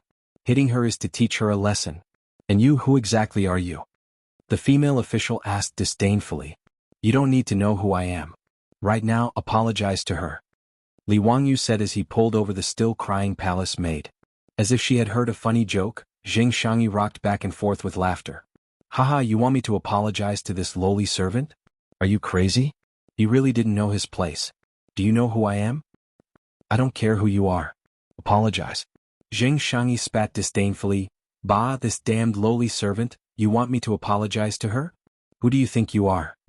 She had not heard Princess Chengel call Li Wangyu older brother. Today, Li Wangyu had entered the palace wearing only white. As a result, Jing Shangyi naturally did not place Li Wangyu in her eyes.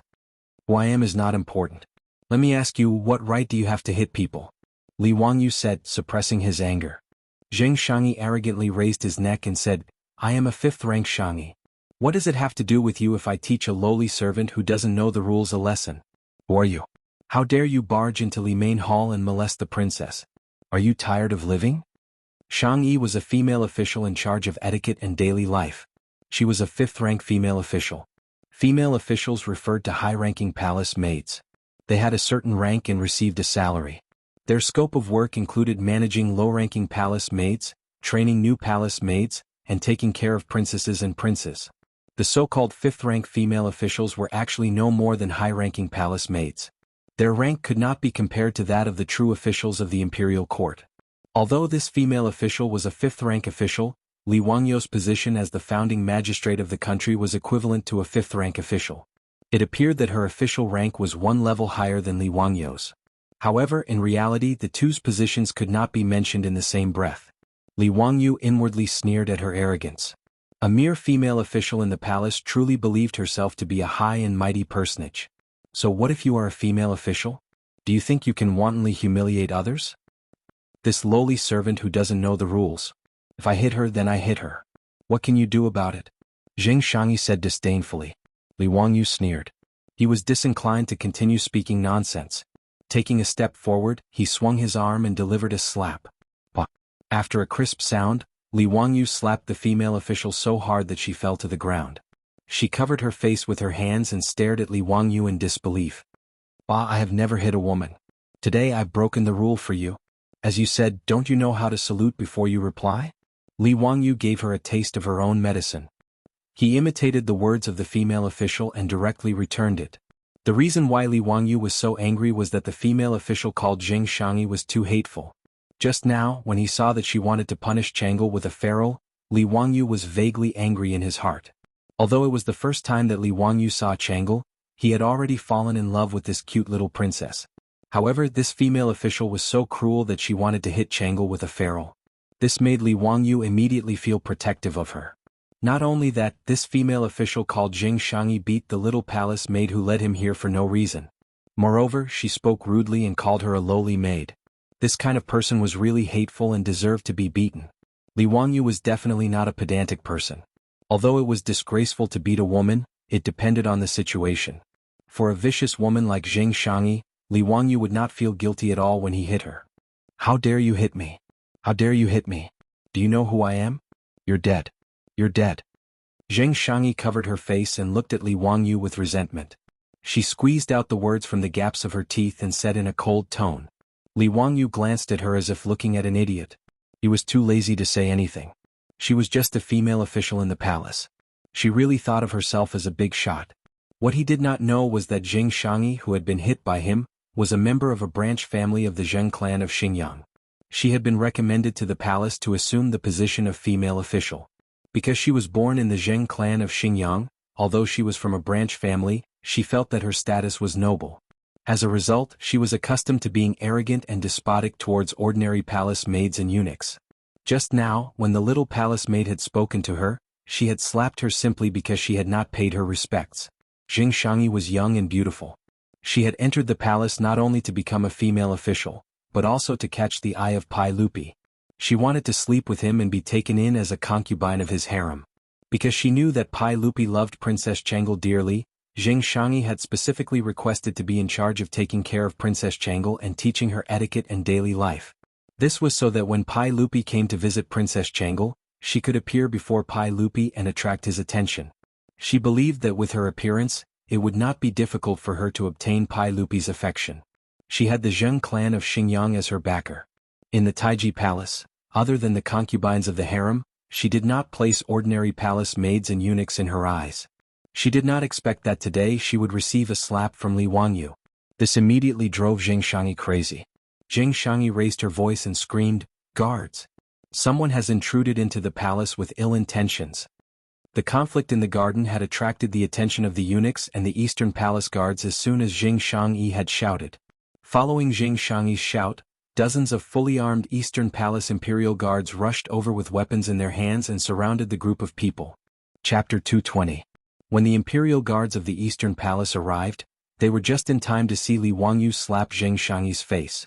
Seeing a female official of the palace being slapped, and a fifth-rank one at that, the Imperial Guards were all shocked. "Stop. Who are you?" The Imperial Guards all drew their weapons, pointing them at Li Wangyu as they shouted. Ignoring the pain on her face, the young palace maid who had been slapped hurriedly stood in front of Li Wangyu, preventing the Imperial Guards from using force. "Do not be rude. This is a man from Wuxia. Her Imperial Highness the Empress has sent this man to accompany Princess Changel." Zheng Shangyi stood up, glaring at Li Wangyu with hatred. "Nonsense," she sneered. "What man from Wuxia? How come I have never heard of such a county baron within Chang'an? Quickly arrest him. This person has infiltrated the Eastern Palace. He must be up to no good. Also, this palace maid must be his accomplice." Li Wangyu glanced at her in disgust. Although this woman's appearance was not bad, her character was like a poisonous scorpion. She was truly disgusting. Even Princess Changel glared at Zheng Shangyi in disdain. Afterwards, she turned to the Imperial Guards and shouted, "Do not attack. This is Brother Wangyu. He is not a bad person." Finished speaking, Princess Changel once again hid behind Li Wangyu. Hearing Princess Changel's words, the Imperial Guards were dumbfounded. Since when did Princess Changel have a brother Wangyu? The squad leader of the Imperial Guards did not dare to be negligent.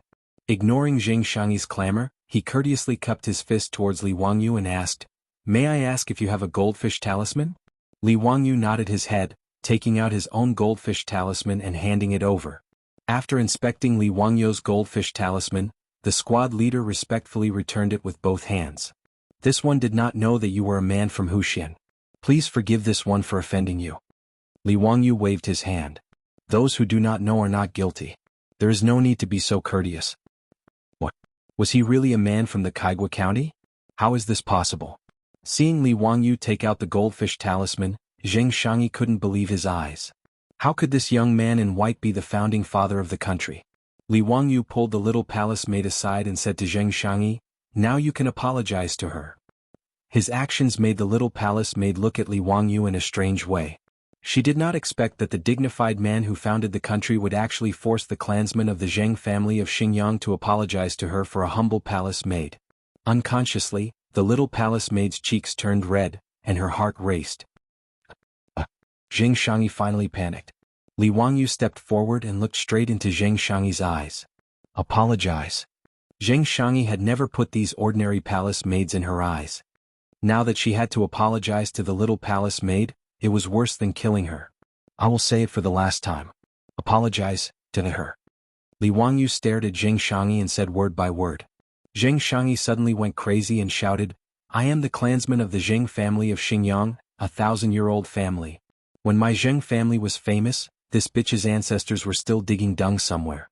Why should I apologize to this bitch?" Li Wangyu was amused by her words.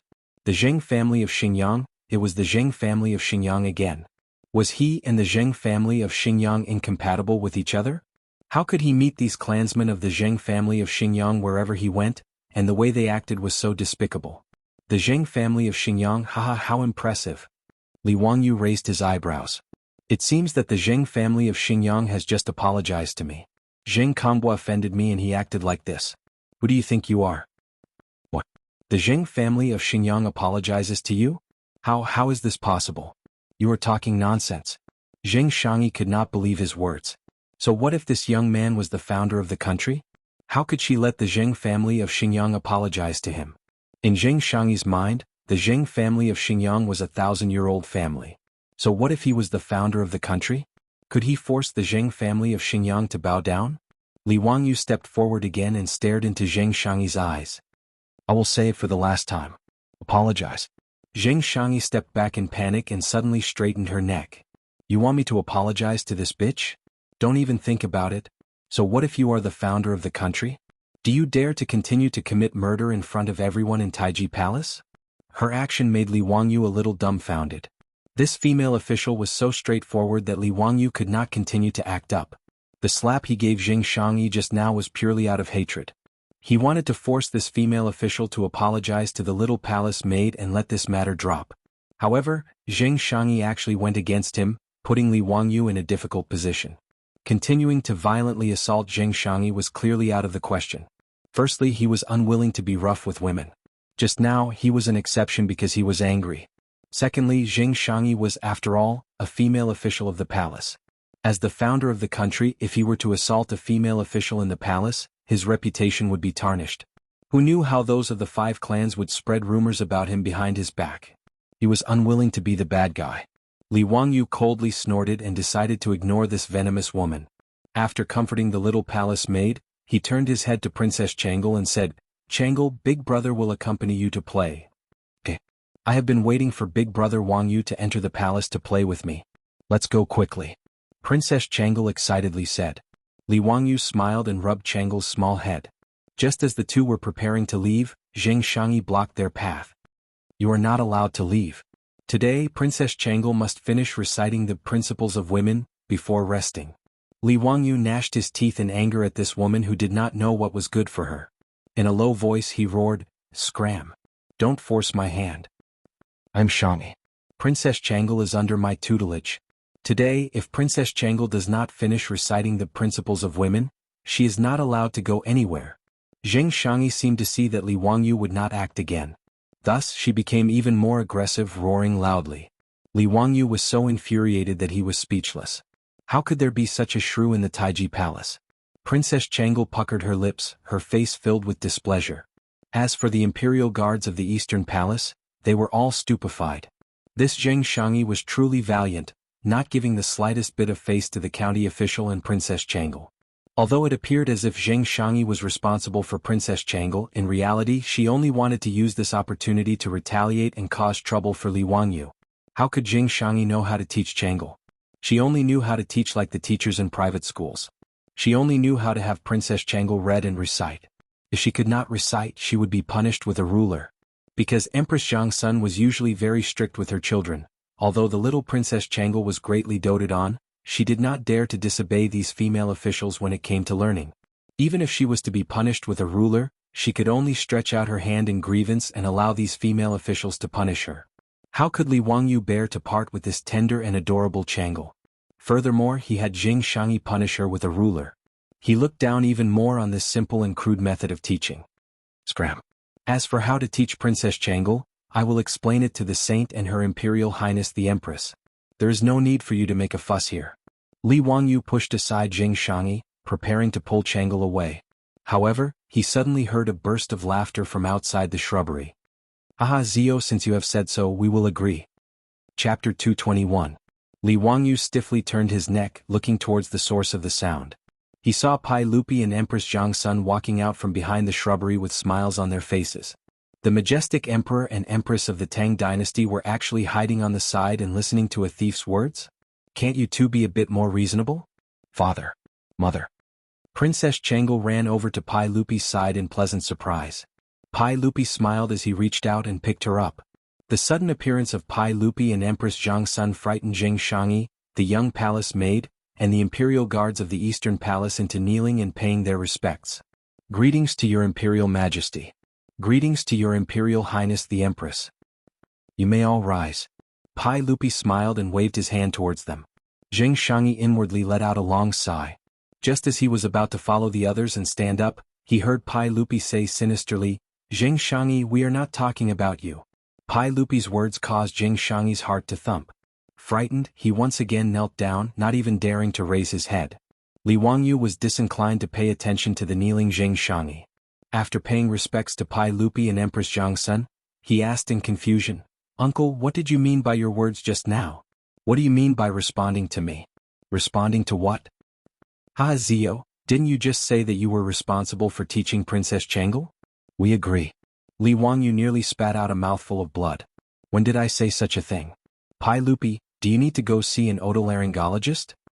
He faintly sensed that he had been tricked by Pai Lupi and Empress Jiangsun. Uncle, this little nephew was talking about how to teach Princess Jianghu. This little nephew will naturally explain to uncle and aunt. I did not say that this little nephew is responsible for teaching Princess Jianghu. Pai Lupi glared. Could it be that Zio is saying that we in Guanyin misunderstood? Li Wangyu was at a loss for words. Are you guys King shameless? Empress Jiangsun looked at Jing Shangyi who was kneeling on the ground and said, Erlang, it's fine if Zio is unwilling. Let Jing Shangyi continue to be in charge of teaching Jianghu. She then said to Jing Shangyi, you must remember not to relax your teaching of the little princess, do you understand? If you need to use a feral, then use a feral. This palace agrees. Jianghu was so scared by her mother's words that her face turned pale. She looked at Li Wangyu pitifully. Li Wangyu rolled his eyes speechlessly. That's enough, you two. Do you think I'm stupid? One was playing the good cop while the other was playing the bad cop. Did they think that I was a fool? He did not understand what Pai Lupi was trying to do. Why did he suddenly want him to be in charge of teaching Jianghu? But he was blocked by the words of Pai Lupi and Empress Jiangsun. Did he really not care about Jianghu and let her be taught by the damn Jing Shangyi with a feral? Although it was the first time that Li Wangyu saw Jianghu, he had already fallen in love with this cute little princess. How could he bear to let others beat her little hand with a feral? Li Wangyu had no choice but to bow his head to the evil force. He replied in a muffled voice, Uncle, Aunt, I'll just teach Jianghu. Why do you have to scare her? Look at her pale face. Pai Lupi saw that he agreed and laughed. That's great. Zio, you are full of wisdom and talent. Since you can teach Ma Zhou and Yen Libin, why can't you teach Jianghu? Li Wangyu's eyes almost rolled to the back of his head. How could this be compared? Ma Zhou and Yen Libin were adults, but Jianghu was only 7 years old. In his heart, he absolutely did not want to be a nanny and take care of a child. No matter how noble, lovable, or adorable a princess was, she was still a child at this age. However, since things had already developed to this point, there was no point in saying more. Li Wangyu could only pinch his nose and accept the task of teaching Princess Jianghu. Uncle, while I can teach Princess Jianghu, I cannot enter the palace every day to teach her. Li Wangyu still wanted to struggle. Pai Lupi waved his hand. What does this matter? We will have the eunuchs send Jianghu to Dingzhou village every day. Although Jianghu is a woman, she should understand the hardships of the common people. Li Wangyu was stunned speechless by Pai Lupi's words. He wished that he could slap himself. Who told him to have such a cheap mouth? Originally, if he had not said these words, he would have entered the palace from time to time to be the leader of the children. But now Pai Lupi had directly sent Jianghu to Dingzhou village. Uncle, Jianghu is of noble birth. How can she leave the palace at will and go to this nephew's home? If this were to spread, it would be detrimental to Jianghu's reputation.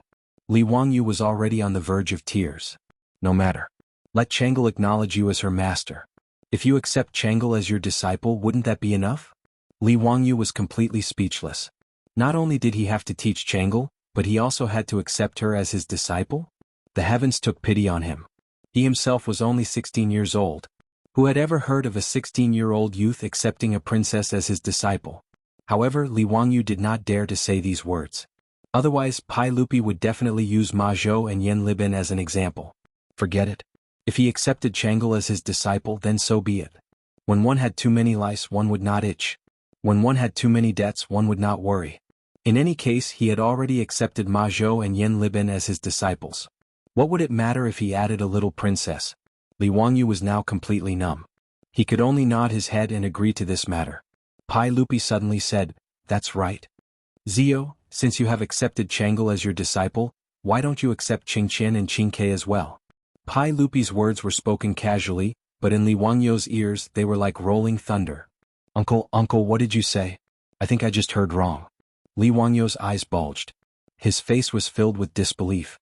Pai Lupi actually wanted him to accept Li Qingqian and Li Tai as his disciples? What did he want to do? They were the imperial tutors. He was a 16-year-old founding father. If he dared to accept the crown prince and the king of Yu as his disciples, he was afraid that he would be spat to death by the great scholars of Chang'an. This was different from accepting Chang'e as his disciple.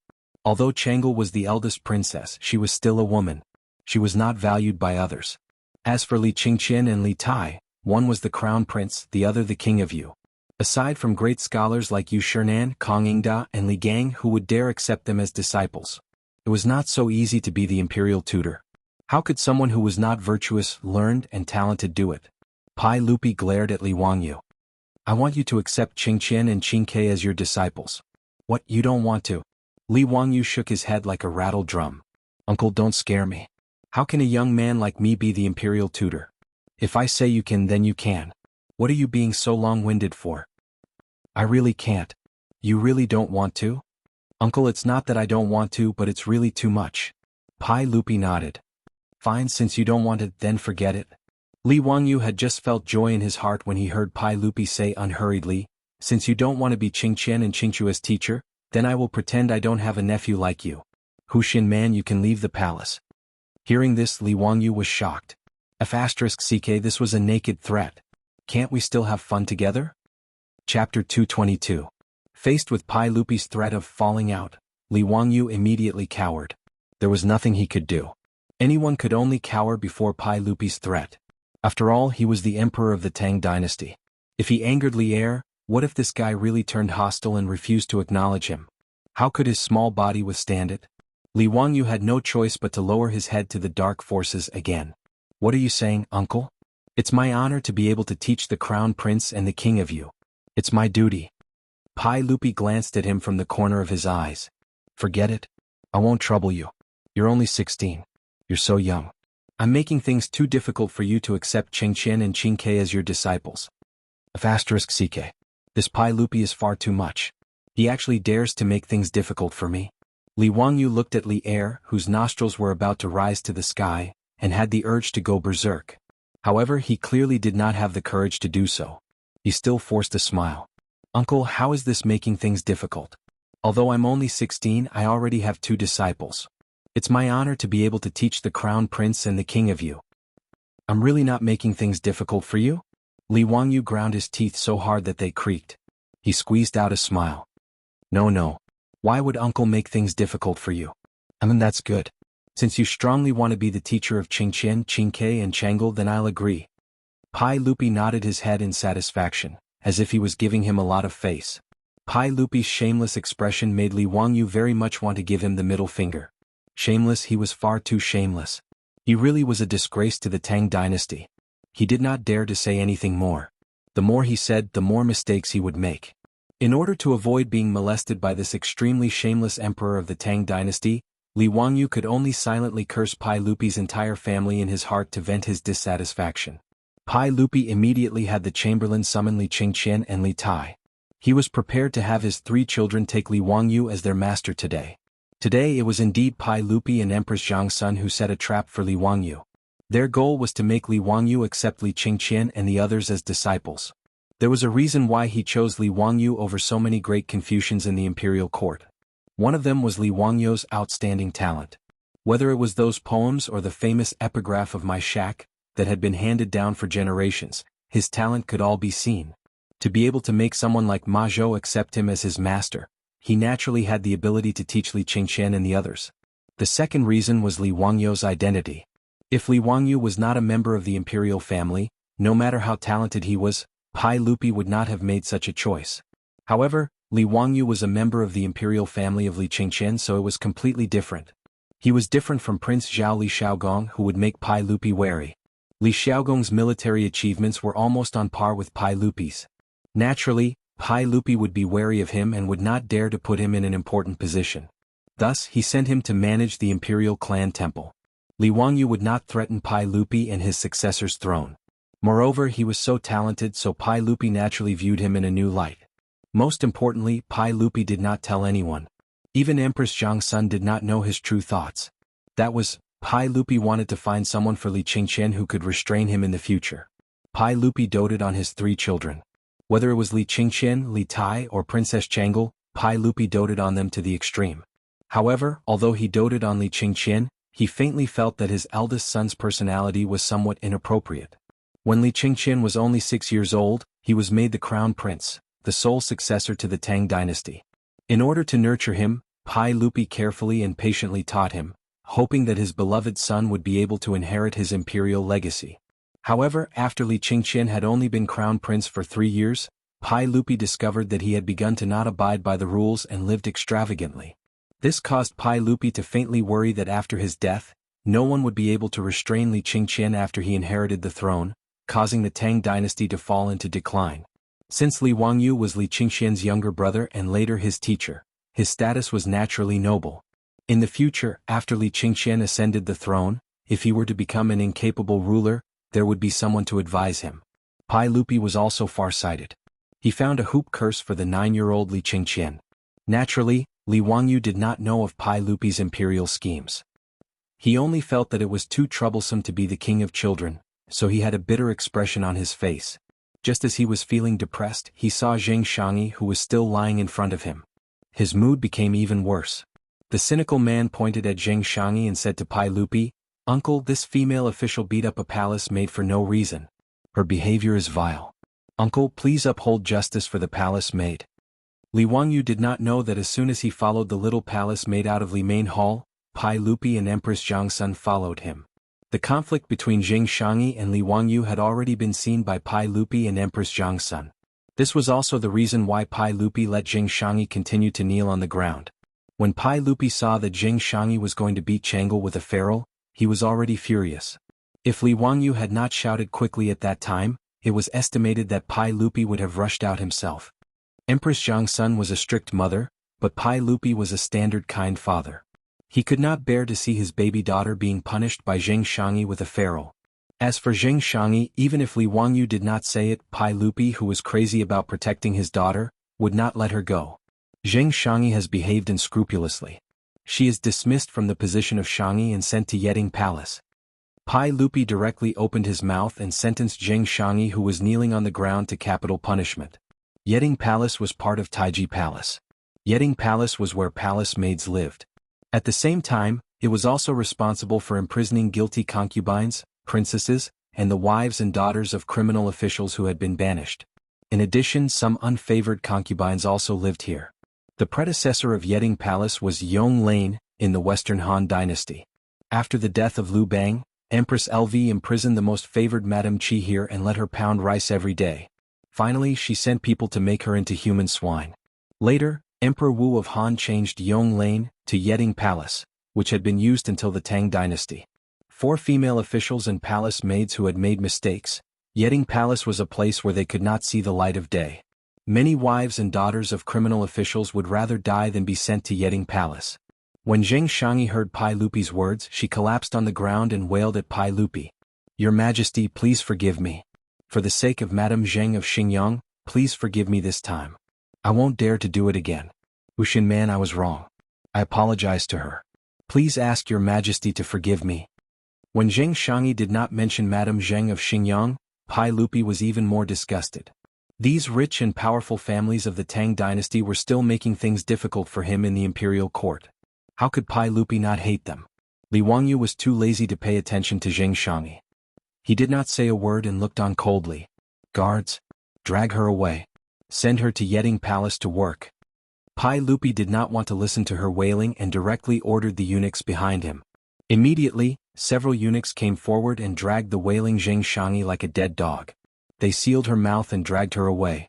When Zheng Shangyi's wailing finally disappeared, Li Wangyu felt that the anger in his heart had dissipated a little. Chapter 223. Without waiting for Li Wangyu to catch his breath, he heard an attendant say, reporting to everyone, His Highness the Crown Prince and His Highness the King of Yu have arrived. Everyone was how Pai Lupi's closest attendants addressed Pai Lupi, but the ministers did not address him this way. Li Wangyu felt that this form of address was a bit strange, because in the Tang dynasty, a daughter-in-law would also address her mother-in-law as everyone. With this connection he could not help but laugh in his heart. However, his attention was quickly attracted by the two little brats behind the attendant. The two little boys, who were around 8 or 9 years old, were clearly the crown prince of the Tang dynasty, Li Qingqian, and the king of Yu, Li Tai. He was able to tell who was Li Qingqian and who was Li Tai at a glance, because Li Tai's body shape was simply too recognizable. Li Tai had been extremely intelligent since he was young, but according to historical records, Li Tai's waist and belly were large, which meant that he was just a little fatty. At this time, Li Wangyu was only 8 years old, but Li Wangyu estimated that this little fatty weighed no less than 50 kilograms, and his round body shape was comparable to Cho Kuan's. Li Qingqian had delicate features, red lips, and white teeth. Although he was a 9-year-old child, he could still be considered handsome. However, the arrogance on Li Qingqian's face that could not be wiped away made Li Wangyu feel very uncomfortable. Damn, when a little brat looks at people, his nose is almost pointing to the sky. This arrogant appearance made Li Wangyu have the urge to fiercely slap his butt. As the eldest son of Pai Lupi and Empress Jiangsun, Li Qingqian was doted on since birth. He was born in Taiji Palace's Qingqian Hall, so he took the hall's name and was named Li Qingqian. Qingqian also had the meaning of inheriting the imperial business and leading the universe. As the crown prince of the Tang dynasty, Li Qingqian was naturally flattered by the attendants in the palace. In a short 3 years, his arrogance had already become a habit. Father, mother. When Li Qingqian and Li Tai saw their parents, their faces were filled with joy and they hurriedly went up to greet them. Pai Lupi smiled and waved at the two of them. Qingqian, Qingke, come over and greet your big brother Wangyu. Li Qingqian and Li Tai were both shocked. Where did this brother Wangyu come from? Was there anyone in this world who could be their brother? Pai Lupi laughed and said, This is Li Wangyu, his courtesy name is Zio, born in Huxin Li clan. Speaking of which, he is your brother, so he is worthy of you calling him elder brother. The Li clan of Hu County? Subordinate brothers? Pai Lupi's words made Li Qingqian frown. Although he was young, he knew about the Huxin Li clan. Although the Huxin Li clan was a relative of the imperial family, it was only a small clan. How could this Li Wangyu be worthy of him, the crown prince of the Tang dynasty, calling him elder brother? Li Tai didn't say anything. He blinked his small eyes on his chubby face and simply listened to Pai Lupi's words. He bowed to Li Wangyu. Qingke greets brother Wangyu. Li Qingqian looked at Pai Lupi, hoping for an explanation from Pai Lupi. As the crown prince of the Tang dynasty, his pride didn't allow him to casually call someone elder brother. Pai Lupi acted as if he didn't see Li Qingqian's gaze and glared at him. Qingqian, why don't you bow to Zio? What? Father, did you make a mistake? You want me to bow to him? I am the crown prince. What is his status? Is he worthy of me bowing to him? Pai Lupi was angered by Li Qingqian's words. Qingqian, not only do you have to bow to Zio, but you also have to bow to him with Qingke and Changel. Zio is the teacher I found for the three of you. Do you understand? Bow to him as a teacher? Why is that? Just how old is he? Li Qingqian immediately cried out in surprise. Li Tai also looked surprised. Only Changel didn't seem to be unhappy at all. She covered her mouth and laughed secretly. Although Zio hasn't reached 20 yet, he is a rare talent. The poems I had the two of you memorize and the epigraph of my shack were all written by Zio. What, are you doubting my words? Pai Lupi was dissatisfied with his two sons' attitude and reprimanded them. Pai Lupi's words made Li Qingqian and Li Tai somewhat afraid. They hurriedly bowed to Pai Lupi. We wouldn't dare. We know we were wrong. It's good that you know you were wrong. Hurry up and bow to Zio. This is also your mother's wish. Empress Jiangsun also nodded. That's right. Qingqian, Qingke, from now on you have to listen to Zio's teachings. His words are father's and mother's words. Do you understand? Hearing Pai Lupi and Empress Jiangsun's words, Li Qingqian and Li Tai looked at each other. Their gazes were filled with unwillingness. Li Tai's small eyes turned and he said to Pai Lupi, Father, since you want us to make brother Wangyu our teacher, then let's go prepare the tea. Pai Lupi nodded. Of course. I'll have the servants prepare it for you. No, father, let's go ourselves. Only this way can we show our sincerity. Pai Lupi didn't feel that there was anything wrong with this, so he nodded in agreement. Okay, go quickly and come back quickly. Li Qingqian and Li Tai glanced at Li Wangyu, turned around and ran. Li Wangyu had been watching coldly from the sidelines and hadn't said anything. He was observing Li Qingqian and Li Tai's behavior. It could be seen that Li Qingqian's pride and arrogance as the crown prince had already seeped into his bones, while Li Tai wasn't necessarily a good person. Li Tai's small eyes had been darting around. Pai Lupi and Li Tai hadn't noticed, but Li Wangyu had seen it very clearly. This little guy clearly didn't have good intentions. Personally preparing the tea for him to become his teacher? He was probably going to put something in his tea, right? Little brat, you're still too inexperienced to play this game with me. Li Wangyu secretly curled his lips. He had completely seen through Li Tai's little trick. He had also been very naughty when he was young and had done things like putting laxatives in his teacher's cup more than once. Because of this, Li Wangyu's butt had been fiercely beaten by his family many times. Li Wangyu didn't expose him and only chatted with Pai Lupi and Empress Jiangsun for a while. Not long after, Li Qingqian and Li Tai returned with 2 cups of tea. Zio, I won't be preparing the 6 rites for you to become my disciple. However, I'll still have the 3 of them kneel in front of you to become your teacher. Pai Lupi didn't see through his 2 sons' intentions. He nodded in satisfaction when he saw them return. Li Qingqian and Li Tai looked at each other with a smug smile in their eyes. The 2 of them along with Jianghu walked up to Li Wangyu. They weren't in a hurry to kneel down and perform the ceremony of becoming Li Wangyu's disciple. Instead, they picked up their teacups and brought them to Li Wangyu. Big brother Wangyu, please have some tea. Li Wangyu looked at them meaningfully and reached out to take the teacups, looking like he was about to drink. Under Li Qingqian and Li Tai's expectant gazes, Li Wangyu suddenly put down the teacup that had just reached his mouth.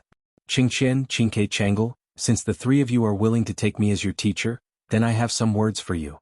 Li Qingqian and Li Tai were greatly disappointed when they saw that Li Wangyu didn't drink the tea. Big brother Wangyu, please drink the tea. We'll listen to whatever teachings you have. Li Tai still didn't give up and urged Li Wangyu to drink the tea. Li Wangyu looked at them with a smile and raised his teacup again, looking like he was about to drink. Chapter 224. While Li Qingqian and Li Tai were filled with anticipation, Li Wangyu had just brought the teacup to his mouth when he put it down again. Let me first talk to you about my teachings. Qingqian, Qingke, Changlu, since you want to be my disciples, I will give you a sentence. Constantly strive for self-improvement and be virtuous. I hope you will remember this in your hearts. Li Wangyu shamelessly plagiarized Tsinghua University's motto again, but Li Qingqian and Li Tai were only hoping that Li Wangyu would quickly drink the tea. How could they pay attention to what he was saying? They just nodded repeatedly. After Li Wangyu finished speaking, he picked up the teacup again and looked like he was going to drink. Li Qingqian and Li Tai both stared unblinkingly at the teacup in his hands. At this moment, they heard Pai Lupi suddenly say, Ziyu, did these words come from the Book of Changes? A gentleman should be unyielding, not avoid danger, and constantly strive for self-improvement. A gentleman should increase virtue and be tolerant of all things. This is the way of a gentleman. Qingqian, Qingke, you have to remember your teacher's teachings. With Pai Lupi's response, Li Wangyu, who had just brought the teacup to his mouth, put it down again. He smiled at Pai Lupi and said, Uncle is indeed knowledgeable, not at all inferior to those great scholars. These words indeed came from the Qian and Kuan trigrams in the Book of Changes. Being praised by Li Wangyu like this, Pai Lupi couldn't help but laugh loudly. On the other hand, Li Qingqian and Li Tai, the 2 little brats, had incomparably resentful gazes. Clearly, Li Wangyu was about to drink the tea, but after being interrupted by their imperial father, he put it down again. Li Wangyu snuck a glance at the 2 brats and laughed loudly in his heart. You're still too inexperienced to fight with me. He picked up the teacup again and made a gesture of wanting to drink, making Li Qingqian and Li Tai's eyes pop out of their sockets. However, it was clear that Li Wangyu had once again disappointed the 2 brats. Li Wangyu actually put down the teacup in his hand and was about to hand it over to Pai Lupi. Uncle, I think you should drink this apprenticeship tea first.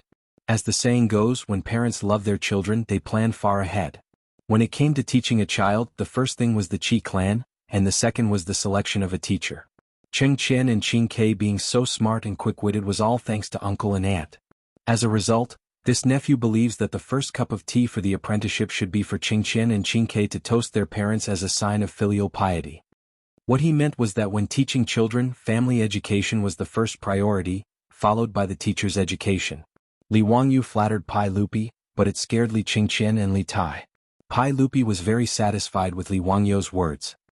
He laughed heartily and patted Li Wangyu's shoulder. He reached out to take the teacup in his hand and tilted his head back to drink. In reality, Pai Lupi, as the emperor, had special servants to test for poison in his food. However, this tea was personally made by Crown Prince Li Qingqian and King Yu Li Tai for apprenticeship. Those servants didn't think of testing for poison. Seeing that Pai Lupi was about to drink the tea, Li Qingqian and Li Tai couldn't help but cry out in surprise. "Father, please wait. Father, you can't drink it." Pai Lupi froze when he heard this and turned his head to look at his two sons. He didn't understand what they were shouting about. "What are you two shouting about? Why can't I drink it?" Li Qingqian's back was soaked in cold sweat. He glared fiercely at Li Tai beside him, meaning to say, "Look at your rotten idea." Li Tai also glared back without backing down. "You also agreed." However, as Li Wangyu expected, Li Qingqian and Li Tai had added croton and morning glory into the 2 bowls of apprenticeship tea. When these 2 herbs were taken together, they were powerful laxatives that took effect very quickly. If Li Wangyu hadn't seen through the 2 brats' trick and really drank it, his stomach would have reacted in a short while. At that time he would probably have to spend the entire day in the outhouse. Li Qingqian and Li Tai naturally didn't want to become Li Wangyu's disciple, but they couldn't go against Pai Lupi's words, so they came up with this wicked idea. They wanted Li Wangyu to make a fool of himself in front of Pai Lupi and Empress Jiangsun. Perhaps then the apprenticeship would be ruined. However, they didn't expect that Li Wangyu would divert the trouble and put the 2 brats in a difficult situation. Li Qingqian and Li Tai didn't think that the little teacher their father found for them would be so evil. Just by looking at the uncontrollable smile on Li Wangyu's face, the 2 of them knew that their thoughts had been seen through long ago. Too evil? This little teacher Li Wangyu was really too evil. The 2 of them, who felt that they had been set up by Li Wangyu, opened their mouths for a long time, not knowing how to reply to Pai Lupi's question. The 2 brats didn't dare to let Pai Lupi drink this bowl of tea that had been spiked no matter what. Even if Li Qingqian was the crown prince, if he really let Pai Lupi drink this tea, he would probably be beaten half to death by the furious Pai Lupi afterwards. They also didn't dare to tell Pai Lupi that the tea had been spiked with laxatives. That wouldn't be good either, and they definitely wouldn't be able to escape a beating. Just as Li Qingqian and Li Tai were flabbergasted and didn't know how to reply to Pai Lupi's question, Li Wangyu couldn't help but laugh. Li Wangyu laughed and pointed at the tea bowl in Pai Lupi's hand. "Uncle, the 2 of them probably mean that the tea is already cold and they're afraid that your stomach won't feel well after drinking it. It's better to let the 2 of them go get 2 more cups." Right, that's exactly what the teacher said. How could Li Qingqian and Li Tai not know that Li Wangyu was giving them a way out? The 2 of them hurriedly nodded their heads in agreement. Pai Lupi seemed to have seen through something, but he didn't say anything. He casually poured the tea in the bowl into the flower bushes. "That's good. You 2 go quickly and pour new tea for your father and your teacher." Li Qingqian and Li Tai both let out a sigh of relief as if a heavy burden had been lifted from their shoulders. They hurriedly nodded in agreement and turned around to prepare new tea. Seeing them run far away, Pai Lupi looked at Li Wangyu with a seeming smile. "Zio, you really are a good teacher." "Hee, uncle praises me too much. Qingqian and Qingke are just a bit mischievous. Don't take it seriously." "Aha, I'm relieved to leave Qingqian, Qingke and Chang'e to you." Pai Lupi then said seriously, "The 3 of them grew up in the depths of the palace. The common people have a hard time and haven't heard of them. I'm very worried. I will have the eunuchs send Qingqian and the others to Dingzhou village every day. Zio, you have to put in more effort and teach the 3 of them well." Li Wangyu bowed to Pai Lupi and also replied very seriously, "Don't worry, your majesty. I will do my best." Not long after, Li Qingqian and Li Tai once again returned with 2 cups of tea. This time, it was clear that they didn't dare to play any tricks.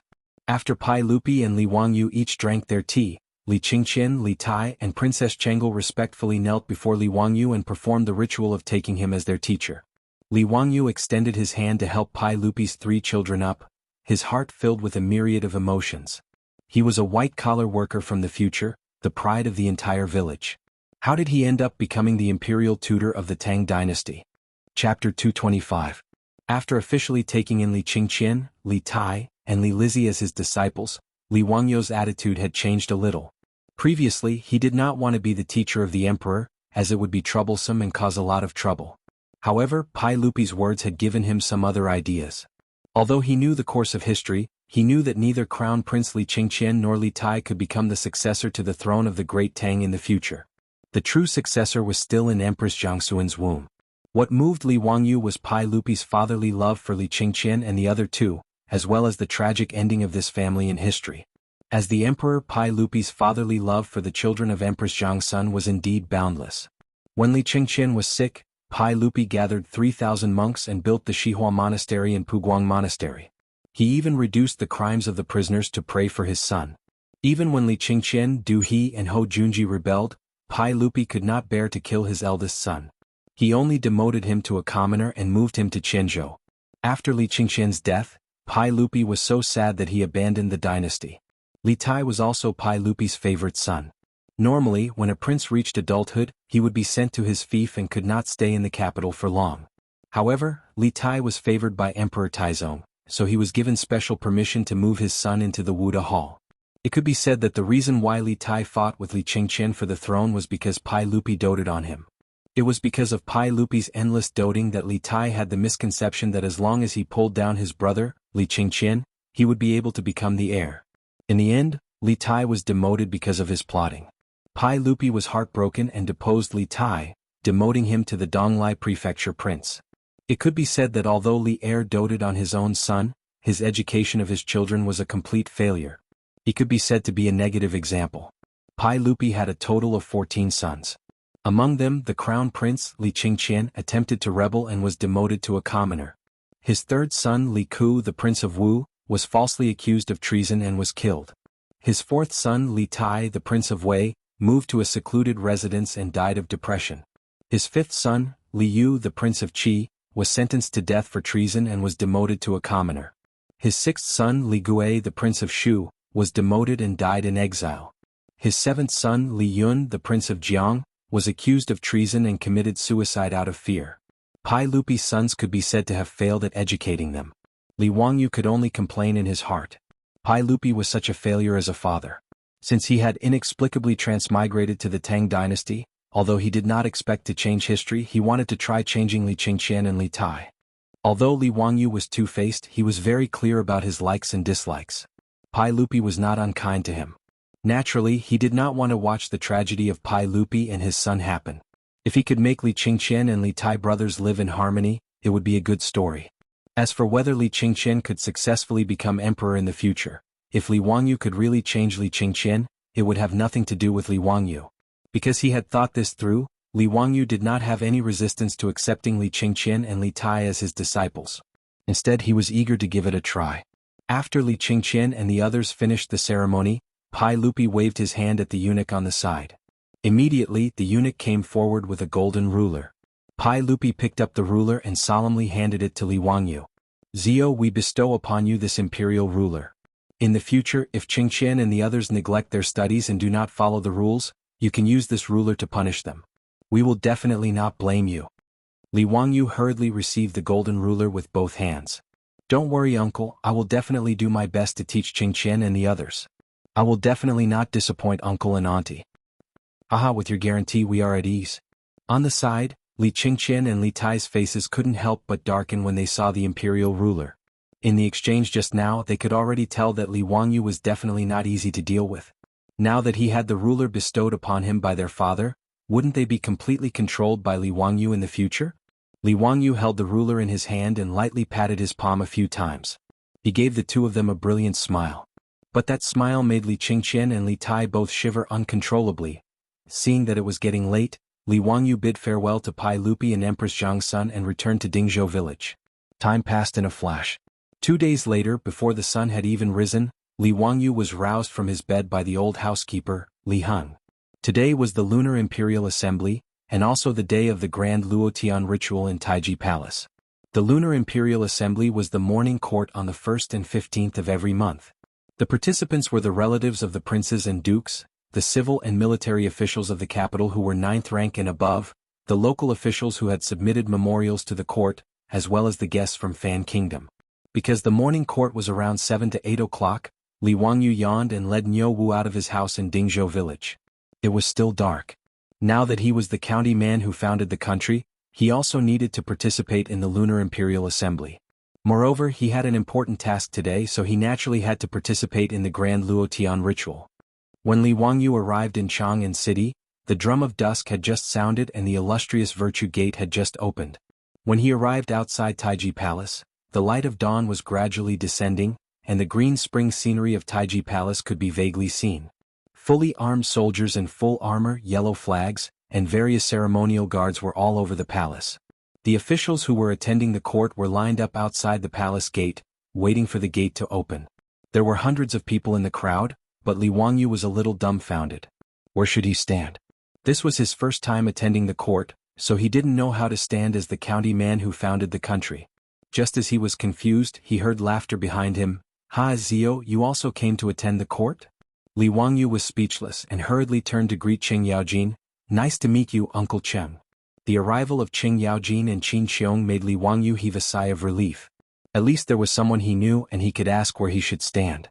The officials attending the court were divided into civil officials, military officials, members of the imperial family, and envoys from various countries. Li Wangyu was at a loss and he didn't know how to stand.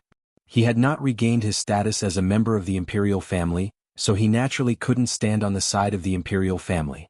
However, he didn't know whether he, the county man who founded the country, was a civil official or a military general. Li Wangyu raised his doubts to Qing Yaojin and Qin Xiong, but Qing Yaojin laughed. "Ha ha, you can stand on the side of our military general. With me protecting you, no one will dare to bully you." Li Wangyu was speechless. This old hooligan, why did he make it sound like he was a gangster? Before he could speak, someone behind him said, "Qing Jijia, don't spout nonsense. Zio will naturally stand on the civil official's side." Chapter 226. Li Wangyu hurriedly turned around and bowed to Yu Shernan. "Duke Yu, you're here." Yu Shernan smiled and nodded at Li Wangyu. "Zio, this is your first time attending court. Hurry up and arrange your shift." He pointed at the area where the civil officials stood. Because there were hundreds of officials attending the lunar assembly, even the civil officials were divided into several groups in an orderly manner. The groups of 3rd rank and above officials, 4th rank and 5th rank civil officials, 4th rank and below officials, and 6th rank and below officials were arranged in several square formations according to their official ranks. Li Wangyu had been conferred the title of founding magistrate, which was equivalent to a 5th rank official. Naturally, he would stand among the 4th rank and 5th rank civil officials. Although Yu Shernan's rank was not as high as Qing Yaojin's, Qing Yaojin did not dare to refute his words. He even smiled and bowed to Yu Shernan. No matter how much Qing Yaojin messed around, he would not dare to mess around in front of Yu Shernan. "Haha, Duke Yu, I'm just teasing this kid. Don't be angry, don't be angry. Jijia, you're already the father of several children. Why are you still so mischievous?" Yu Shernan scolded him like a child.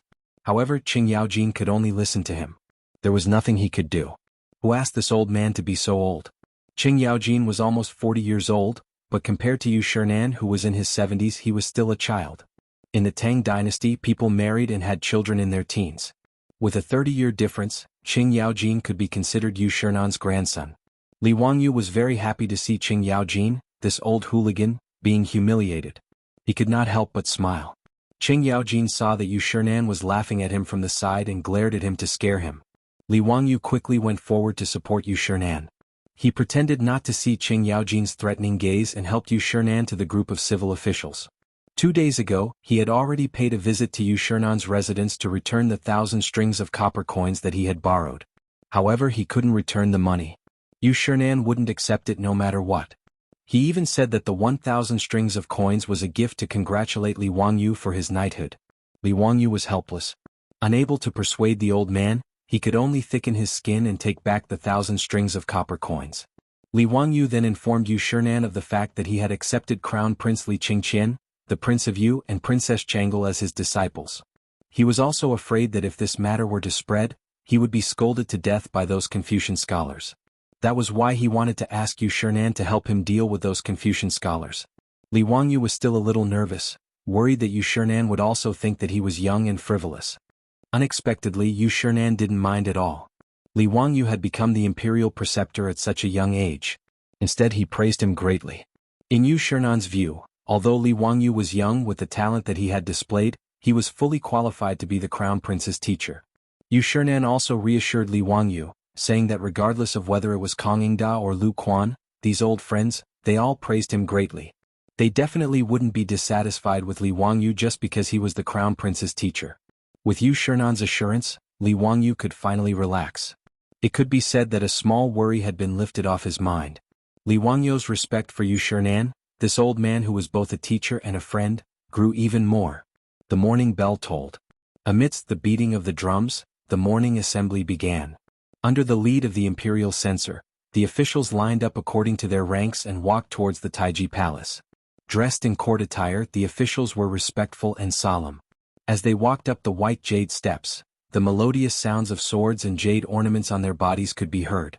In the Tang dynasty, there was a poem that described the scene of a court assembly. The crowing of the rooster is purple, and the dawn of dawn is cold. Warblers are chirping in the emperor's land of spring. The golden clock opens tens of thousands of households. The jade steps command thousands of officials. The flowers welcome the swords and jade ornaments. The stars have just set. The willow flutters the banners, still wet. Unique guests at the Phoenix Pond. The song of spring is difficult. It was referring to the scene in front of Li Wangyu's eyes. The morning bell in the palace rang. The thousands of doors opened. Pai Lupi's ceremonial guards lined up on both sides of the jade steps. The hundreds of officials entered the imperial court. This was Li Wangyu's first time attending a court assembly. He followed the crowd's every step. Before the officials entered the main hall, they first dissected their swords and took off their shoes. The imperial censor, the Ministry of Appointments, the Ministry of War, and the Honglu Temple all led the civil and military officials to their respective positions. Amidst the beating of the drum and bell, Pai Lupi sat in the imperial palanquin, carried by the chamberlains. He sat facing the south. A Fu Baolang placed Pai Lupi's imperial seal in front of him. One of the provincial attendants, who presided over the court assembly, walked to the front left of Pai Lupi. He took a deep breath and shouted with his dantian, "Bow!" All the officials cupped their fists and bowed to Li Ershing. Li Wangyu, who was confused, bowed along with everyone else. Bow again? Well, I have to do it again. Li Wangyu was speechless. He continued to bow to Pai Lupi. After bowing twice, Li Wangyu just got up. He had an expression as if he had seen a ghost. He blinked his eyes hard to make sure that he was not mistaken. He discovered that in the solemn and sacred hall, the officials had actually begun to dance like a bunch of demons. Damn, why does this scene look so familiar? It seems that Cheng Chimo's group of debauches were also like this when they drank too much. This was the Lunar Palace, not a place for square dancing or disco dancing. Li Wangyu was speechless. What kind of F***king rule is this? Alright, let's dance together with the gray-haired and bearded official in front of us. Stretch your arms and kick your legs. 3 circles to the left, 3 circles to the right. Twist your neck, twist your butt. Go to bed early and wake up early. Let's do some exercise. After a set of procedures, Li Wangyu felt that he was about to sweat. This court assembly was also a physical activity. He wondered how Yu Shernan's 70-year-old body could hold on. No wonder Yu Shernan wanted to resign. This was simply too difficult for an old man. Everyone took their seats. Li Wangyu also braced himself. He wanted to see how the battle between Pai Lupi and the aristocratic families would play out. As soon as the court assembly began, an envoy came out and presented a memorial to Pai Lupi. Your Majesty, I, the envoy of Luo Province, have a memorial. When Pai Lupi heard the words of the envoy of Luo Province, his face immediately darkened. However, he still said in a deep voice, "Present the memorial." The envoy of Luo Province was also known as the examiners. They were officials sent by the various provinces of the Tang dynasty to Chang'an. Their main purpose was to represent the provinces to participate in various ceremonial activities in the court. They were also responsible for the examinations of local officials. They were also responsible for bringing local tributes to the capital to participate in the imperial examinations. They were also responsible for conveying the will of the provinces. To put it bluntly, they were the directors of the offices in the capital, of the various provinces of the Tang dynasty. The envoy of Luo province was not qualified to attend ordinary court assemblies. However, they were allowed to participate in major court assemblies such as the New Year's Day Assembly and the New Year's Day Assembly. The envoy of Luo province was the envoy of Luo province. Luo province was within the sphere of influence of the Zheng family of Xinjiang. Li Wangyu was willing to bet his head that the envoy of Luo province was here to force Pai Lupi to issue an edict in the name of the locust plague. Your Majesty, the locust plague in Luo province has begun to spread. The locusts falling from the sky is a divine punishment. Your Majesty, please consider the common people and issue an edict in order to save the people. The words of the envoy of Luo province had already been expected by everyone in the hall. However, after he spoke, the originally silent hall was once again filled with a buzz of discussion. Chapter 227. Li Wangyu inwardly curled his lips. These aristocratic families were truly sparing no effort in attacking Pai Lupi. The last person the aristocratic families had tossed out as a chess piece was an upper 8th rank imperial censor. Even now he was still locked up in the censorate's prison. Although Pai Lupi did not order this imperial censor to be beaten to death in his rage, he still ordered imperial censor Wei Zheng to investigate. Wei Zheng was a straightforward official, and he was rather disdainful of the aristocratic family's use of natural disasters to attack Pai Lupi and use this as a pretext to gain political power. As a result, he directly threw that imperial censor into the censorate's prison to investigate whether or not this person had taken bribes and perverted the law. However, the aristocratic families clearly had enough bargaining chips. Even if they threw away a small chess piece, they still had other chess pieces to use. This Luo province assembly emissary who had once again brought up this matter at the Lunar Court Assembly was clearly a lackey of Xinjiang's Zheng clan.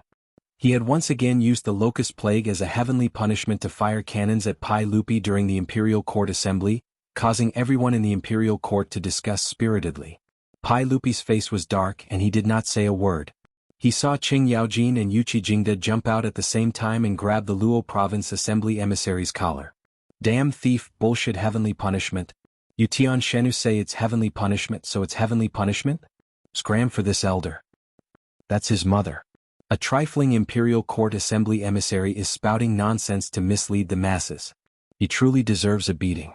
Qing Yaojin and Yuqi Jingde were fierce generals who had slaughtered their way out of mountains of corpses and seas of blood. Together, they flipped out at the Luo province assembly emissary, scaring him so much that he almost wet his pants. Although he had the support of an aristocratic family, anyone who saw this kind of fierce founding duke flip out would still be afraid. Someone immediately stepped out to stop them. It was Xinjiang's Zheng clan's Minister of Works, Zheng Shanghua. Duke of Lu, Duke of Yi, quickly stop.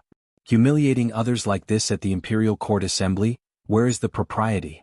Your Majesty, this official wants to impeach Duke of Lu and Duke of Yi for their lack of propriety.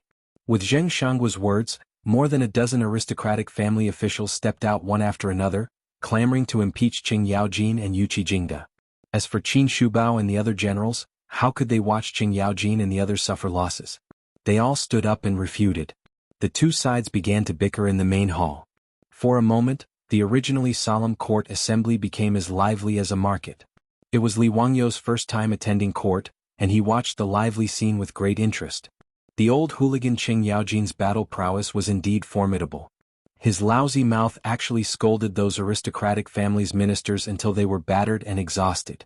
This was an eye-opener for Li Wangyu. Qing Yaojin, impeach me? Do you want to see if my fist is big enough? Vulgar martial artist. The plague of locusts is the wrath of the heavens. This is the punishment of the heavens for not cultivating morality. Qing Yaojin, I'm going to fix your mother. You're such a scoundrel. I've killed so many people, why haven't I seen any divine punishment? Hi Duke Lu, aren't you afraid that the locust god will punish you for using such vulgar language? Qing Yaojin, the locust god is nothing. Can you beat the duck god? If you're not afraid of the duck god's wrath, why should I be afraid? Duck god? What duck god? Finally, someone was confused by Qing Yaojin's words. Where did this duck god come from? Qing Yaojin, wah you bunch of idiots. The locusts have their locust god, the ducks have their duck god. The ducks can feed on locusts, which means that the duck god is more powerful than the locust god. You farmhouse slaves must have eaten a lot of ducks every day, right? Aren't you afraid of the duck god's wrath? Where did this duck god come from? Who has heard of the existence of the duck god? Qing Yaojin sneered. Then why don't you go and find the locust god for me to see? There are gods 3 feet above our heads, how can there be no duck god?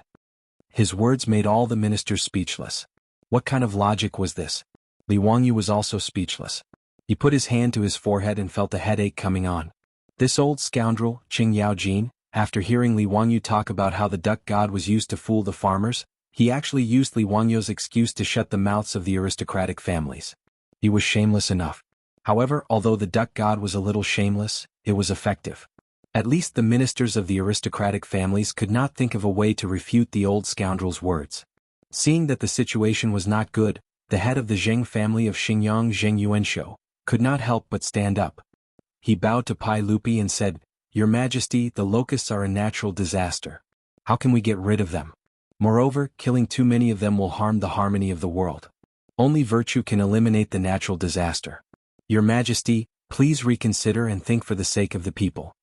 Zheng Yuanshou's words were extremely vicious. He did not mention that he was guilty, nor did he mention that the plague of locusts was caused by Pai Lupi. However, the meaning behind his words was that he blamed the cause of the plague of locusts on Pai Lupi. Asking Pai Lupi to eliminate the locusts with virtue was the same as saying that Pai Lupi was immoral. Seeing that Zheng Yuanshou had stood up, the ministers who were arguing with Qing Yaojin immediately found a direction and stopped arguing with him. They all bowed to Pai Lupi and said, "Your Majesty, please reconsider and think for the sake of the people. Your Majesty, please reconsider and think for the sake of the people." Under Zheng Yuanshou's lead, nearly half of the hundreds of ministers who came to attend the Lunar Palace assembly stood up and said in unison to pressure Pai Lupi, who was sitting on the throne.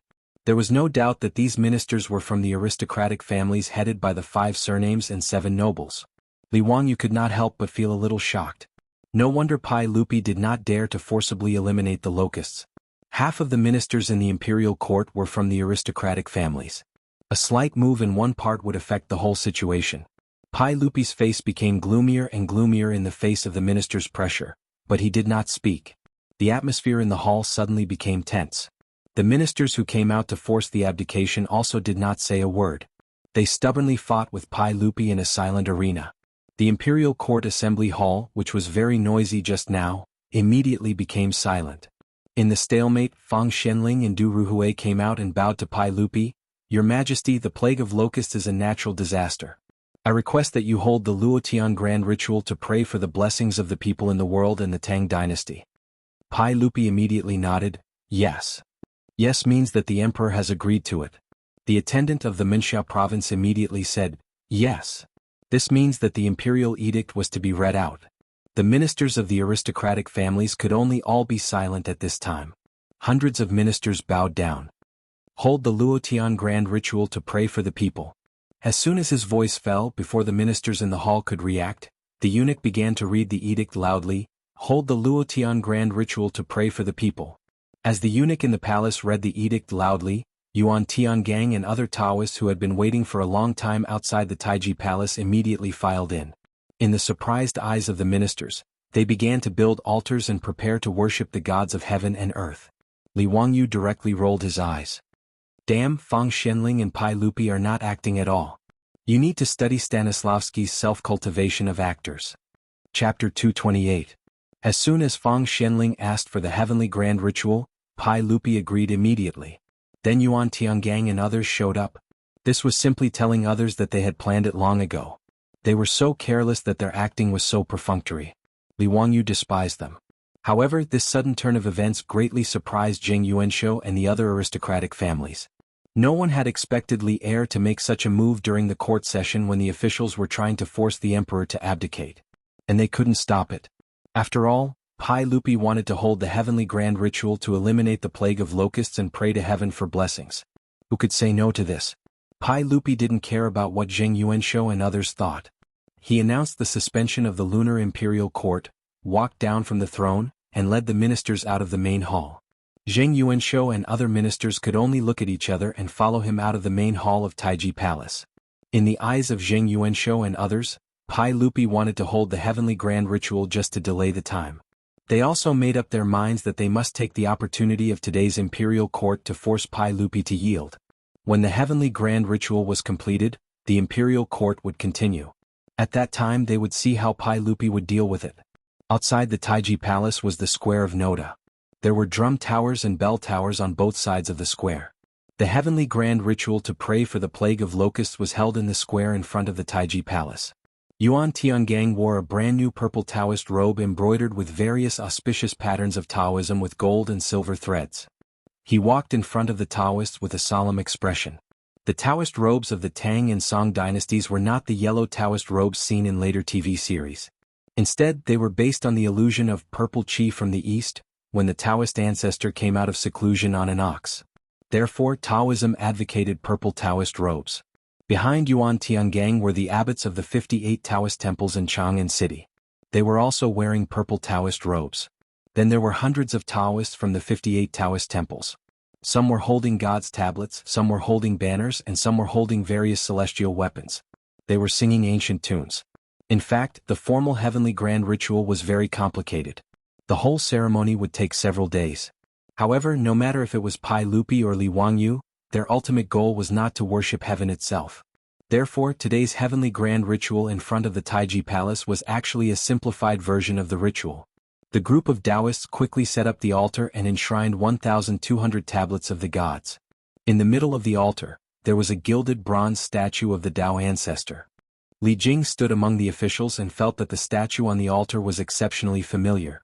No matter how he looked at it, it looked like the statue that Li Wangyu's troops were hugging outside the Xuandu temple that day. However, he didn't think too much about it. He thought that it was possible that Li Wangyu had brought the statue home to worship for a few days. This wasn't strange. As the officiator of today's heavenly grand ritual, Yuan Tiangang was also the deacon of the altar. He performed gang steps, made gestures and chanted spells. Under the chanting of a group of Taoists, he burned incense, opened the altar, invited water, raised the banner, announced the results and emptied filth. In Li Wangyu's opinion, a series of rituals were done professionally. Well, for Li Wangyu, a good young man who was born in New China and grew up under the red flag, he didn't believe in any religion at all. Yuan Qinggong's dazzling operation, in his opinion, was an old liar with professional attainment. However, in the eyes of Pai Lupi and other officials, Yuan Tiangang was Jing Feichen, Yin Xuanda, Hui Sanjie, and Li Jing Feichen. He was like an immortal. The simplified version of the heavenly grand ritual soon came to the step of inviting the sage. Yuan Tiangang, who was performing gang steps and making gestures and chanting spells, couldn't help but peek in the direction of the officials to see where Li Wangyu was. At this time, Pai Lupi also began to turn his head to look for Li Wangyu's figure, because Li Wangyu had promised him before that the Tao ancestor would show his divinity in the heavenly grand ritual and personally break the saying that the plague of locusts was the punishment of heaven.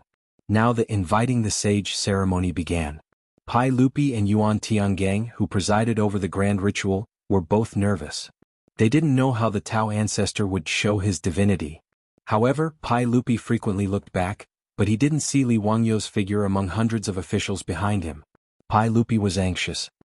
He reached out and beckoned the servant beside him. He whispered a few words and asked them to find Li Wangyu, the man from Hu County. If this bastard played a trick on him, Pai Lupi would be furious. Pai Lupi's behavior made Fang Xianling and others, who didn't know the inside story, a little puzzled. His Majesty kept looking back. What was he looking for? Zheng Yuanshou and other masters of aristocratic families looked on coldly and sneered in their hearts. They thought that Pai Lupi was too naive. Even if he made such a heavenly grand ritual, what could he do? This group of old foxes more or less guessed the intention of Pai Lupi and Fang Xianling at this time. They just wanted to use the heavenly grand ritual to break the saying that the plague of locusts was the punishment of heaven. The deacon who presided over the ritual was a minister of aristocratic families. Some people recognized him as a famous Taoist priest in the land of Shu, named Yuan Tiangang. It was said that he was an unprecedented genius in divination. So what? Zheng Yuanshou and Zheng Shanghua, as well as the masters of the Fanyang Lu family, the Taiyuan Wang clan, the Qinghe Chui family and the Boling Chui family, looked at each other silently and coldly. Even if the heavenly grand ritual was over and the deacon, Yuan Tiangang, claimed that the plague of locusts was not the punishment of heaven, they would not take half a step back. Zheng Yuanshou and the others did not believe that Li Er would be able to turn the tables because of the heavenly grand ritual, even though there were hundreds of courtiers present. Ma Zhou, who proposed this plan, was also in the hall at this time. He had now joined the censorate as an imperial censor. Naturally, he needed to attend the lunar imperial censor today. Just now, he also saw his junior teacher, but it was not convenient for him to go forward and greet him. Ma Zhou was the one who proposed the heavenly grand ritual. He had been paying attention to the reactions of those aristocratic families. When he noticed Zheng Yuanshou and others sneering, Ma Zhou's heart couldn't help but thump. He vaguely felt that something was wrong. He seemed to have underestimated the determination of these aristocratic families to fight Pai Lupi to the death.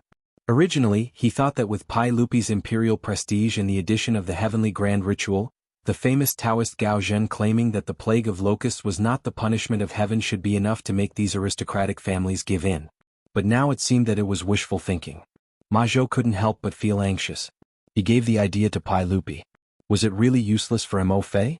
He also began to look for Li Wangyu in the crowd frequently. He wanted to ask his junior teacher how to deal with the next attack of the aristocratic families. However, Li Wangyu seemed to have disappeared from the crowd. Neither Ma Zhou nor the eunuchs sent by Pai Lupi found Li Wangyu in the crowd of officials. The heavenly grand ritual was still in progress. Because he didn't know what Li Wangyu was going to do, Yuan Tiangang worshipped, burned incense, announced the form and recited the incantation uneasily.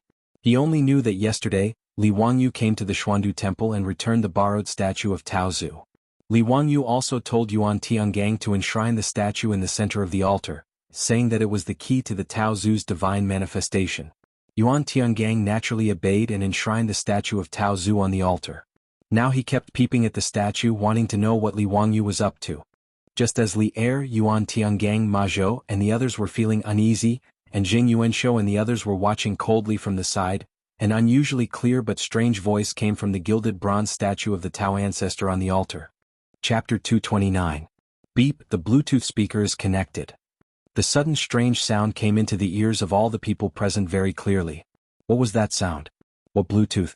What speaker? Who was talking? Why couldn't they understand the meaning of these words? Everyone looked at each other and began to look for where the sound came from. Yuan Tiangang looked as if he had seen a ghost, and even the chanting in his mouth stopped. He looked unbelievably at the statue of Tao Zu in the center of the altar.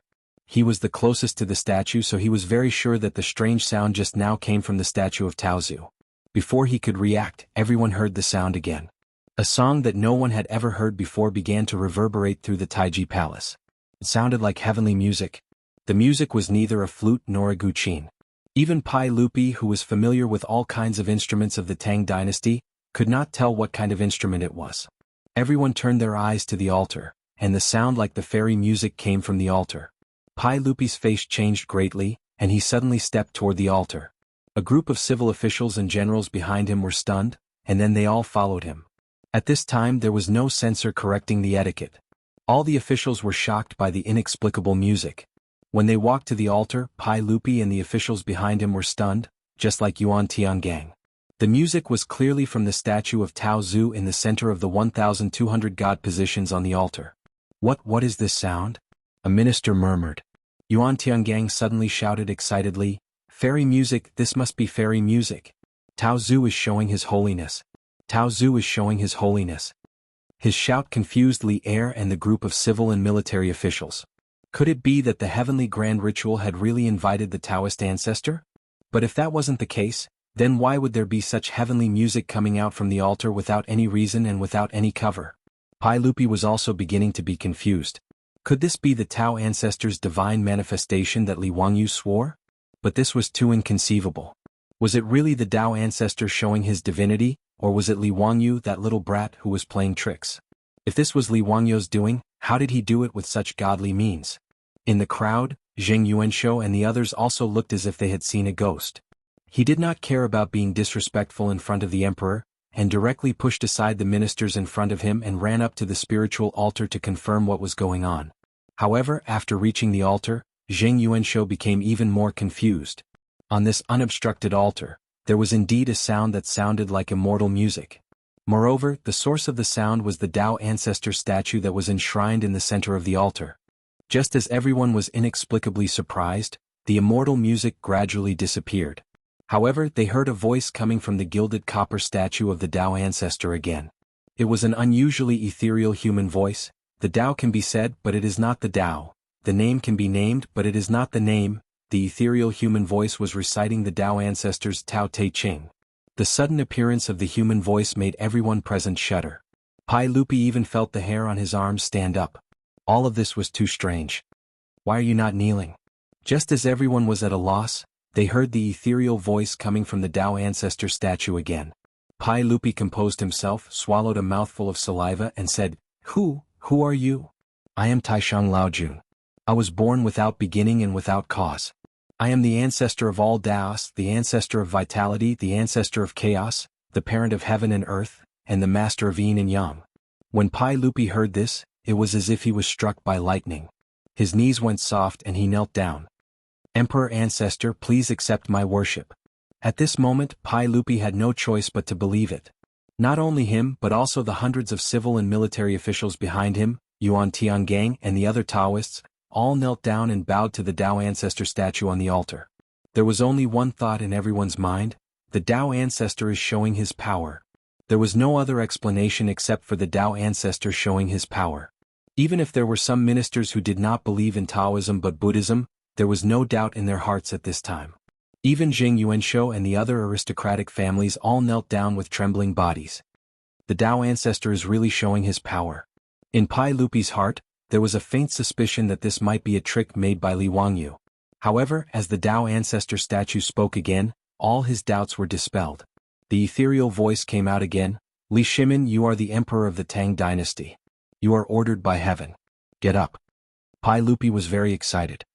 The Tao Ancestor is really talking to me. The Tao Ancestor is really showing his power.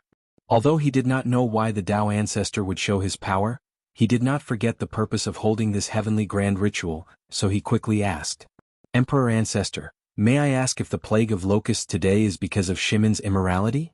Is the plague of locusts sent by heaven as punishment? What is morality?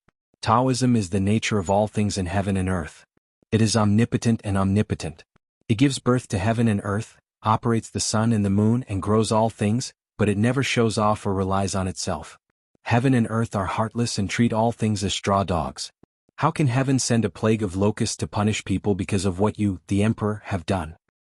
Hearing this, Pai Lupi could not help straightening his back and looking back at the ministers kneeling behind him. With the Tao Ancestor showing his power and endorsing him, he would like to see which bastard would dare to say that the locusts were the wrath of heaven and that it was caused by his immorality. Emperor Ancestor, may I ask if the plague of locusts in the world can be destroyed? Yes. The plague of locusts is the enemy of heaven and earth. Destroying it will bring great merit. Hearing this, Pai Lupi's eyes almost narrowed. Since the Tao Ancestor said so, there was no more obstacle to destroying the locusts. He only felt refreshed and proud. Li Shimin, you must remember to take the people of the world as your responsibility. The sage is to govern the country, correct the law and correct the punishment. He will save the chaos of the world and get rid of the calamity of the world. He will make the strong not bully the weak, and the masses not oppress the few. The elderly will be satisfied, the young will be raised, the borders will not be invaded, the ministers will go on blind dates, the father and son will protect each other, and there will be no danger of death. This is also the greatest merit. Yes, Shimin will remember the Emperor Ancestor's decree. Ah, that's good. I'm leaving. The Tao Ancestor's ethereal voice came out. After the last sentence, another burst of heavenly music came out, and then there was no more sound. On the altar, under the sunlight, the Tao Ancestor's gilded bronze statue seemed to be plated with a layer of golden light, emitting a dazzling light. Farewell, Emperor Ancestor. Under the leadership of Pai Lupi, everyone once again kowtowed 3 times and 9 times, kowtowing to the Tao Ancestor statue on the altar. Yuan Tiangang also came back to his senses at this time, and quickly led a group of Taoists to recite the Tao Te Ching. Although Jing Yuanshou and others followed the crowd to kowtow 3 times and 9 times to the Tao Ancestor at this time, all of their faces were gray, and their hearts were like being cut by a knife. The Tao Ancestor actually showed his divinity, and personally dispelled the locust's plague as the wrath of heaven. It was heaven's punishment for Pai Lupi for not cultivating personal morality. It could be said that Pai Lupi was almost erected by the Tao Ancestor to protect his body. In the future, no one in the world would dare to use the change of the Xuanwu Gate to attack Pai Lupi. At this time, Jing Yuanshou and other aristocratic families had begun to wonder if the world really had nothing to do with them, the 1,000-year-old families. When everyone was kowtowing to the Tao Ancestor, no one noticed that Li Wangyu, who had disappeared before, crept out from a secluded place in the main hall. Chapter 230. There was no doubt that the Tao Ancestor's show was just a trick made by Li Wangyu. That day when she traveled through the Tang dynasty with her beautiful boss, her mobile phone was in Li Wangyu's carry-on bag that was dropped in the bathtub. And in the small mezzanine bag of her bag, there was a mini Bluetooth speaker that Su Changqing used to listen to music. That day when she and Li Wangyu checked the items in the bag, they almost ignored it. But even if Su Changqing found the Bluetooth speaker in the bag later, she didn't care too much. After all, there was no electricity in the Tang dynasty. Her mobile phone was turned off for a long time and couldn't be used, let alone this Bluetooth speaker. However, when Li Wangyu was thinking about how to make the Taoist ancestor show his divinity in the heavenly grand ritual, he suddenly thought of Su Changqing's mobile phone and Bluetooth speaker. These two electronic products, which were commonly seen in the later generations, were excellent props in the Tang Empire for pretending to be mysterious. So he asked the abbot of Xuandu Temple for a hollow statue of the Tao ancestor. Together with Su Changqing, he fixed the mini Bluetooth speaker in the statue. The sound of the mini Bluetooth speaker was not low. Plus, the speaker was fixed in the hollow copper statue, so it played the role of a sound amplifier. This was the same principle as when Li Wangyu listened to songs with his mobile phone in the future. Sometimes he thought the volume of the mobile phone was too low, so he put the mobile phone in a glass cup to play the effect of a loudspeaker. After Li Wangyu's experiment, the wireless connection distance of the Bluetooth speaker was about 10 meters, which gave him enough room to operate. When the heavenly grand ritual was going on, Li Wangyu slipped to a secluded place in the Taiji Palace and connected the Bluetooth speaker with the beautiful boss's mobile phone while everyone's attention was attracted by Yuan Tiangang, who was performing dipper steps and reciting spells on the altar. Yuan Tiangang and others heard the beep, the Bluetooth speaker is connected. There was no doubt that it was the sound after the mobile phone was connected to the Bluetooth speaker. To Pai Lupi and the others, the music that sounded like heavenly music was actually the music that their beautiful boss had downloaded on her phone. If a friend from the future transmigrated to this Taiji Palace, they would definitely realize that this was the theme song of the movie Big Fish Begonia. As for the Dao ancestor showing his divinity and talking to Pai Lupi, it was even simpler. Li Wangyu used the voice-changing software in his phone to make his voice ethereal, just like the voice of a celestial character in a TV series. To put it bluntly, the so-called Taoist ancestor show of divinity was nothing more than Li Wangyu playing a wonderful magic show in front of the emperor and ministers of the Tang dynasty by using the high-tech electronic products of later generations. This was not worth mentioning in the future, and it could not even fool elementary school students. However, 1,300 years ago, it was a real miracle, an undeniable Dao ancestor showing his divinity. With Su Changqing's mobile phone and mini Bluetooth speaker, Li Wangyu showed off fiercely in the Tang dynasty, and his level was quite high. He pretended to show his divinity, and even Pai Lupi, the emperor, knelt down. It was very exciting. However, it was obvious that Li Wangyu could only rot in his stomach for such an exciting thing. Even if Pai Lupi interrogated him later, he could only insist that it was the Dao ancestor showing his divinity, and that he did not do anything behind the scenes. Otherwise Pai Lupi would have skinned him alive. What made him even more regretful was that Su Changqing's mobile phone was completely out of power after such a toss. The beautiful boss's mobile phone did not have much battery left. Even if it had been turned off for more than a month, the battery in the mobile phone was still running out.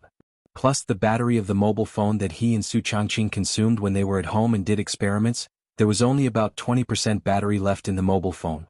After he fooled the emperor and ministers of the Tang dynasty, the battery of the mobile phone finally ran out and was turned off, which made Li Wangyu very sad. After putting away the phone that had no battery, Li Wangyu slipped back to the group of ministers in the shock brought by the Dao ancestor showing his divinity, and also made a surprised expression. Outside the Taiji Palace, Yuan Tiangang became more and more excited. He worked harder on a series of ceremonies such as summoning, following the stars, submitting the report, dropping the banner and sending the sage. Due to the unexpected Dao ancestor showing his divinity, the heavenly grand ritual, which was originally a simplified version, would be extended to 49 days in the Taiji Palace under the decree of Pai Lupi. Pai Lupi did not waste any more time. He turned around and walked into the main hall of the Taiji Palace. He returned to the throne and the court meeting continued. After the civil officials and military generals took their seats again, the atmosphere in the main hall was completely different. The envoy of Luo Zhou, who had previously proposed to let Pai Lupi write an edict of self-condemnation to save the people, was now kneeling in his position, trembling like a sieve. Before Pai Lupi could speak, Fang Shenling came out again and asked Pai Lupi, "Your Majesty, the envoy of Luo Zhou misled the public and slandered the sage. I ask you to remove the envoy of Luo Zhou from his official position and arrest him to serve as a warning to others." "Yes. Your Majesty, please spare my life. Your Majesty, please spare my life." The envoy of Luo Zhou finally screamed and turned his eyes to Zheng Yuanshou for help. In this regard, Zheng Yuanshou could only turn his head and pretend that he did not see the envoy's eyes for help. Now, who would attack Pai Lupi with the excuse that the plague of locusts was the punishment of heaven? Wasn't that seeking death? At this time, Zheng Yuanshou could not even protect himself, so how could he care about the envoy? As Pai Lupi's voice fell, the imperial guards immediately stepped forward and dragged the envoy of Luo Zhou, who had already collapsed on the ground, out of the main hall. Pai Lupi looked at the envoy of Luo Zhou being dragged away and felt even more delighted. This group of bastards from aristocratic families had previously used the plague of locusts as an excuse to make trouble for him. This had already made Pai Lupi very sullen. If it were not for the great influence of the aristocratic families, Pai Lupi would have already killed them to vent his anger. Today, Dao Zhu actually showed his divinity in front of the civil and military officials. This had completely relieved Pai Lupi of his worries. In the imperial court there were no more restrictions. Pai Lupi could not help but smile. Minister Zheng, do you have anything else to say? The black-bellied Pai Lupi could now be said to be elated, sweeping away the bad luck of being forced to abdicate by hundreds of aristocratic family officials. He looked at Zheng Yuanshou and was prepared to ridicule the head of the Zheng family of Xingyang. However, Zheng Yuanshou no longer had the intention to arm wrestle with Pai Lupi. Today's imperial court had completely exceeded their expectations. It could be said that they had suffered a crushing defeat. In the face of Pai Lupi's aggressive questioning, Zheng Yuanshou obediently knelt down and said, "Your Majesty is wise. I have misunderstood Your Majesty's painstaking efforts. I hope Your Majesty can forgive me." Li Er let out a cold snort from his nostrils. Zheng Yuanshou's lowering of his head and admitting defeat was within his expectations. Pai Lupi then looked at the heads of the other aristocratic families. Before Pai Lupi could speak again, the heads of the Chui clan of Qinghe, the Chui clan of Bowling, and the Lu clan of Fanyang all knelt down and said, "Your Majesty is wise." Pai Lupi, who had obtained great satisfaction, raised his head and laughed heartily. Notice Taiji Palace was filled with Pai Lupi's proud laughter. Pai Lupi's sharp gaze swept across the imperial court. Those aristocratic family officials all lowered their heads and avoided the emperor's gaze. When his gaze fell on Li Wangyu, the smile on Pai Lupi's face froze for a moment. Chapter 231. Looking at Li Wangyu, Pai Lupi couldn't help but feel suspicious. What was going on with the Tao ancestor showing his divinity just now? Was it Li Wangyu's trick? After all, Li Wangyu had promised him that the Tao ancestor would show his divinity in the heavenly grand ritual. Pai Lupi had naturally heard of the little tricks of Taoism. Originally, he thought that Li Wangyu was just colluding with Yuan Tiangang to make some tricks to confuse the officials. But in Pai Lupi's view, the scene just now was the real Tao ancestor showing his divinity. There was no doubt about that. This set off waves in Pai Lupi's heart. Did Li Wangyu have such an immortal method? Could he really ask the Tao ancestor to show his divinity? Facing Pai Lupi's suspicious eyes, Li Wangyu also smiled bitterly in his heart. He had already expected that Pai Lupi would inevitably make various conjectures and want to know the truth of the matter. However, he couldn't tell the truth about this matter. Li Wangyu could only force himself to be calm and show a bright smile to Pai Lupi, who was staring at him. Fortunately, in the main hall, in the presence of civil and military officials, Pai Lupi couldn't catch Li Wangyu and interrogate him even if he was anxious. He could only withdraw his gaze from Li Wangyu. He coughed softly and said, "Come on, give me a banquet." Give a banquet? Pai Lupi's words made all the officials stunned. Why would the court give everyone a banquet for no reason? Was it to congratulate the Tao ancestor showing his divinity just now? The officials were confused. Only Li Wangyu couldn't help but show a sneaky smile. With Pai Lupi's order, the palace maids who had been prepared for a long time came in from outside the hall. Each of them held a food box in their hands and began to distribute food to the officials in the hall. It was very simple, just a plate and a pair of chopsticks. However, the food on the plate turned the originally solemn hall into a wet market once again. The officials discussed animatedly, and it was very lively. What is this? They look like locusts. How can this be eaten? Your Majesty, how can this worm be eaten? In the Taiji Palace of Noda, only Li Wangyu, Fang Xianling, Qing Yaojin, and the others were smiling as they looked at the food in front of them. Pai Lupi ordered people to deliver plates of fried locusts to the officials in the name of a banquet. In front of Pai Lupi's throne, there was also a plate of fried locusts. Pai Lupi opened his mouth under the gaze of all the officials in the hall. The people live by the grain and you eat it. I would rather eat you to save the people. After saying that, Pai Lupi stretched out his chopsticks and picked up a locust that was fried until it was yellow and fragrant. He opened his mouth and was about to eat it. Your Majesty, you can't eat it. Your Majesty, you can't eat it. How can you eat locusts? Your Majesty, if you eat locusts you might get sick. You can't eat it. Pai Lupi ignored the official's dissuasion and directly put the locusts into his mouth and started chewing. Seeing that Li Er had actually eaten the locusts, the officials in the hall once again let out a cry of surprise. Li Wangyu was speechless. Why did they make such a fuss when Pai Lupi ate fried locusts? In history, Pai Lupi ate locusts raw. That was disgusting. Pai Lupi swallowed the locusts in his mouth and looked at the officials again. Everyone, why don't you eat? These words made the officials in the hall look at each other.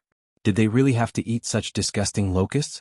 Fang Xianling, Zhang Sun Wuji, Qing Yaojin, and the others naturally reached out their chopsticks without hesitation and put the fried locusts into their mouths under the horrified gazes of their colleagues. Seeing this, the courageous officials in the hall could only pluck up their courage and reach out to pick up the locusts in front of them.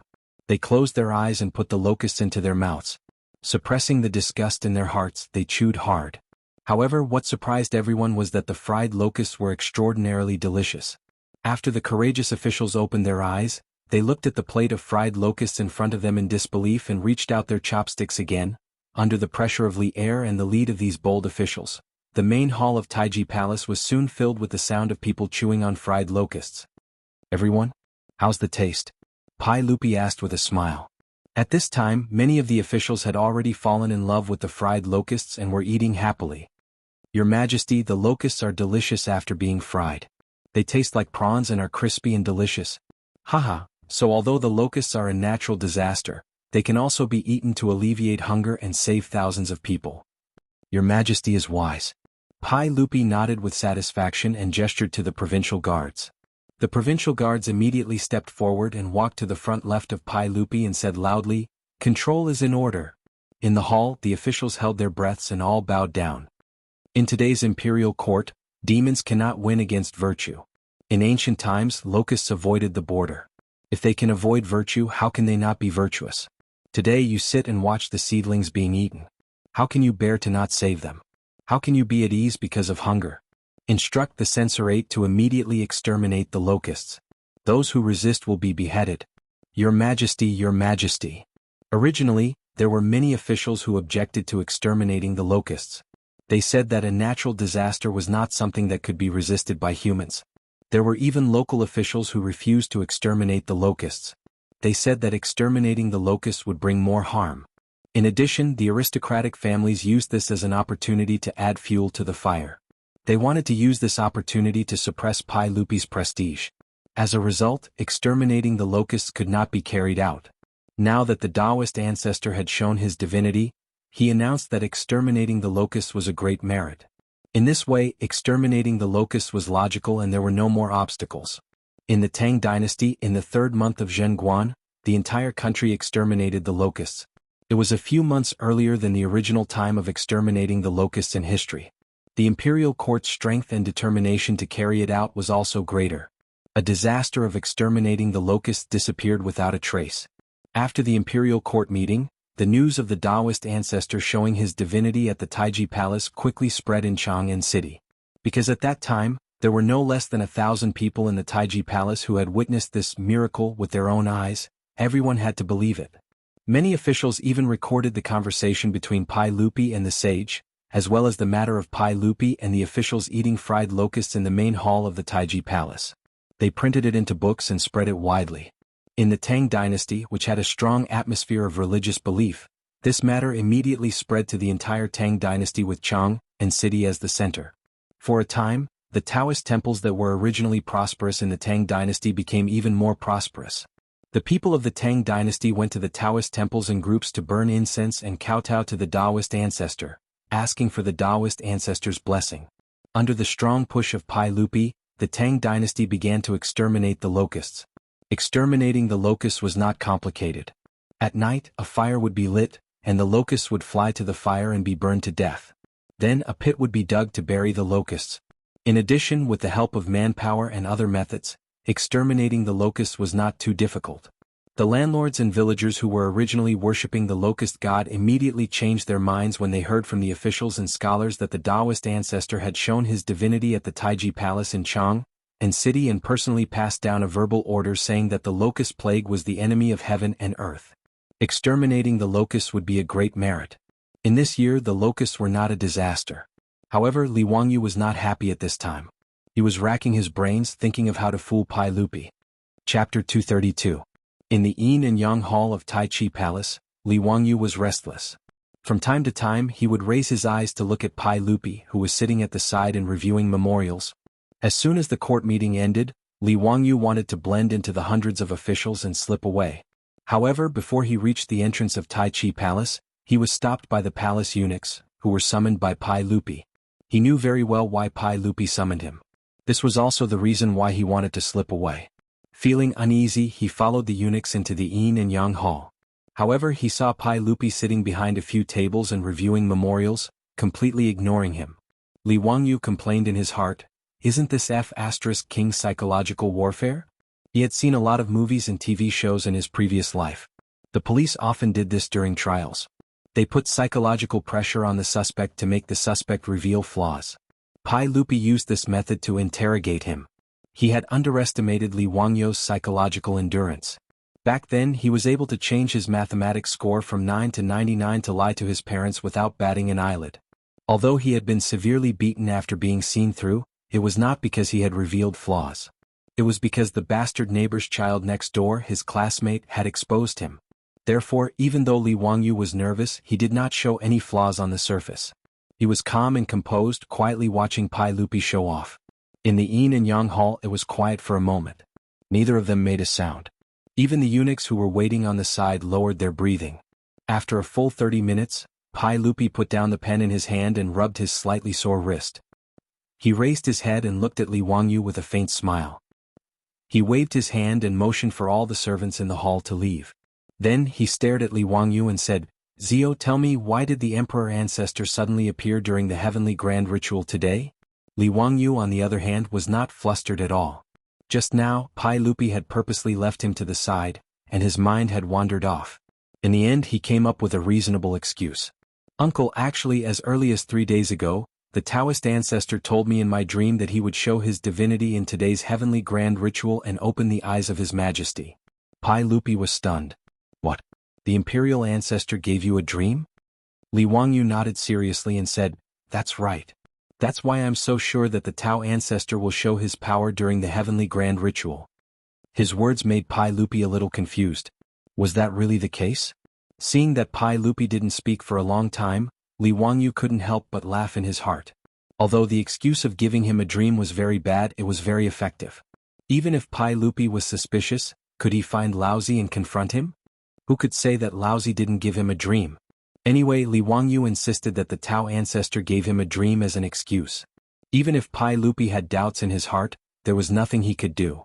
In the end, Pai Lupi could only accept Li Wangyu's explanation and reluctantly believe that the Tao Ancestor gave Li Wangyu a dream. Although there were many doubts, such as why the Tao Ancestor gave Li Wangyu a dream and why Li Wangyu believed the words of the Tao Ancestor in the dream, these were not important. At least Pai Lupi was sure that Li Wangyu was not malicious, and what he did was in line with the interests of Pai Lupi. Naturally, Pai Lupi was too lazy to continue to delve into this matter. After the lunar pilgrimage in the Taiji Palace ended, the gilded copper statue of the Tao Ancestor was directly enshrined in the Taiji Palace by Pai Lupi. He burned incense and prayed day and night. After the Heavenly Grand Ritual, Pai Lupi gave rewards to the 58 Taoist temples in Chang'an, including the abbot of Xuandu Temple. Yuan Tiangang was left in Chang, and by Pai Lupi 4 years earlier and became the think tank of Emperor Taizong of Tang. As for Li Wangyu, Pai Lupi did not give him any more rewards. The main reason was that he was too young and had just been granted the title of county founding man. It would be too excessive to give him another title. In this regard, Li Wangyu complained in his heart. The stingy Pai Lupi did not give him a title, but he could give him some gold. Li Wangyu did not mind having more money in his family. Now his Li family was just out of poverty. Not to mention those aristocratic families, even ordinary businessmen were much richer than him. Even if Li Wangyu was granted a title, he had no interest in entering the imperial court. Now he was only interested in making money. After the threat of the locust plague was eliminated, Li Wangyu began to think about his plan to make money. The winemaking workshop was a must. This would be an important industry for his Li family in the future. Glass was also a very profitable industry. Unfortunately, Li Wangyu did not know how to make glass. Glass seemed to be made of silicon and sand. But he was a second-tier college student who majored in electronic business. He really did not understand. In fact, it was not only Li Wangyu who did not understand. Su Changqing, a top student at the University of Pennsylvania, also did not understand. In the future, the division of labor was too detailed. If one did not specialize in that industry, how many people knew how to make glass? It did not matter if they did not know how to make glass. If they could make high alcohol content wine and then purify the alcohol, it seemed like they could make perfume. This was also a very profitable industry. In any era, women's money was the easiest to earn. Soap could also be made. Li Wangyu still had the basic knowledge of chemistry.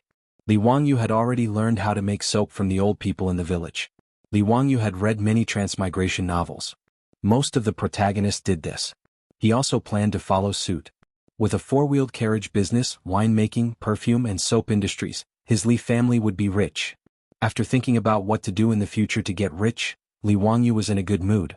On this day, Li Wangyu planned to have Niu Wu go to Chang and city and ask him to help Fatty Cho Kuan find food for him.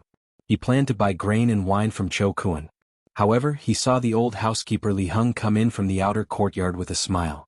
Lang Jun, Minister Feng of the Ministry of Works, is here to visit. Li Wangyu was stunned for a moment before he reacted. He could not help but reveal a look of surprise. He remembered that when he was knighted, Pai Lupi personally promised to build him a manor for free.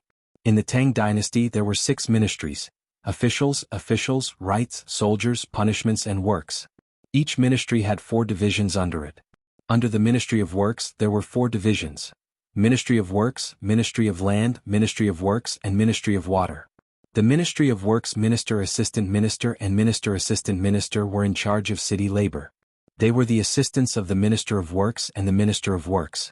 This Minister Feng from the Ministry of Works was probably here to build a residence for him. Li Wangyu hurriedly told Li Heng to invite Minister Feng to the central room. He would be there soon. After Li Heng went to greet Minister Feng, Li Wangyu turned around and took out a scroll of blueprints from the study. These were the blueprints that he and his beautiful boss had come up with after Pai Lupi agreed to let him design the manor. Li Wangyu unfolded the blueprints and looked at them with satisfaction. Then he rolled up the blueprints and walked to the central room in the outer courtyard. Big house. I'm coming. Chapter 233. In the central room of the Li family, Dr. Feng from the Ministry of Works had been in a daze for a long time. His eyes were absent-minded as he stared at the blueprint on the table in front of him.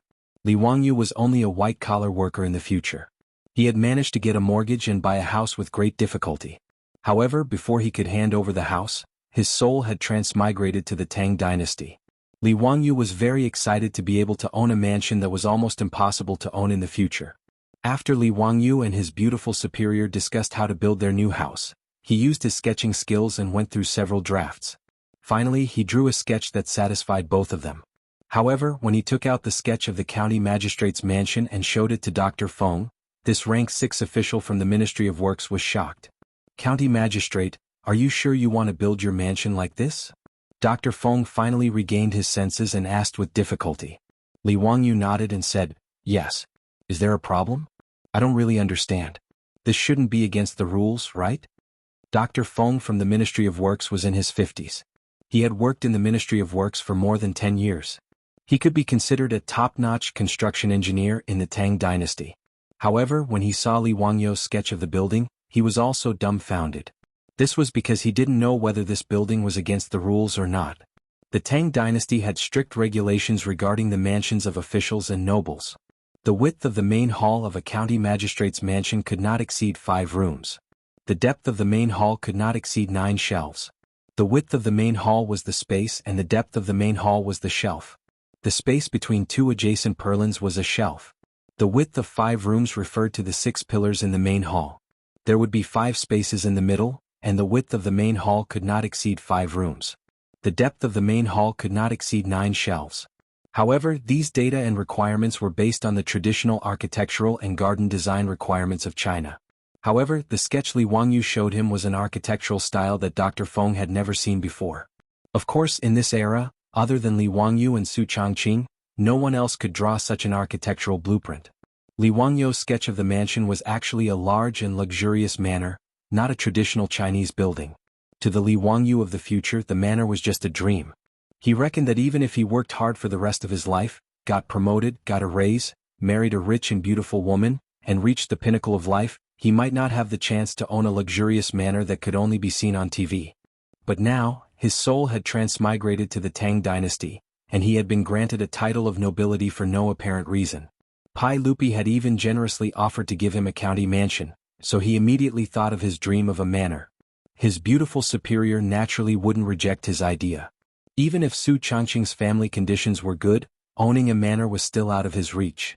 Therefore, the two of them hit it off and joined hands to design an architectural blueprint that would create a new world in the Tang dynasty.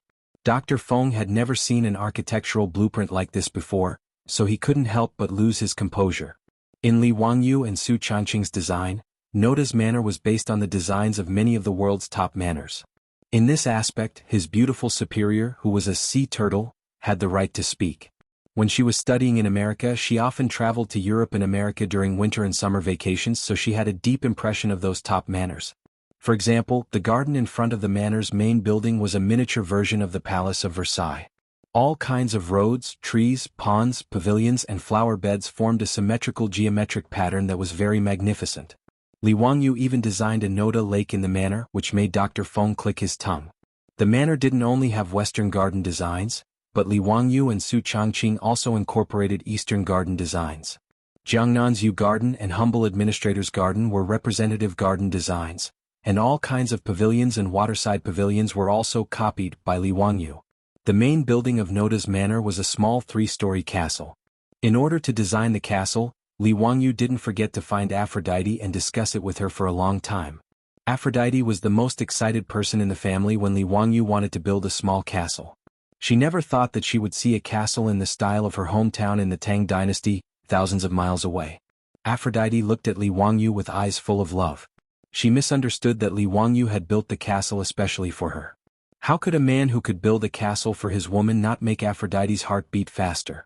If not for her beautiful superior staring at her from the side, Aphrodite would probably have jumped into Li Wangyu's arms and offered herself to him. Dr. Feng swallowed with difficulty and asked, "Huxianen, how can this manor be built like this?" "Why not?" Li Wangyu asked in confusion. "It's against the rules." Dr. Feng began to explain to Li Wangyu what the composition of feng shui was, what the front hall and back bedroom were, what the 3 entrances home were, what the hierarchy was, and what the differences between men and women were. In short, the architecture of the Tang dynasty wasn't as messy as Li Wangyu's sketches. What kind of manor would lead to Noda's garden, and the shape of the garden was so strange. As for the master and the servants living in the castle, it was even less in line with the residential culture of the Tang dynasty. Dr. Feng could only shake his head at Li Wangyu's strange idea. It was really too messy.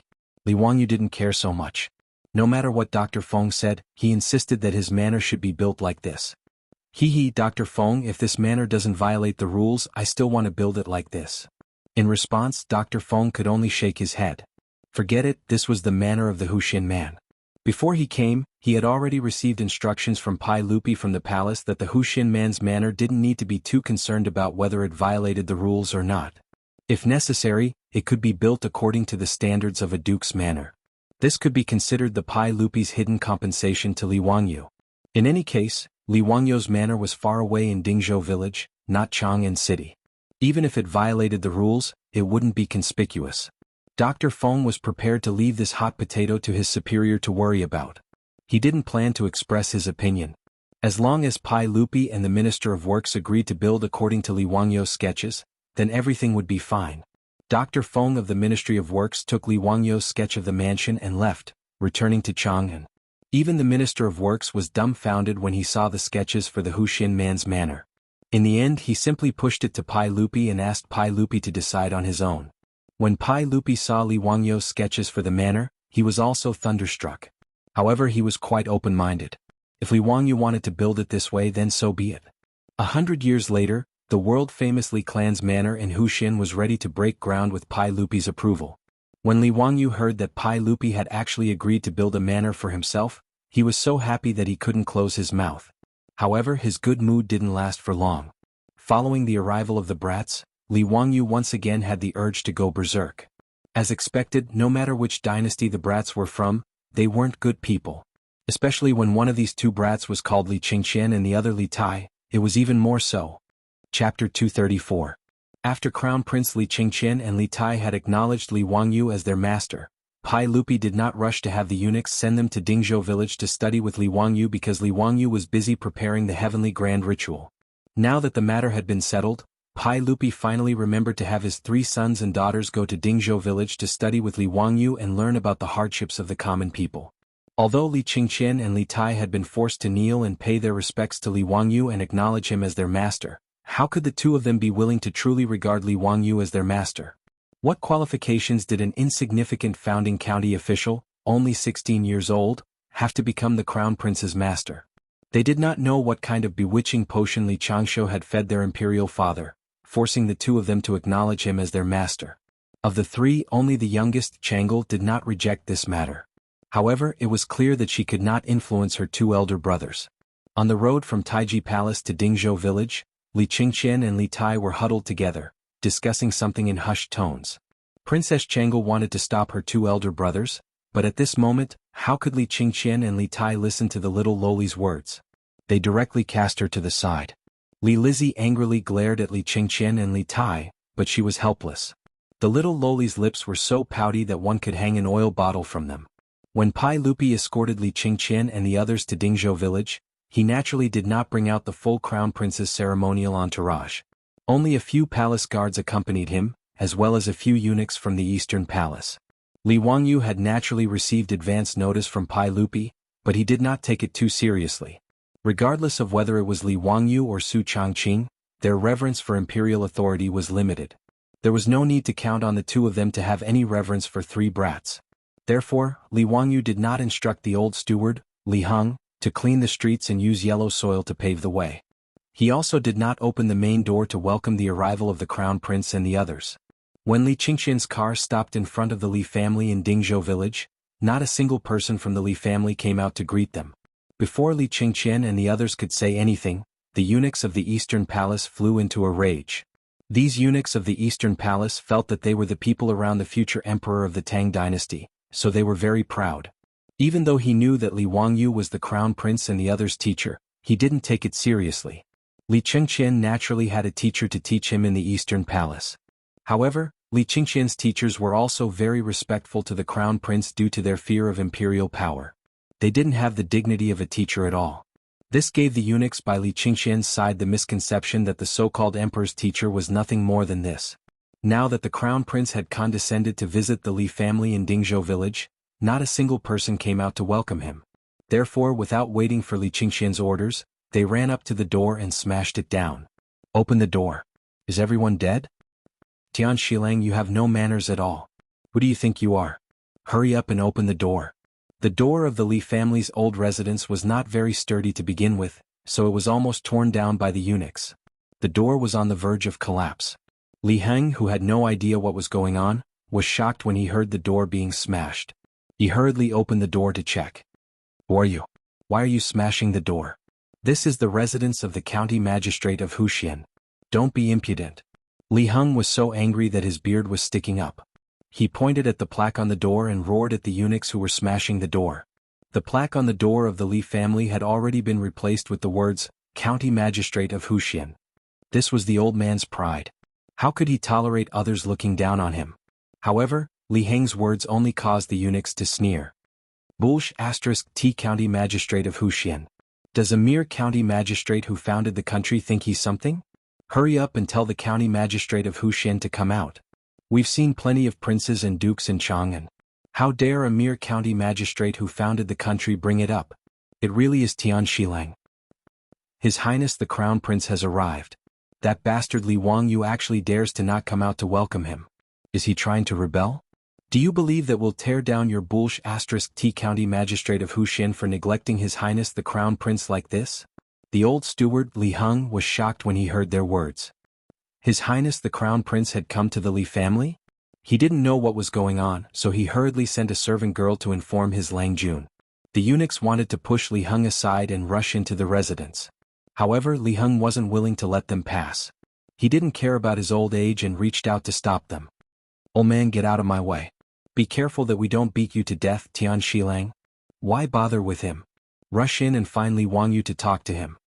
Li Wangyu was in the back courtyard, but he had already heard the commotion from the outer courtyard. He couldn't help but frown. He was afraid that his old steward, Li Heng, would be at a disadvantage, so he hurriedly rushed out of the back courtyard. Stop. Li Wangyu had just arrived in the front courtyard when he saw Li Qingqian's eunuchs pushing Li Heng. He couldn't help but shout angrily, "Li Qingqian, Li Tai, come out!" Li Qingqian and Li Tai, who had been hiding behind the Imperial Guard to watch the commotion, could only walk out from behind the Imperial Guard when they saw Li Wangyu come out. They casually cupped their hands towards Li Wangyu as a form of greeting. Although the eunuchs' actions weren't ordered by Li Qingqian or Li Tai, they had tacitly approved of it. They wanted to give Li Wangyu, this junior division commander, a show of strength. Li Qingqian, Li Tai, is this the gift for becoming a disciple? Li Wangyu asked coldly. Before Li Qingqian and Li Tai could say anything, the eunuchs, eager to protect their masters and show off, jumped out again. Shut up. Do you think you have the right to call out the names of His Highness the Crown Prince and His Highness the King of you? How unruly. Don't you know the difference between superior and inferior? Why aren't you bowing when you see His Highness the Crown Prince? How dare you? How dare you act so impudently in front of His Highness the Crown Prince? Li Wangyu ignored the clamoring of the Eastern Palace eunuchs. He only looked coldly at Li Qingqian and Li Tai, waiting for them to give him an explanation. Haha, big brother Wangyu, these servants don't know any better. Don't mind them, I'll teach them a lesson later. Li Qingqian smiled unconcernedly and played dumb. Although he was only 9 years old, he was used to being flattered by others. Why would he care about the actions of the eunuchs beside him? Call me division commander. Li Wangyu stared at him and said. Li Qingqian's mouth twitched, but he could only reply, yes, division commander. Li Wangyu asked, let me ask you, are these eunuchs from your eastern palace? Li Qingqian was still smiling mischievously as he replied, yes, they're just a few ignorant servants. I'll be sure to strictly control them later. Although the little fatty Li Tai didn't say anything on the side, he had a mocking smile on his face. He wanted to see how Li Wangyu would get off the stage. Li Wangyu nodded and suddenly took out an item from his sleeve. He shouted at Li Qingqian and Li Tai, you two give me your hands. The item in his hand was the golden ferrule that Pai Lupi had bestowed upon him that day. The two brats, Li Qingqian and Li Tai, couldn't help but change their expressions when they saw Li Wangyu take out the ferrule. The mocking smile on their faces had long since disappeared and was replaced by an expression of disbelief. Could it be that this Li Wangyu really dared to punish the two of them? Was he crazy? Chapter 235. In Li Qingqian and Li Tai's minds, although their father had given Li Wangyu the golden ruler, it was only a gift for him to become a disciple. Could it be that this little Huxin man really dared to punish the two of them? Even in the palace, although Empress Jiang's son was strict with her children, no one dared to actually punish the two of them. Unlike Jianghu, Li Qingqian was the crown prince and Li Tai was the king of Yu. Their statuses were different. The palace maids dared to use the ruler to punish Jianghu and Pai Lupi's other children, but no one dared to touch the two of them. As for Li Qingqian and Li Tai's original teachers, they were also afraid of the imperial power and abided by the rules of a ruler. Why would they use the ruler to punish them? It could be said that from birth until now, no one dared to touch a single hair on Li Qingqian and Li Tai's heads. When they saw their father give Li Wangyu the golden ruler, the two brats were still a bit afraid. However, the eunuchs beside them comforted them, saying that Huxin man, Li Wangyu, definitely did not have the guts to punish them. The two brats thought about it and felt that it was true. They were the most beloved sons of the Tang dynasty's crown prince and Pai Lupi.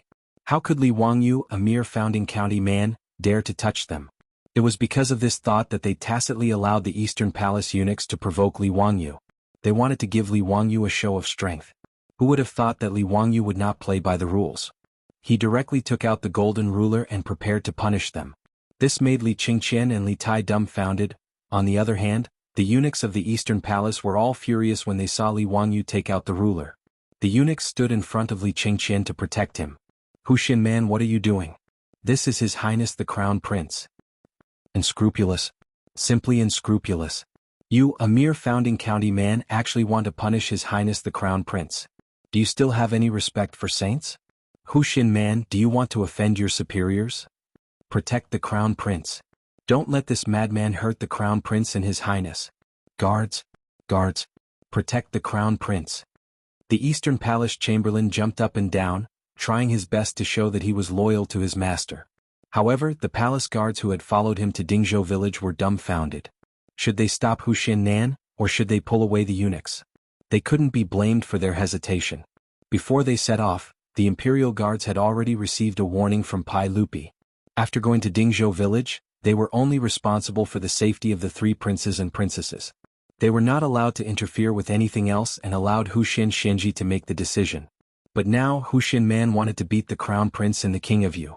Should they protect the Crown Prince and the others, or should they let Huxin Man make the decision? The Imperial Guards in the palace all looked at the Imperial Guard leader doubtfully, waiting for his decision. The leader of the guards gritted his teeth and silently shook his head at his subordinates, indicating that he would not interfere in this matter.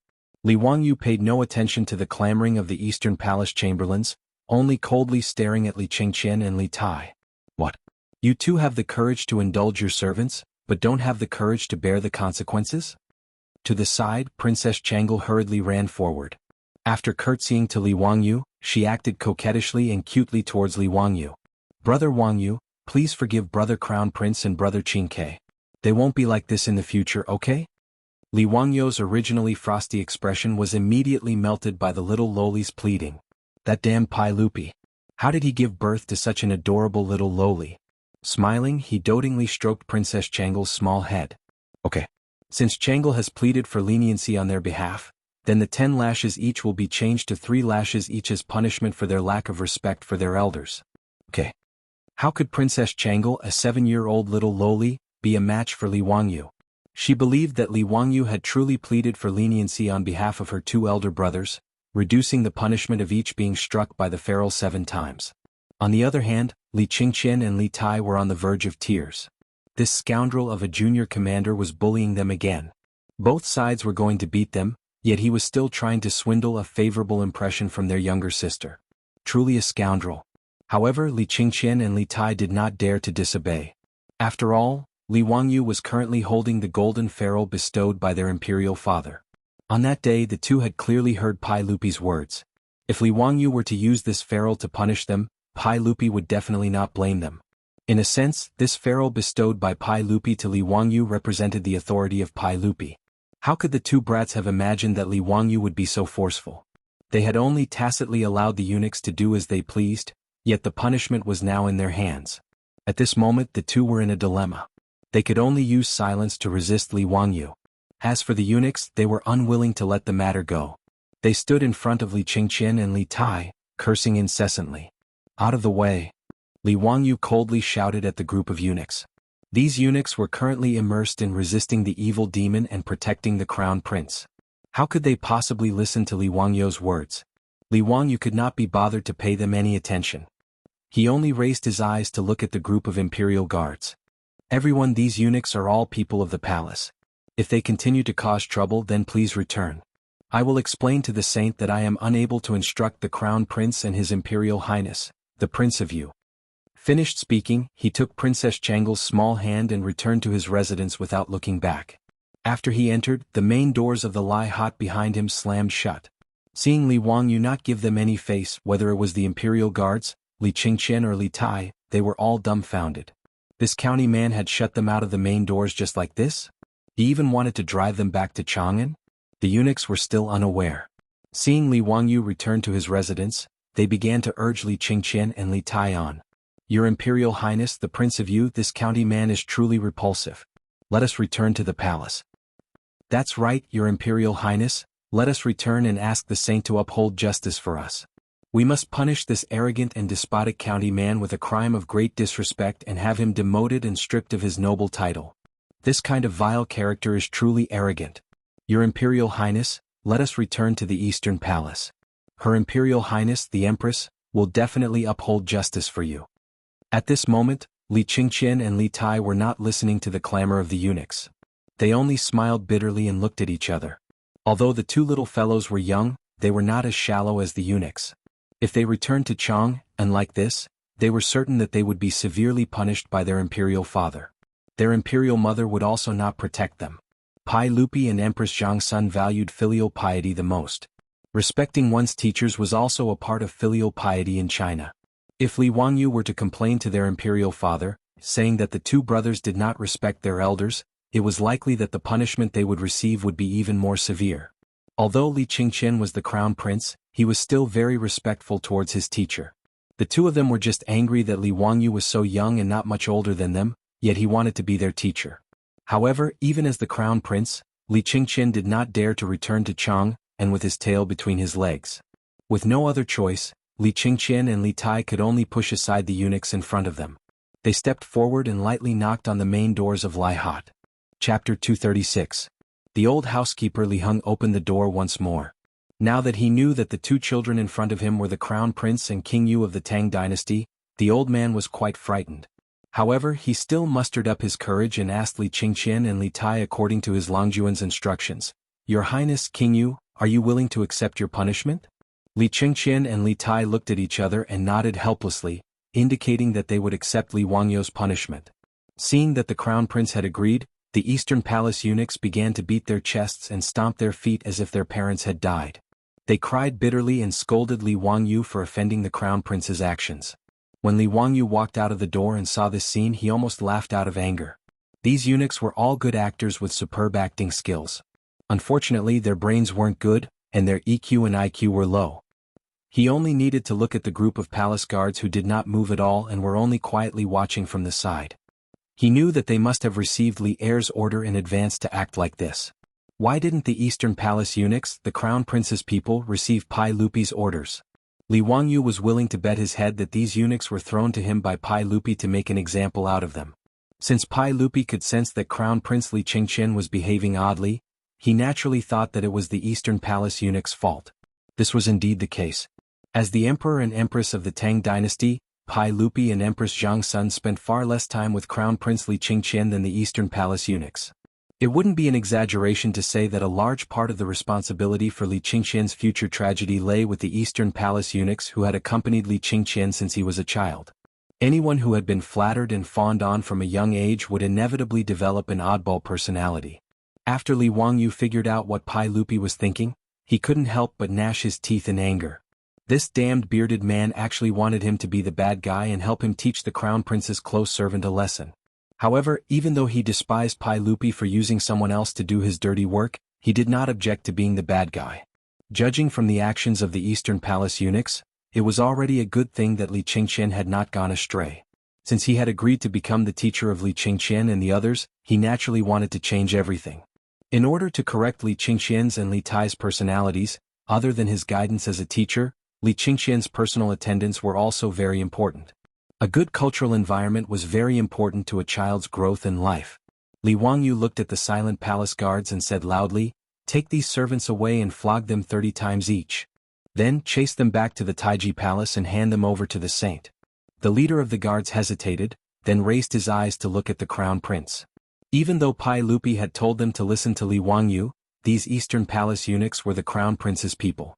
He was somewhat undecided as to whether or not to listen to this county man's words. Hearing Li Wangyu's words, Li Qingqian couldn't help but clench his small fists. His eyes were filled with anger as he glared at Li Wangyu. "No, they are people of the Eastern Palace." Before Li Qingqian could finish speaking, he saw Li Wangyu flash the golden ruler that the emperor had bestowed upon him, blocking his words. Li Wangyu's expression did not change. He looked at Li Qingqian and said, "They are your personal attendants. Logically speaking, I should not be the one to punish them. However, these people took advantage of the situation to do evil and flatter you. As personal attendants of the Crown Prince, they instigated the Crown Prince to be disrespectful and unreasonable. As your teacher, I naturally have the duty to teach these impudent eunuchs a lesson so that they will not tarnish the Crown Prince's reputation in the future." He then used his palm to lightly tap the golden ruler twice in a threatening manner. "Qingqian, do you have any objections to your teacher's words?" Even if Li Qingqian had objections, he was scared away by the ruler in his hand. He shook his head repeatedly. "Teacher is right. Qingqian has no objections. It's good that you have no objections." Li Wangyu couldn't help but smile. He then looked at the leader of the guards. "Why aren't you moving? Do you really want me to ask for the saint's decree?" The leader of the guards saw that even the crown prince had given in. Naturally, he wouldn't oppose Li Wangyu. He immediately waved his hand at his guards, indicating for them to come forward and hold down the Eastern Palace eunuchs. When they were pressed to the ground by the ferocious guards, the Eastern Palace eunuchs finally dared to feel fear. "Your Highness the Crown Prince, please save me. How can I let Tian Shilang humiliate you so wantonly? County man, I know I was wrong. Please spare me. Crown Prince, save me."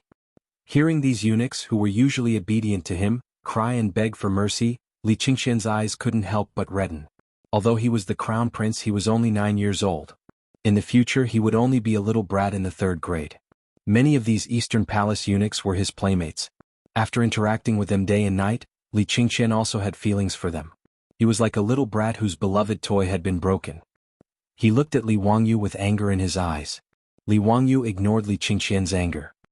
He just stared at the palace guards as they pressed the Eastern Palace eunuchs to the ground and began to beat them with planks. 30 planks, and under the circumstances where the guards didn't hold back, it was enough to beat the Eastern Palace eunuchs until their butts split open. The Eastern Palace eunuchs, who had been incomparably arrogant earlier, now realized that they had kicked an iron plate. However, it was too late for regrets. They were beaten until tears and snot flowed out of their eyes and noses. Some of the weaker ones directly fainted. Not long after, the 30 planks were finished. Li Wangyu pointed at the eunuchs on the ground who didn't even have the strength to cry and said seriously to Li Qingxian and Li Tai, "Qingxian, Qingke, this is the first lesson I'm giving you. Remember, if you're in a high position and are unfilial, you won't be the only unlucky ones. You'll also harm the people around you and the people of the Tang dynasty." He then said to Li Qingxian and Li Tai, "Now it's your turn. Stretch out your hands." Seeing that Li Wangyu was still going to punish them, Li Qingxian and Li Tai didn't care about the eunuchs anymore. They pouted and stretched out their small hands, feeling wronged. Li Wangyu didn't hold back with the two of them. He raised the golden ruler in his hand and slammed it down a few times. Although he didn't use too much strength, it still hit the two kids until tears immediately welled up in their eyes. It was only by doing their best not to cry out loud. After teaching Li Qingxian and Li Tai a lesson, Li Wangyu led the two of them into the residence. "Let's go. I've prepared some new toys for you." Although Li Wangyu didn't have a family and children in the future, nor did he become a teacher, even if he hadn't eaten pork, he would have seen pigs run. Giving a sweet date after a slap. When he was young, he was often taught a lesson by his grandfather like this. Li Wangyu was going to follow suit and use this method to teach Li Qingxian and the others a lesson. After the slap, it was time to give a sweet date. Chapter 237. Ever since that day in Taiji Palace, when Li Qingxian and the others had taken him as their master, Li Wangyu had been thinking about how he should be the king of the children. For this reason, he had discussed many methods with his beautiful superior. As for how to educate the naughty children, the two had a common understanding. First, they would use play to attract Li Qingxian and Li Tai and then slowly teach them. As for Princess Jianghu, there was no need to worry. The adorable little princess was not only clever, but also sensible. Li Wangyu planned to have his beautiful superior and Aphrodite accompany Jianghu to play, while he would concentrate on teaching Li Qingxian and Li Tai.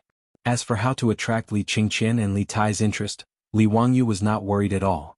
When it came to playing, Li Wangyu could boldly say that there was not a single person in the Tang dynasty who could fight.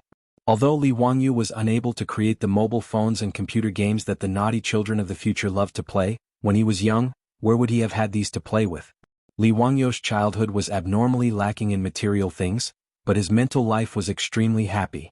His memories were still fresh in his mind. Eagle catching chicks, hopscotch, ice skating, cross-legged cockfighting, goat jumping, and even mud. These were all things that his group of little friends could play for an entire day. Rolling iron rings, spinning tops, and other toys were their favorite. Li Wangyu planned to bring all of these to the Tang dynasty. First, he would attract the interest of the two most noble naughty children of the Tang dynasty.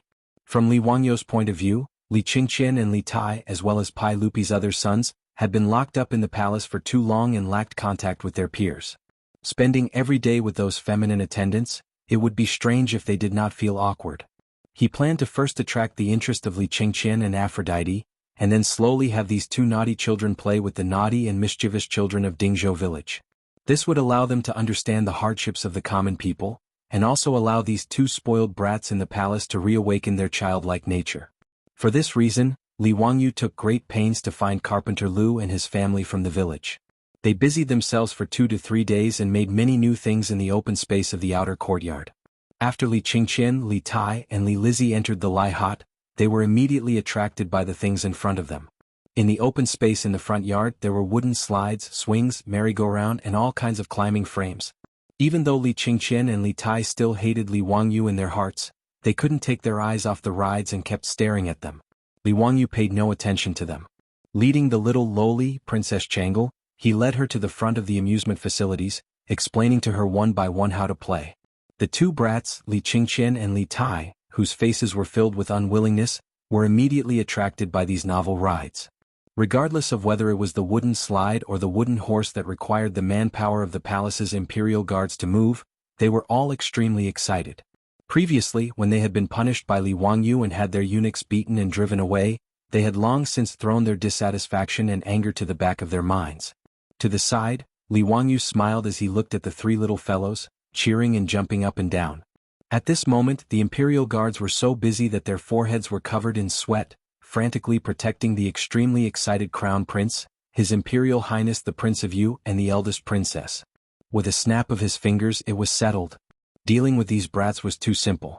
All he needed to do was find something that they were interested in and guide them. Although Li Qingqian and Li Tai had previously appeared unwilling, Li Wangyu dared to bet that even if he drove them away, it would be useless. When the three little fellows were covered in sweat from playing, their beautiful superior led the servant girls out, delivering iced drinks to each of the little fellows. Of course, this was made by using saltpeter to make ice. Originally, Li Wangyu had thought about whether he should go to Chang and city to open a cold drink shop. He believed that the business would definitely be very good. In just over a month, he had changed from a second generation of the rich to the founding father of the Tang dynasty. His family also had a four-wheeled carriage business, which was a profitable business. Naturally, he would not open a small cold drink shop in Chang'an City. However, the iced drinks made Li Qingqian and Li Tai cry out in joy. Even their attitude towards their beautiful superior was excessive. They even called her master's wife. Li Wangyu was speechless. However, the beautiful superior rolled her beautiful eyes at Li Wangyu and actually acquiesced to this address. Su Changqing liked the little lowly Changle even more.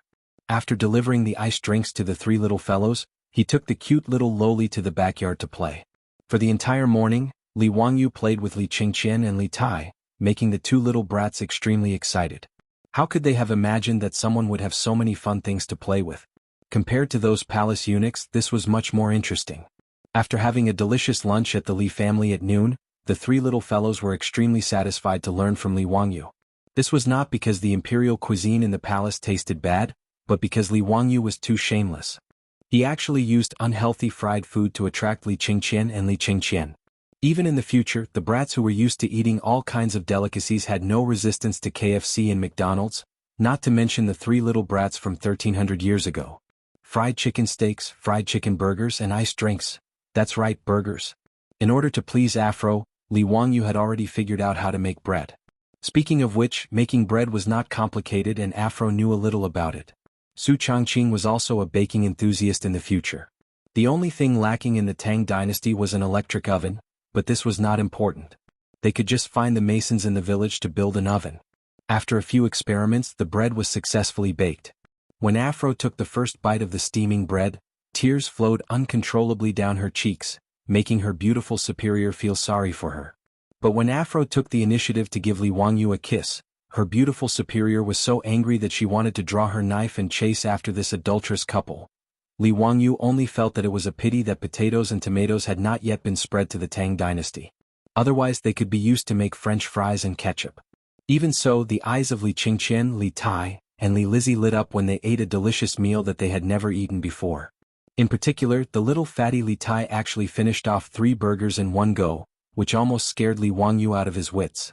He was afraid that this fellow would choke to death and he would not be able to explain it to Pai Lupi.